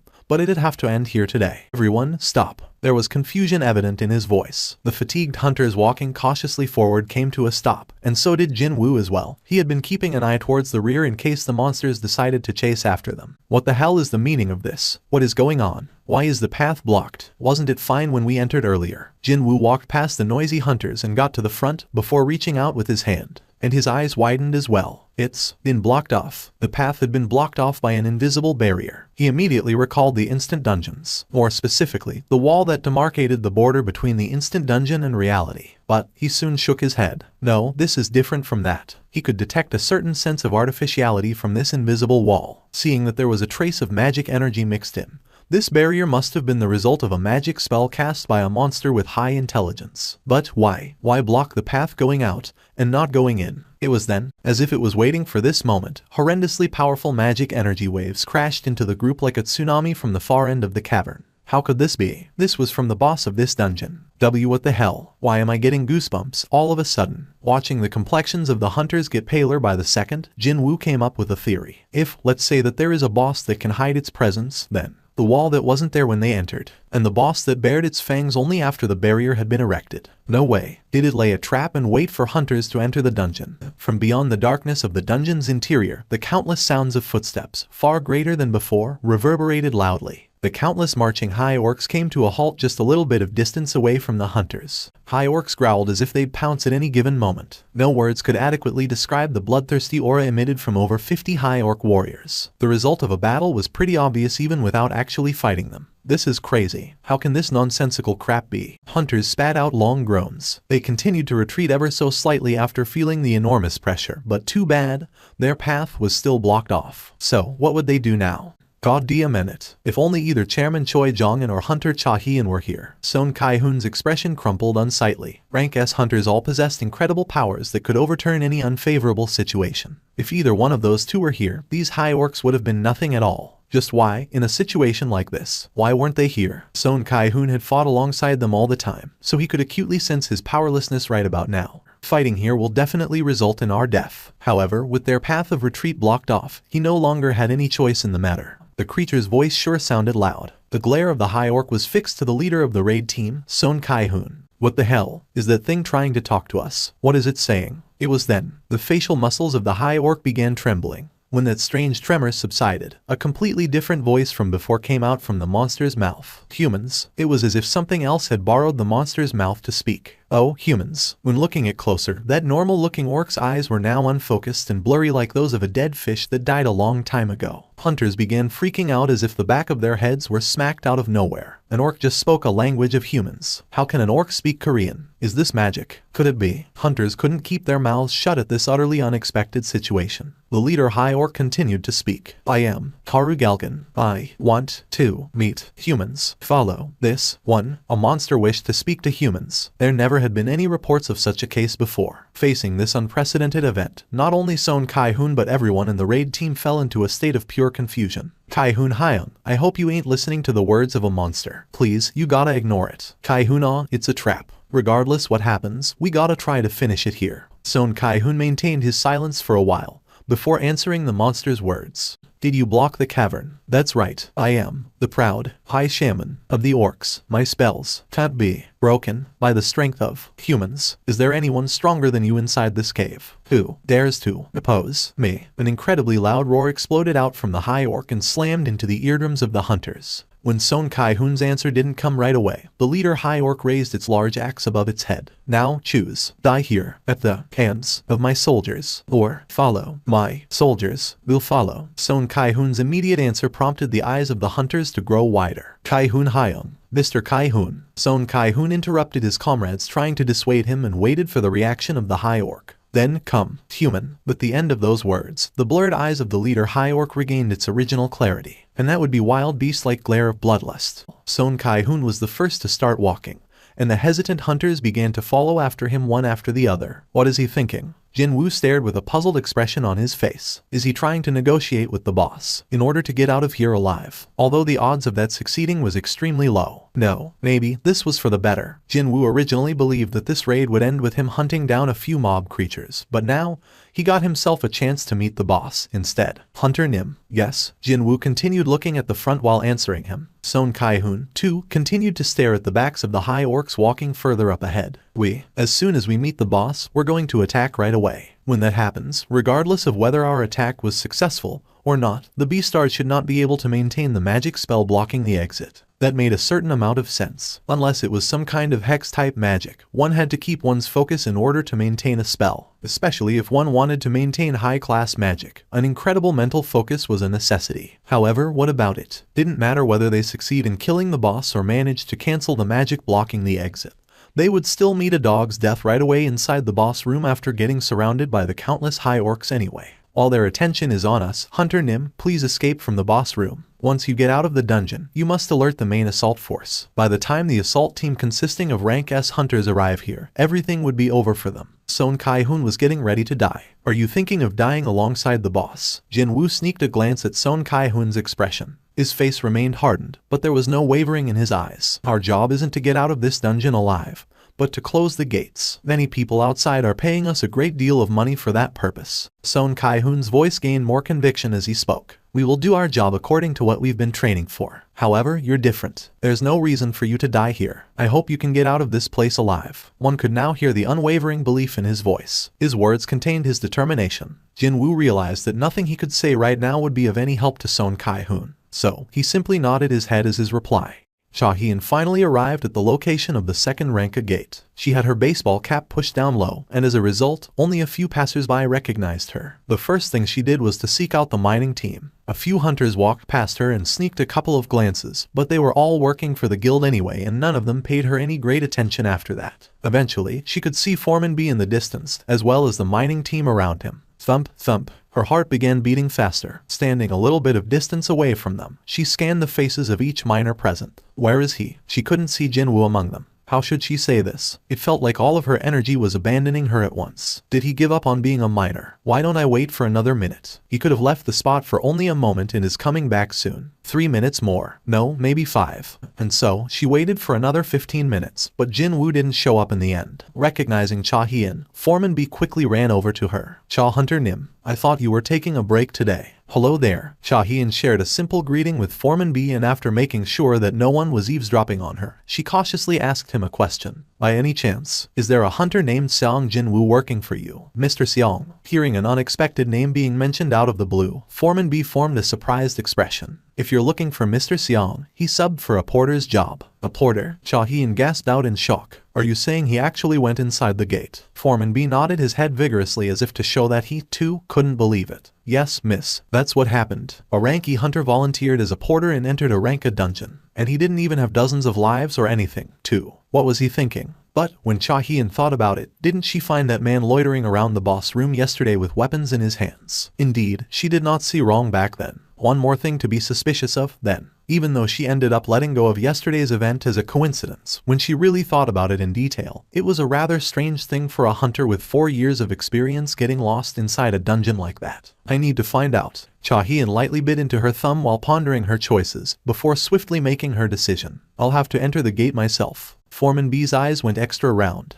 Was there some kind of an accident? Should we ask the guild for additional personnel? No, no need. It's a personal matter. I just wanted to talk to him about something private, so you don't have to worry. Oh, I see. Cha-hien spun towards the gate. However, her side felt rather empty then. My weapon. She felt around her waist, only to belatedly remember that she had left her sword back home. Since she never imagined that she'd be entering a dungeon on her off day like this, well, Cha-hien's forehead beautifully creased up. As a leader, Mr. Kai-hoon is someone totally trustworthy, and the rest of the team are made up of capable hunters. But it was still unimaginable to enter a dungeon without a weapon in hand. Mr. Foreman, can I borrow a weapon from you? Pardon me. Foreman B hesitated somewhat, before calling out to a hunter passing by. Hey, over here, Mr. Seok. Please bring me one of our equipments. Yes, boss. The equipment Mr. Seok rapidly brought over was a pickaxe, as used by the mining team. Cha Hyun's expression stiffened. Excuse me, don't you have anything else? Such as, for instance, swords or spears. But, if you ask us for such things, well. Cha Hyun sighed out under her breath. I understand. She then carefully rejected the pickaxe Foreman B tried to hand over and quickly walked towards the gate. He anxiously asked her as he watched her distancing back. Cha Hunter Nim, will it be fine for you to be empty-handed in there? Cha Hyun came to an abrupt halt and stood there for a moment, before hurriedly walking back to take the pickaxe from Foreman B. He guffawed out in a genial manner. I think that's for the best, miss. I mean, it'll be dangerous to be weaponless inside a dungeon, regardless of what. Well, then, as she turned around to hurriedly leave, Foreman B unluckily didn't get to see her ears dyed in deep shades of crimson. Soon, their eyes caught the sight of the boss room. The anxiety felt by the hunters came over the air, and could be felt on his skin. They were greeted by a huge open space. Jinwoo scanned the boss room. It was smaller than yesterday's boss room with the giant in it. However, quite unlike yesterday, he didn't get the impression that the boss room was huge at all, and that would be all thanks to countless high orcs completely filling up the chamber. As a matter of fact, there were over twice as many orcs here as those that escorted the raid team. At least 100. No, maybe it's a bit more than that. While there were no monsters inside the rest of the dungeon, they had been gathered inside the boss room, instead. Seeing the masses of high orcs waiting inside, Son Kai-hoon's complexion paled in an instant. If this many high orcs managed to escape from the gate, then this was a large enough horde to utterly destroy a small city, even before the top hunters had the chance to do something about them. Cold sweat trickled down his backside. At the very least, we gotta eliminate the boss. Just like how he resolutely swallowed the dry saliva, he did his best to keep his determination burning in his heart. Ah Shark, the leader high orc beckoned again. The raid team and the escorting high orcs walked over to an altar located in the corner of the boss room. Over there, one of the hunters pointed towards the top of the altar, and that's where the high orc shaman stood, dressed in all manner of accessories adorning its entire body, including a mask, bone necklace, and earrings. So, that's the boss. Son Kai-hoon's expression hardened. He immediately realized that the terrifying magic energy filling up the interior of this dungeon was being emitted from that creature. And then, surrounding that beastard was, from the 4 guards possessing an air of alertness standing around the boss, he also sensed a rather ominous aura as well. This isn't good. Could the raid team get past those guards and kill the shaman in one fell swoop? The hunters were all thinking roughly the same thing. The hunters stopped in front of the shaman. A certain intangible tension flowed in between the high orcs surrounding the human hunters as they kept a certain distance away. However, the shaman didn't seem to care about the mood of the place. It simply opened its rather malformed jaw, visible below the mask, and cackled out. Oh humans, welcome. The hunters of the raid team exchanged glances. As soon as Son Hyung gives us the signal, we attack together. However, suddenly, the air around them began freezing up. Hunters of this raid team were some of the very best out there. They all shifted their gazes at the same time at this sudden outpouring of chilling aura. The source was the shaman. The creature finally took the mask off. When it did, the magic energy it had been hiding until then exploded forth, unchecked and unhindered. Rumble. The freakish magic power spread out in circular waves with the boss as the center. As if they were normal, powerless civilians that ran into a lion or a tiger, the hunters froze up on the spot like a bunch of statues. Oh my god, how can a magic power of such magnitude be? We gotta fight against something like this. Despair, lamentation, resentment, even regret. The shaman formed an ominous grin when facing these varying forms of hopelessness. Are you scared of me, humans? Son Kai-hoon bit down on his lower lip, hard, and took a difficult step forward before asking a question. Why did you summon us here? Your warriors would have been enough to kill us back there. The shaman grinned again. Simply looking at the grin chilled the backs of the hunters. It's for entertainment. What? Son Kai-hoon was left utterly speechless. Were they brought here just for that purpose? The shaman continued on. While we wait out the remaining time, I will kill you one by one and entertain the soldiers. High orc warriors all roared out in frenzy and excitement. Hunters were ruthlessly forced down by the enormous pressure emitted from the orcs and couldn't even breathe properly. One of them even began crying, no less. However, the shaman briefly stopped talking, then the boss's gaze shifted and stopped at the rear of the humans group, where Jinwoo was. I see that a strange being is mixed among you,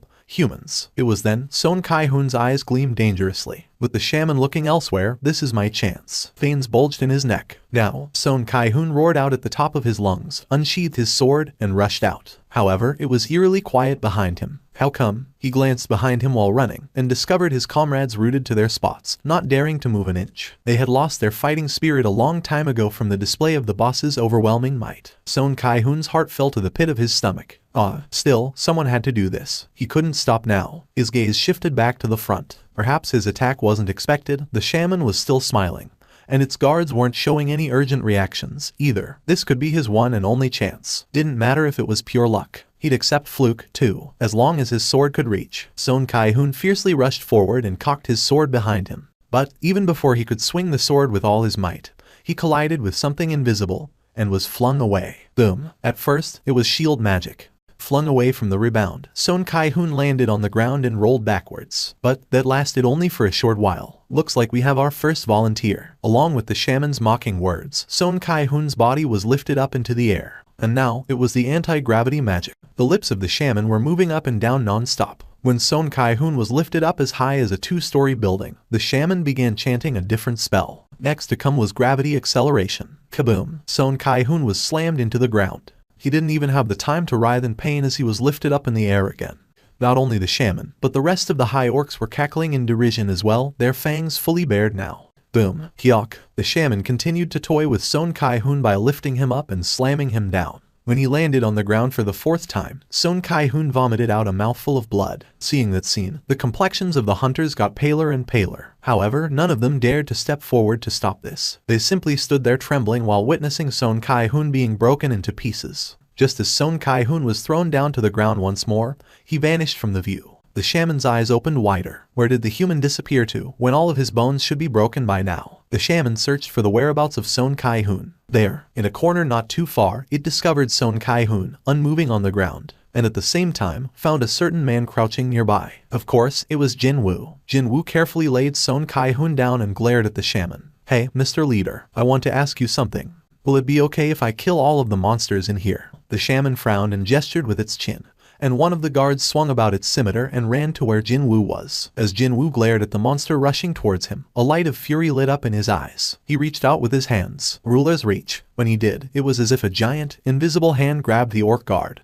and the monster was cleanly picked up from the ground. The monster kicked and struggled in the air. What? The eyes of the shaman opened wider. Jinwoo pointed down towards the ground. Slam! The guard crashed down to the ground. The impact force was so great that deep cracks spread out on the ground. However, Jinwoo didn't stop there. Just like how the shaman manipulated Sung Kai-hoon's body, he lifted the guard up in the air again. Slam! Like a basketball bouncing between the ground and one's hand, the orc guard continuously slammed into the ceiling and the ground non-stop, a helpless cry coming out from its mouth. Eventually, its head pierced into the ceiling. With that, debris from the ceiling fell down. Sung Kai-hoon trembled and questioned Jinwoo. You, just what is your? I'll ask you again. This here was a hunting ground the Hunters Guild paid for, and there was only one person present that could speak for the guild at the moment. Jinwoo asked for the last time. Monsters in this place. Can I have them all? What was this? Sung Kai-hoon realized now that the identity of the porter or whatever didn't matter anymore. No, he was just PS set off. He was angry at himself for being toyed around with by the monsters like that. Tears rolled down Sung Kai-hoon's face. Please, I beg of you, do something. With that, it was done. When Jinwoo stood back up, high orcs approached him. The boss began smirking in derision. For a measly human, you know some interesting skills, don't you? The boss gestured, and the high orcs quickly surrounded Jinwoo. However, just how far do you think your tricks will get you? Jinwoo's glare became so much colder. He never really cared for any of the monsters he killed so far, but this would be his first time wanting to slice one up this badly. I'll take care of you last. If the boss knew the meaning of enjoyment, surely it'd know what fear tasted like. Jinwoo slowly murmured out, "My shadows." 2 daggers appeared in Jinwoo's hands. Come out and play.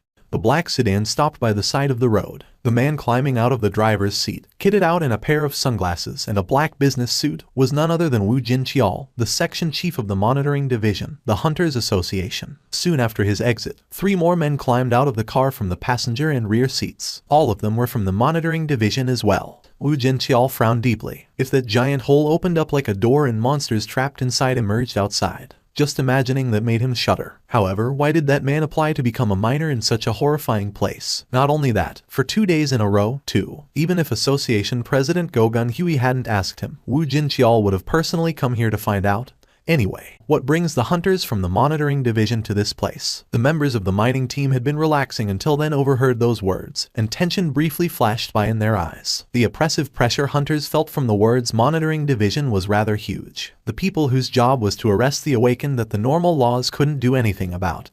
They then either reformed the troublemakers or simply eliminated them. The monitoring division was where those kinds of people worked for. Do you know by any chance where Sung Jinwoo Hunter Nim is? I bloody knew it. Suddenly, a man jumped out from among the miners. It was Lee Seong-gu, who had run into Jinwoo's shoulder yesterday. Lee Seong-gu passionately spat out his complaints, flying spittle accompanying his rapidly firing words. When that beastard looked at me and began grinning, I was terrified that he might eat me alive or something. You know, it's still so DMN scary even when I think about it now. Woo Jin-cheol's gaze shifted back to Foreman B. Where can I find Sung Jinwoo Hunter Nim? Mr. Seong is. He's inside the gate right now. Sung Jinwoo was inside the Ranket dungeon, where a raid was ongoing. Woo Jin-cheol's eyes opened wider. Why did he enter the dungeon? Well, the raid team's porter hasn't shown up today, you see. Nobody wanted to go in there, so Mr. Seong volunteered as the porter. Cha Hunter Nim. No, I mean, Cha-hee and Hunter Nim was also looking for Mr. Seong, so she entered the gate just now, you know. Isn't it just too weird? Meanwhile, the mind of Woo Jin-cheol became a bit of mess after hearing that. The vice chairman of the Hunters Guild Cha-hee was looking for Sung Jinwoo. Not only that, she even went after him into the dungeon, too. Just what was happening here? He only stopped by to say hello to Sung Jinwoo, but now, it felt like something big was afoot here. Excuse me, Mr. Hunter. Lee Seong-gu had this expectant face for some reason as he hurriedly asked Woo Jin-cheol. That beastard, Sung Jinwoo, did he do something bad? Maybe, he's killed someone. I mean, he looked like someone fully capable of that. Woo Jin-cheol frowned slightly again.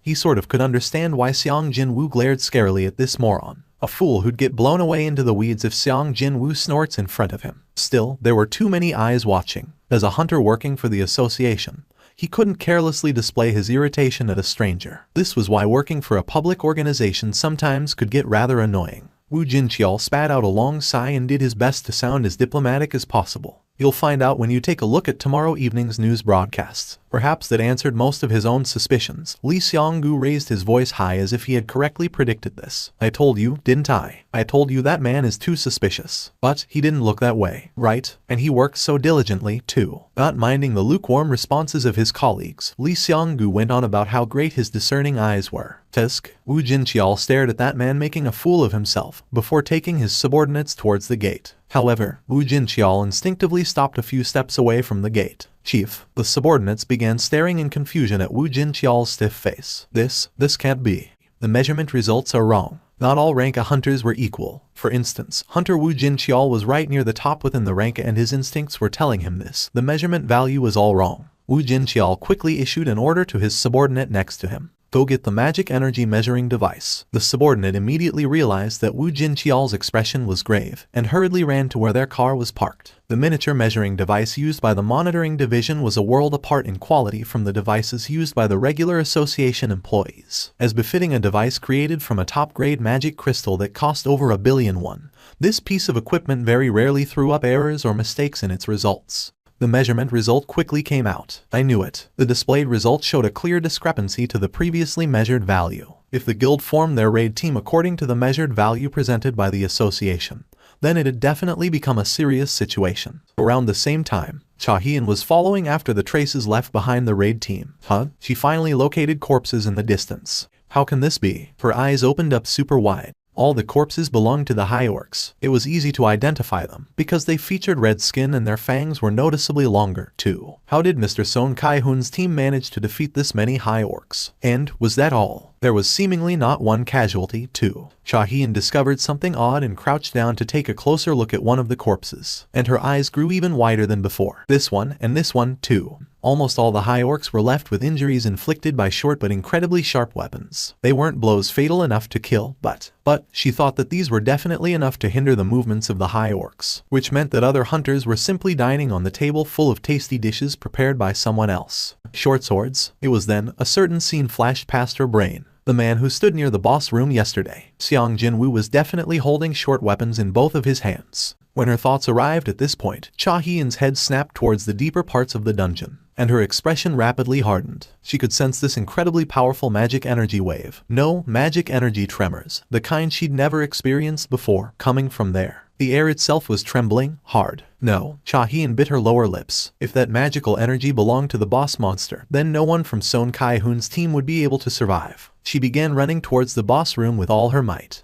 Whoosh! A ripple incomparably greater than that of the magic energy wave from the high orc shaman spread out everywhere. That wasn't the only change to take place, however. Along with him unshackling his magic power, the shadow beneath Jinwoo's feet spread out, too, and it covered the entirety of the chamber's surface at a frightening pace, as if someone had poured a bucket of pitch-black ink onto the floor. A thin smile spread on Jinwoo's lips. Good. This was the new class-specific skill he learnt when he broke past level 70 back in the demon's castle. He sensed the fighting spirit of his enhanced soldiers soaring higher. Quite obviously, a satisfied grin formed on his face. 50 summoned shadow soldiers stood around Jinwoo in a circle as if to protect him. Did you feel that? Yeah. Can that even make any sense? The mage-type hunters were sensitive towards the magic energy to begin with, and they couldn't control their furiously quickening heartbeat no matter what, because an insane amount of magic energy was gushing out from the man who subbed in for their luggage carrier, someone whom they thought of as a simple rankie, no less. No, hang on. Is this even magic energy? To think, this magical energy is even more ominous than what the high orc shaman is emitting.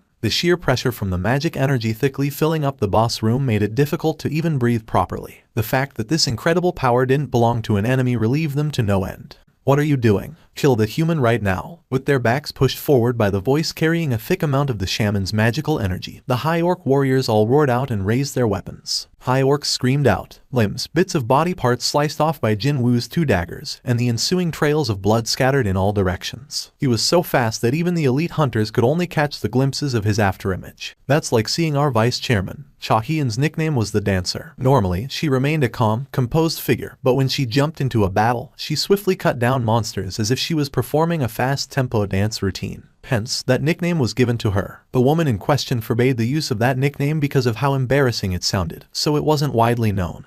But some people still resorted to calling her that every now and then. And now, their supposed porter was displaying a movement that equaled Cha Hyun, no, even exceeding her speed. If Cha Hyun danced, then Mr. Porter was a typhoon. He had become the center of the storm to obliterate the surrounding monsters. Iron took to the front, just as he had done previously. Iron yelled out at the top of his lungs before he could enter the fray properly. When his skill failed to work, Iron got angry and began roaring out like a beast. And then, he began destroying the hapless high orcs with his massive hammer. He was so destructive that one even felt a smidge of pity for the high orcs. On the other hand, Ygritte was elegantly and efficiently cutting down the necks of his enemies in complete contrast to Iron's brutality. High orcs running into Ygritte didn't even have a chance to scream before their breaths were cut short. Slice. When Ygritte's sword drew an arc in the air, another high orc lost its head. Regular shadow soldiers found it hard to fight against individual high orcs, but they possessed stamina that didn't know the meaning of fatigue and the capability to regenerate almost endlessly. And by buying time in this fashion, the sea of fire shooting out from the magic soldiers would rain down on top of the enemies with no exceptions. In order to kill Jinwoo, the shaman began chanting a spell. The lips of the shaman quickly moved up and down. The song of slowness, the song of blindness, the song of crippling fever, the song of intolerable pain,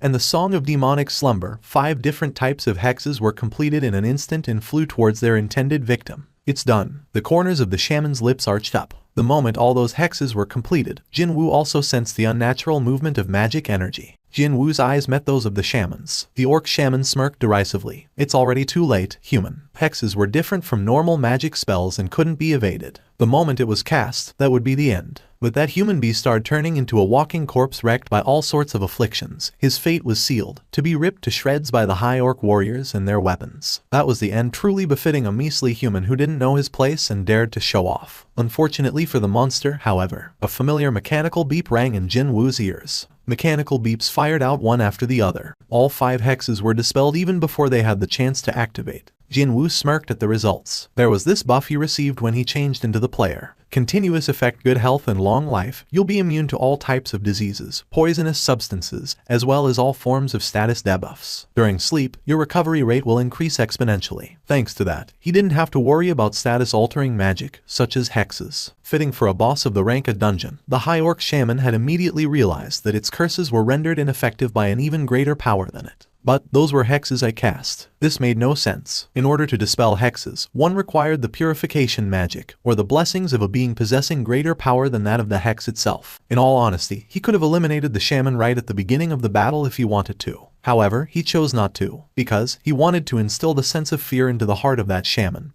the way it managed to do to the hunters present. However, it seemed not quite enough to make that arrogant monster taste the true meaning of fear. The beastard's eyes were still alive. In that case, let me show you an interesting spectacle, then. From now on, he'd show the true sphere of influence of a necromancer, accompanying the system's message alerting him to the activation of his skill. Horrifying screams that resembled death throes resounded out from somewhere unknown. The shaman's eyes widened in shock. The shaman didn't get to finish its sentence. Even before it could, black hands began rising up from the shadows beneath the corpses of the high orcs.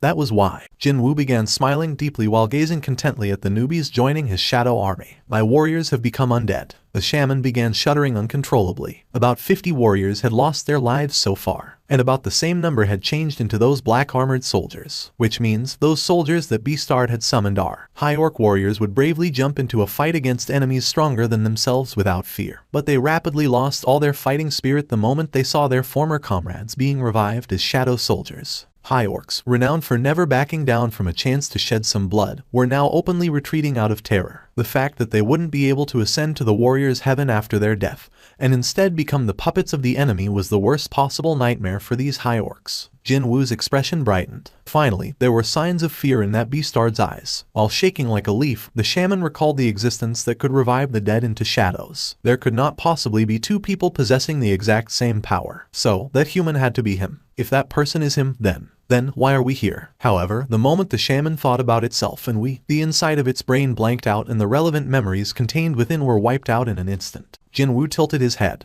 Who was that? She seemed a bit too distant to be totally familiar to him, however. That was why he needed a bit of a moment to recall what her name was. And she was none other than the rank S hunter currently affiliated to the Hunters Guild, Cha Hien. But what is that woman doing here? Jinwoo might have been somewhat surprised by her presence here, but then Cha Hien's own shock was far greater than his. Her wide-open eyes stared at Jinwoo and his shadow soldiers. Summons. The first thing Cha Hien thought of was summoning when she saw the shadow soldiers. However, there were simply too many of them to say that this was the result of summoning magic. The thing was, the mage-type hunters specializing in summoning magic could only control one or two at a push. If one could control two, then the treatment one received improved greatly, and she hadn't yet heard of anyone capable of controlling 3 or more summoned creatures. However, just how many of them were here? This makes no sense. One man summoned over 100 in one go. And he didn't even need a lot of time to summon them, too. No, he only needed a moment to summon dozens and dozens in one go. I wouldn't have believed it if I didn't see it with my own 2 eyes. She might be one of the top 10 ranked hunters in South Korea, but another hunter's ability had managed to leave her totally speechless now. Wu Jinqiao was running breathlessly. He ran so hard that he now tasted sweetness in his mouth. Cha Hien. Wu Jinqiao found it strange that she didn't try to participate in the battle and simply stood by, so he quickly walked up next to her. And it was at that point he got to see clearly the situation inside the boss room. What is this? Soldiers wearing jet black armor were one-sidedly massacring the supposedly powerful monsters, also known as High Orc warriors. The pitiful screams of the High Orcs even managed to deafen Wu Jinqiao's hearing. Also, he might have been less shocked if there were only human-shaped soldiers present. But then again, just what were those nonsensically huge black bears with smoke coming out of them, as well as High Orcs kitted out in various black-colored armors? No matter how I see it, doesn't he look like a top-ranked melee-type hunter? However, he could even use summoning magic, too. And, sure enough, when Jinwoo's lips moved a little, dozens more summons rose up from the ground. Oh my god. Wu Jinqiao's jaw fell to the floor. Just how many summons could that man control? This is the true ability of Hunter Sung Jinwoo. By the way, why are you here, Chief Wu? We were in the neighborhood, just passing by. But it was a coincidence that we discovered the gates of normal condition, and we came here to help facilitate the evacuation of the raid team.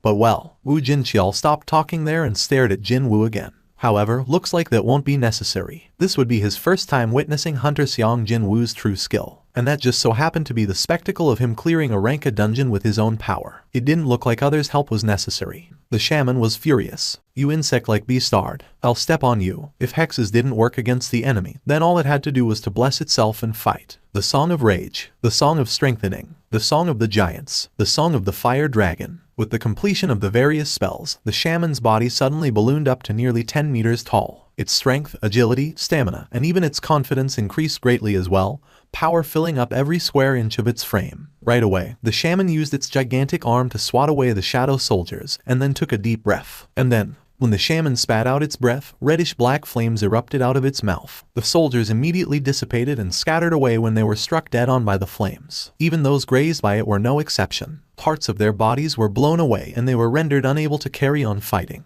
The flames didn't end with one attack. The second wave of flames spat out of the shaman's mouth in a row. The shaman was able to greatly reduce the number of the shadow soldiers with its continuous attacks. Having received a boost to its confidence, it roared out at the top of its lungs. "Do you still find this great Karugalgan funny now?" The reply came from above its head. "Yup." The shaman flinched and raised its head, all the while hurriedly trying to chant a defensive spell, but Jinwoo was one step quicker. Cow! The shaman's head smashed down into the ground. The floor shattered and spiderweb-like cracks rapidly spread out. Jinwoo had already experienced blowing away Vulcan with his bare fist, and that demon was much, much larger than this arrogant shaman, too. When he lightly landed on the ground, feel-good messages began popping up in his view one after the other. "There you go." Jinwoo pumped his fist. Back when he was fighting using stealth, he leveled up once. When he was killing these orcs, another level up. And, after killing the boss just now, another level up. The once buffed-up shaman's body had reverted back to its original size already. He saw an egg-sized magic crystal embedded in the dead boss's necklace, but he decided to not to get too greedy. Earning experience points is good enough. This was the Hunter's Guild's dungeon.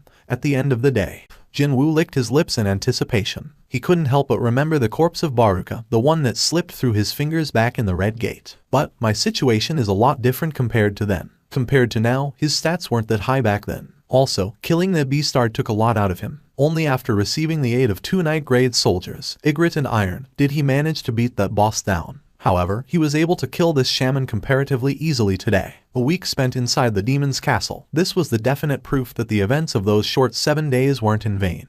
Jinwoo issued a new order at the rising, wavering black steam like smoke. "Rise up." At the same time, an ominous wind brushed past his 2 cheeks. He instinctively realized it right away. It worked. A radiant smile bloomed on Jinwoo's face. As the soul-tearing scream resounded out, a mage covered in black robe rose up from the shadow of the dead shaman.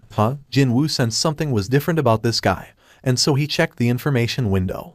Elite Knight grade. An elite knight. Previously, Jinwoo was able to confirm that there were 3 grades to the shadow soldiers. Regular grade, elite grade, and then the knight grade. But now, for the first time ever, the elite knight grade appeared. He began to think that, seeing the word elite tacked onto the already existing grade knight, this new guy had to be a realm higher than either Ygritte or Iron in terms of combat prowess. For sure, I can sense that its magic energy is far greater than that of my 2 knights. As expected of turning the boss of a rank a dungeon into his shadow soldier. And also as expected, he got another system message telling to name the new guy, now that another knight grade shadow soldier had appeared. A name, is it? Well, its face was hidden under the hood of the robe now, but still, high orcs and lengthy fangs went hand in hand. No. Right? Let's name it Fangs. He didn't need to issue a separate order, just thinking about it meant the new guy's name would be set. Elite Knight grade. Instead of question marks, the new name appeared in the information window. If the shaman who remained utterly arrogant right till the moment it died heard this name, the poor guy might have fainted on the spot. But well, who cares? It was already dead, anyway. With a satisfied grin on his face, Jinwoo recalled his shadow soldiers. He could now store almost 130 of them. Although it was a bit regrettable, he had to return the rest back to the void. This much is more than enough, though. He stepped off from the altar with a big smile on his face, but then, several people rushed over to him. They were hunters from the raid team, Cha Hien, and finally, a group of men wearing matching black business suits. Jinwoo recognized one of the faces among the black suits. Since when did Chief Wu Jinqiao show up? Seeing the expression on Wu Jinqiao, he probably had witnessed the shadow soldiers in action in full. Mr. Sung Jinwoo Hunter Nim, Mr. Porter. Everyone called out to him at the same time. Then they took glances at each other. Well, it was all fine and dandy that he got to fight to his heart's content since he no longer had any reason to hide his powers. But how am I supposed to get out of this now? Jinwoo looked at all these people surrounding him and scratched the back of his head. Wu Jinqiao was the first to react. While everyone else was busy eyeing others around them, he quickly walked right up to Jinwoo's side, pulled out his identification card and displayed it proudly for all to see. We're from the association's monitoring division. Didn't matter whether you were a high-ranked hunter or a low-ranked one. You'd inevitably tense up after hearing the name of the monitoring division. And this tactic was the right one. The identity of Sung Jinwoo Hunter Nim is being strictly guarded by the association. It is highly classified information that cannot be revealed publicly. Jinwoo could only stand back in dumbfounded admiration at Wu Jinqiao's skillful bullshitting. If you have any questions, please send them to the association. We shall escort Sung Jinwoo Hunter now. Not so subtle implication of we won't hear any of your objections was apparent in his voice. All thanks to Woo Jin-cheol's hardened attitude. Hard enough to shatter a rock even. The members of the Hunters Guild had no choice but to rein in their questions and stay silent. Shall we go? While being escorted by the agents of the monitoring division, Jinwoo walked past the hunters. As they were about to exit from the boss room for good.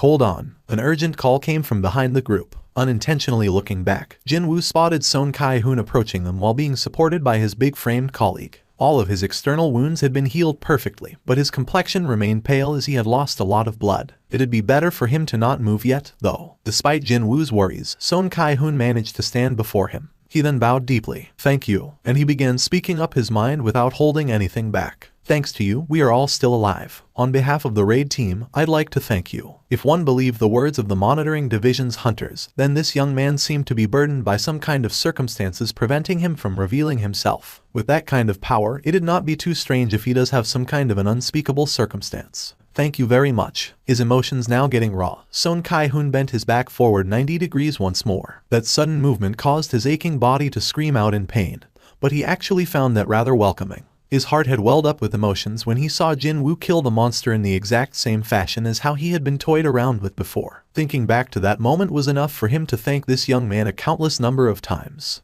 Jinwoo walked over to the female hunter jumping up and down by the corner. Because she's so small, I nearly failed to spot her. When he pushed forward the memo she gave to him earlier, the female healer blushed and received it with both of her hands. Thank you. Inwardly, though, she was admonishing herself. Why did I even say those embarrassing things to him back then? She now had one more reason to kick her sheets before going to bed if and when she ended up remembering today's event in the future. From the perspective of Mr. Porter, who could easily punch the dungeon boss to death, she must have looked really funny when she handed over a memo while saying it contained her final will. Putting the dazed female healer behind him, he coolly turned around to leave. Let's go. As soon as Jinwoo began walking, the agents of the monitoring division moved together in one unit as if they had been rehearsing it. There was one exception, though. Only Cha Hien had failed to say something to Jinwoo, and she tried to reach out to him, but gave up in the end. I wanted to ask him for his contact numbers. All she wanted was to ask him if he could find some time to talk to her. However, she might be misunderstood if she asked him that now, what with the current situation not being settled yet. It was then, a female hunter walked over to Cha Hien. Excuse me, Vice Chair. Yes. When Cha Hien turned around to look, the female hunter pointed to her hand. Why are you carrying a pickaxe? Cha Hien's gaze drifted towards the head of the pickaxe and her face began blushing rather quickly. She hurriedly lowered the pickaxe and cautiously asked, You think he found me weird? The female hunter, a mage, tilted her head and asked back, Who did? And that caused not just Cha Hien's face, but even her neck to blush in the deep shade of crimson. My fated hour is approaching. Indeed, Hyung-nim's choice would decide Yoo Jin-ho's fate. His heart was palpitating faster, and he felt even more nervous compared to a few days ago when he was negotiating with his father for the right to become the Yujin Guild Master. Let's go back to my original purpose. My original purpose. It was no coincidence that he chose the exact same cafe as the first time he met Hyung-nim back when to propose his plan. Without Hyung-nim's help, I wouldn't even be here right now. He began looking around the interior of the cafe while thinking as such, and he was able to see this place in a new light. Quite coincidentally, the table he chose was the exact same one as the last time, too. Along with the doorbell, Jinwoo entered the cafe. Hyung-nim. Yoo Jin-ho discovered Jinwoo and shot up from his seat with a welcoming smile on his face. He bowed down as his greeting. Oh, this? Jinwoo came running here right after killing the high orcs, so his clothing was understandably dirty. His shirt even sported bloodstains from the dying high orcs, too. He spoke as if there was nothing to worry about. I was coming straight from a dungeon, that's why. Yoo Jin-ho was taken by surprise once more. He was nothing compared to someone like Hyung-nim. After getting his guild master license, all Yoo Jin-ho did was to waste time by drinking and partying. But what did Hyung-nim do in the meantime? He possessed incredible power, yet he still found time to enter dungeons to further hone his crafts. Suddenly, Yoo Jin-ho felt ashamed of himself. Hyung-nim, actually, Yoo Jin-ho didn't leave anything out and reported everything that happened during the negotiation with his father to Jinwoo. Even the event of Go Myung-hwan's testimony revealing the truth of who saved the hunters of the White Tiger Guild from the Red Gate incident. Too. That uncle, doing something unnecessary. Still, that man did that for Jinwoo's benefit, so he couldn't get angry at that. Perhaps that was the reason for Yoo Jin-ho's expression to be a bit more glowing than usual when he was talking about the Red Gate incident. In any case, Jinwoo knew what Yoo Jin-ho was trying to say here. So, in order for you to become the Yujin Guild's new master, you need my help, is that about right? Jinwoo finally raised his gaze. Hey, Jin-ho. I am. Gulp. Yoo Jin-ho swallowed his drying saliva. The chairman of the Hunters Guild Choi Jong-in received a certain call. After answering that, he abandoned what he was doing, entered his private chamber, and began shouting out loudly at the phone. What was that? Sung Jinwoo was present during our raids yesterday and today. The newly appeared rank S hunter, Sung Jinwoo. Such a man decided to present himself right before Choi Jong-in's own guild, yet why did he fail to even notice that? It was the same thing as kicking away the golden goose willing to enter his house. It was enough to make him tear his hair out, but he was working for the mining team yesterday, and today he was carrying luggage. After hearing that revelation, it did make sense for him to not know. Okay, for the time being, let's not worry about why he did what he did. He got this feeling that sweating over that mystery would only give him a case of a migraine and no tangible answer to chew on. Besides, that wasn't important at all. After White Tiger, us hunters also owe that man now. Indeed, they were indebted to Sung Jinwoo. Choi Jong-in wished to talk to that man as equals as much as he could before attempting to scout him, but now, his position was no different than that of the White Tiger. The hunter who took on the role of the raid team's captain, Sung Ki-hoon, wasn't a fellow who'd lie about something that didn't happen, or embellish something minor as if it was a big deal. Even then, Choi Jong-in asked reflexively, "Are you telling me the truth?" "Yes, sir. That's all I saw." "That's all he saw. Does that mean there could be more?" If Sung Jinwoo was that powerful, then if you compare him to me, then how about it? Although he may have sounded a bit childish just then, there was no better way to ascertain someone's strength than this question. Sung Ki-hoon took a little time before continuing on. "Chairman, can you solo an upper grade rank a dungeon by yourself?" "No, it's impossible." However, that man did precisely that. Choi Jong-in was often referred to as the ultimate weapon. From a certain perspective, one could argue that he was being roundly disregarded in this situation. But rather than feeling sour, his heart was pounding harder instead. Me, Cha Hyun, and then Sung Jinwoo. This was the golden chance that his guild could become renowned in South Korea, no, Asia, no, the whole world, on the back of Sung Jinwoo's abilities alone. "Chairman Choi, I know that I'm in no position to advise you on how to run the guild. But Sung Ki-hoon was definitely not someone who'd go beyond his stations and run his mouth off about the guild. So, Choi Jong-in became even more curious about what he might say next. "No, it's fine. Please speak. That man. You must scout Sung Jinwoo hunter him to our guild. With him, your dream might become reality." In front of the Korean Hunters Association main building, the sea of reporters showing up to cover Ri Min-seong's rank assignment test had set up a camp in front of the association building. South Korea's own Ri Min-seong, often referred as Asia's top superstar, becoming a hunter. It wouldn't be an exaggeration to say that the cameras from the entire world were being focused here today. What with space being such a premium, the reporters began a war of nerves with each other. "Excuse me, we already reserved this spot." "Hey man, are you blind? Can't you see how many people showed up today? Who cares about your spot or mine? Your spot is where you're standing. Dang it." Meanwhile, a full-blown smile was forming on Ri Min-seong's face. Indeed, this many people showing up sounds about right. "Excuse me, Mr. Min-seong. This will be tomorrow's headline, but what do you think about it? Don't you think using that as the headline is a bit dull?" "You think so? How about this one? The man who has everything, Ri Min-seong. He now grasps power transcending humanity." Well, but if we use a strong lead-in like that, don't you think a portion of the readers will feel uncomfortable? Well, I'm not exaggerating here, and besides, no one in their right minds would talk rubbish about me in South Korea. Anyway, it was then 2 imported luxury sedans arrived at the parking lot of the association. 2 men climbed out of their respective cars almost at the same time. They were none other than Baek Yun-ho from the White Tiger Guild, and Choi Jong-in from the Hunters Guild. Look at that. It's Baek Yun-ho. Choi Jong-in's here too." The reporters blocking the front entrance of the association building all rushed towards the side of these 2 men. Baek Yun-ho and Choi Jong-in both frowned unhappily. What is up with these reporters? Why is it so chaotic today? The noises of camera flashes going off were ringing out loudly. Countless reporters surrounded these 2 men and began their barrage of questions. "Are you 2 visiting the association to scout Mr. Ri Min-seong? As the hunters representing South Korea, what do you think about Mr. Ri Min-seong potentially retiring from the entertainment industry? What do you think will be Mr. Ri Min-seong's rank? Please share your thoughts on Mr. Ri Min-seong." The famously short-tempered Baek Yun-ho waved his hands around as if he found all this annoying. "I'm not here because of that man. I have nothing else to say." While Choi Jong-in emotionlessly stated the facts, anyone related to this matter would know by now that Mr. Ri Min-seong has already signed up with the Reapers Guild. "I'm visiting the association today on an unrelated matter." After hearing answers that didn't meet their expectations, the reporters inwardly grumbled and turned around.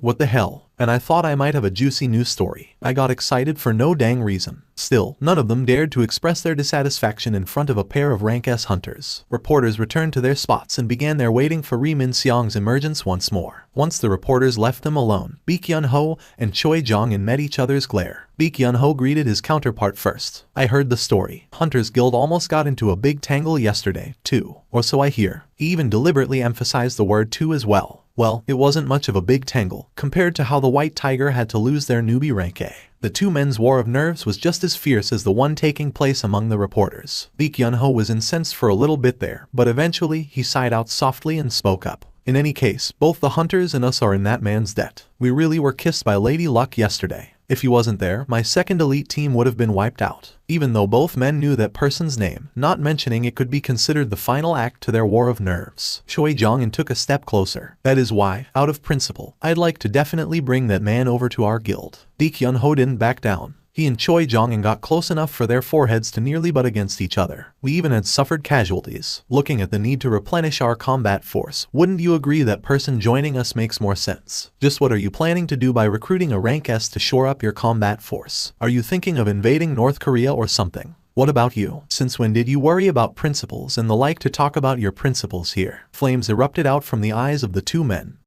Master of the Reapers Guild, Mt. Jayu, was arriving at the association building just now to match the timing of the press conference. When he saw those two growling at one another, a mocking smirk formed on his face. Wasn't there an old saying for that? Didn't it go, counting chickens before hatching or something like that? For Mt. Jayu, this sure was an exciting development, since he always lost out to their two guilds when trying to secure resources until now. He did his best to not to let the corners of his lips arch up and approach the two men. Oi, two guild chairmen over there. I hope you aren't acting like that over my Min-seong. No. And then, both Baek Yun-ho and Choi Jong-in's heads spun at the same time towards Mt. Jayu. It was hard to tell who was first, really. What the hell is up with this moron? I don't give a rat's ass about this Ri Min-seong or Ri Min-gun or whatever. Mt. Jayu flinched in surprise and took a step back when two rather terrifying glares landed squarely on him. What is up with these two beastards all of a sudden? What's this? Choi Jong-in and Baek Yun-ho, too. Ri Min-seong grinned deeply. He already familiar with Chairman Mt. Jayu when they met during the signing of the contract. Ri Min-seong signing up with the Reapers Guild, which had been criticized for being a shell of its former glory,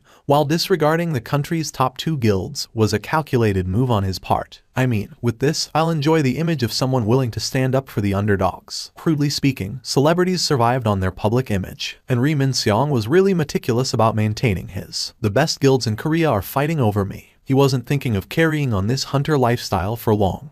But still, that sight naturally made him feel even better about himself. Min-seong, they say they are ready now. Let's go and do the press conference. Alright, the manager took the lead. Camera flashes exploded in a scary cacophony of endless shutter clicks. Click, click, click, click, click. As he would do every day, Ri Min-seong formed a fake smile towards hundreds of lenses surrounding him. It was then, Jinwoo had finally arrived at the front of the association. Just like he'd been told, he was stopping by the association 3 days later. Why is it so noisy here? However, it didn't look like he'd be able to enter the association at all under the current circumstances. Of course, there were plenty of ways to go around these people, such as using stealth, or jumping over the reporters, or even by finding a back entrance. But then again, his re-evaluation test had been reserved in advance 3 days ago, so he didn't feel like going through the back entrance just to avoid this wall of reporters. It's not like I committed a crime or something anyways. He had no reason not to use the front door at all. Jinwoo then proceeded to push away the tightly packed throngs of reporters and made a path for himself. I'm coming through. Oi, what are you doing? What the hell? What's wrong with you? This was the physical strength of a rank S hunter. Reporters were all helplessly pushed away, deep frowns etched on their faces. The path forward was opened up in the blink of an eye, and Jinwoo could walk up the steps leading to the front entrance of the association. However, even before he could take another step, a large, muscular dude suddenly blocked Jinwoo's path. Oi, he was Ri Min-seong's manager. His eyebrows rose up as he growled menacingly. Who the hell are you? You work for the association or something? Jinwoo didn't bother to avert his gaze and met this manager's glare squarely, before shaking his head. Would you look at this beastard? The manager's thick eyebrows quivered. Can't you see all those reporters behind you? Go back to where you came from. You can't go through here. Get lost, punk. The manager blocked the path again and tried to shove Jinwoo's chest away. The light in Jinwoo's eyes changed immediately. What was that? The manager was taken by a huge surprise. He was a melee type rank D awakened, and pushed this young punk away with the full intention of embarrassing him. but the guy didn't even budge from the spot as if his legs were nailed to the ground. Ri Min-seong's expression stiffened right away. A mysterious man who cut through the throng of reporters, and then the association president Go Gun-hye who came out to personally escort that man into the building. How does President Go Gun-hye's schedule look like for the rest of today? I hear he cancelled everything for the morning. Are you telling me that the association president cancelled the whole morning's worth of appointments for that man? This place had become too restless after those two men's sudden entrance, and the current situation was no longer suitable for holding a press conference. Ri Min-seong glared at his manager for a long time, before his head naturally spun towards his side. Like throwing salt on the wound, the camera crew from the news stations were getting ready to leave. They were supposed to broadcast everything live. If this distracted spectacle got on the airwaves and was broadcast to the rest of the country, then there was a good chance that all of Ri Min-seong's hard work to increase his brand's value by becoming a rank hunter would go down the drain for good. Excuse me, everyone. Allow me to go have a quick chat regarding my schedule today with the association's representatives. Blurting that nonsense to the reporters, Ri Min-seong then headed to the main association building. It was not to discuss the change of schedule but to declare his intentions. I mean, you have any idea how much my dad donates to the association? Just before he could push open the glass front door, hunters from the monitoring division rushed out first and he was pushed back. Instead, they stood in a line to block off the front entrance. What the hell is this now? Ri Min-seong's forehead creased up. He quickly checked the name tag attached to one of the men's chests. Section Chief Woo Jin-cheol, Hunters Association Monitoring Division. Ri Min-seong questioned Woo Jin-cheol right away. What's the meaning of this? Why are you blocking the entrance? Woo Jin-cheol's sunglasses-covered eyes stared down at Ri Min-seong. Currently, another awakened is going through the process of the rank reassignment test. No one will be allowed to enter the building until 11 o'clock, when the test is scheduled to end. What did you just say? By another awakened, was this man referring to that young man who followed the association president into the building not too long ago? The time now was 10:30 in the morning. 11 o'clock was the originally scheduled time for his rank assignment test. No one was allowed to enter before that. Ri Min-seong's scheme to take the test ahead of schedule to reverse the situation was about to blow up in his face. At first, he spoke in a polite tone of voice. Please, don't be like this and let me in. I have something to discuss with the related department of the association. I'm sorry. Woo Jin-cheol shut his mouth up with that single short sentence. With his frustration boiling over, Ri Min-seong couldn't hold back any longer and his true colors slowly surfaced to the fore. Look here, mister. Don't you know who I am? I'm Ri Min-seong, man. Ri Min-seong. Ri Min-seong's tone of voice became sharp and abrasive as if he could no longer take this crap. But still, Woo Jin-cheol showed no sign of budging. Ri Min-seong spat out a dumbfounded groan. Oi, you know that Yujin Construction is the biggest sponsor of the Hunters Association, right? The corners of Ri Min-seong's lips arched up. Vice chairman of the Yujin Construction. Ri Won-jae is my father, okay. And do you see all these people behind me? Ri Min-seong pointed towards the sea of reporters below the entrance steps. You think you can treat the son of Yujin Construction's vice chairman this badly in front of these many reporters? You think you can handle the fallout? Woo Jin-cheol's reply was pretty simple. Yes, we can. What? Ri Min-seong was even more dumbfounded now. Just who the hell was that young man for the association president to personally escort him inside and block off the entire building for a measly rank assignment test? And letting a section chief gopher, someone not even that high up in the food chain like a head of the department, to do whatever the hell he pleased. Just who the hell is this another awakened supposed to be that the association is willing to bend over backwards like this? Only then did Woo Jin-cheol remove his sunglasses. If I were to tell you that. When Woo Jin-cheol's sharp, scary eyes resembling a bird of prey were finally revealed, Ri Min-seong unwittingly took a step back. Woo Jin-cheol continued to glare at Ri Min-seong and quietly spoke.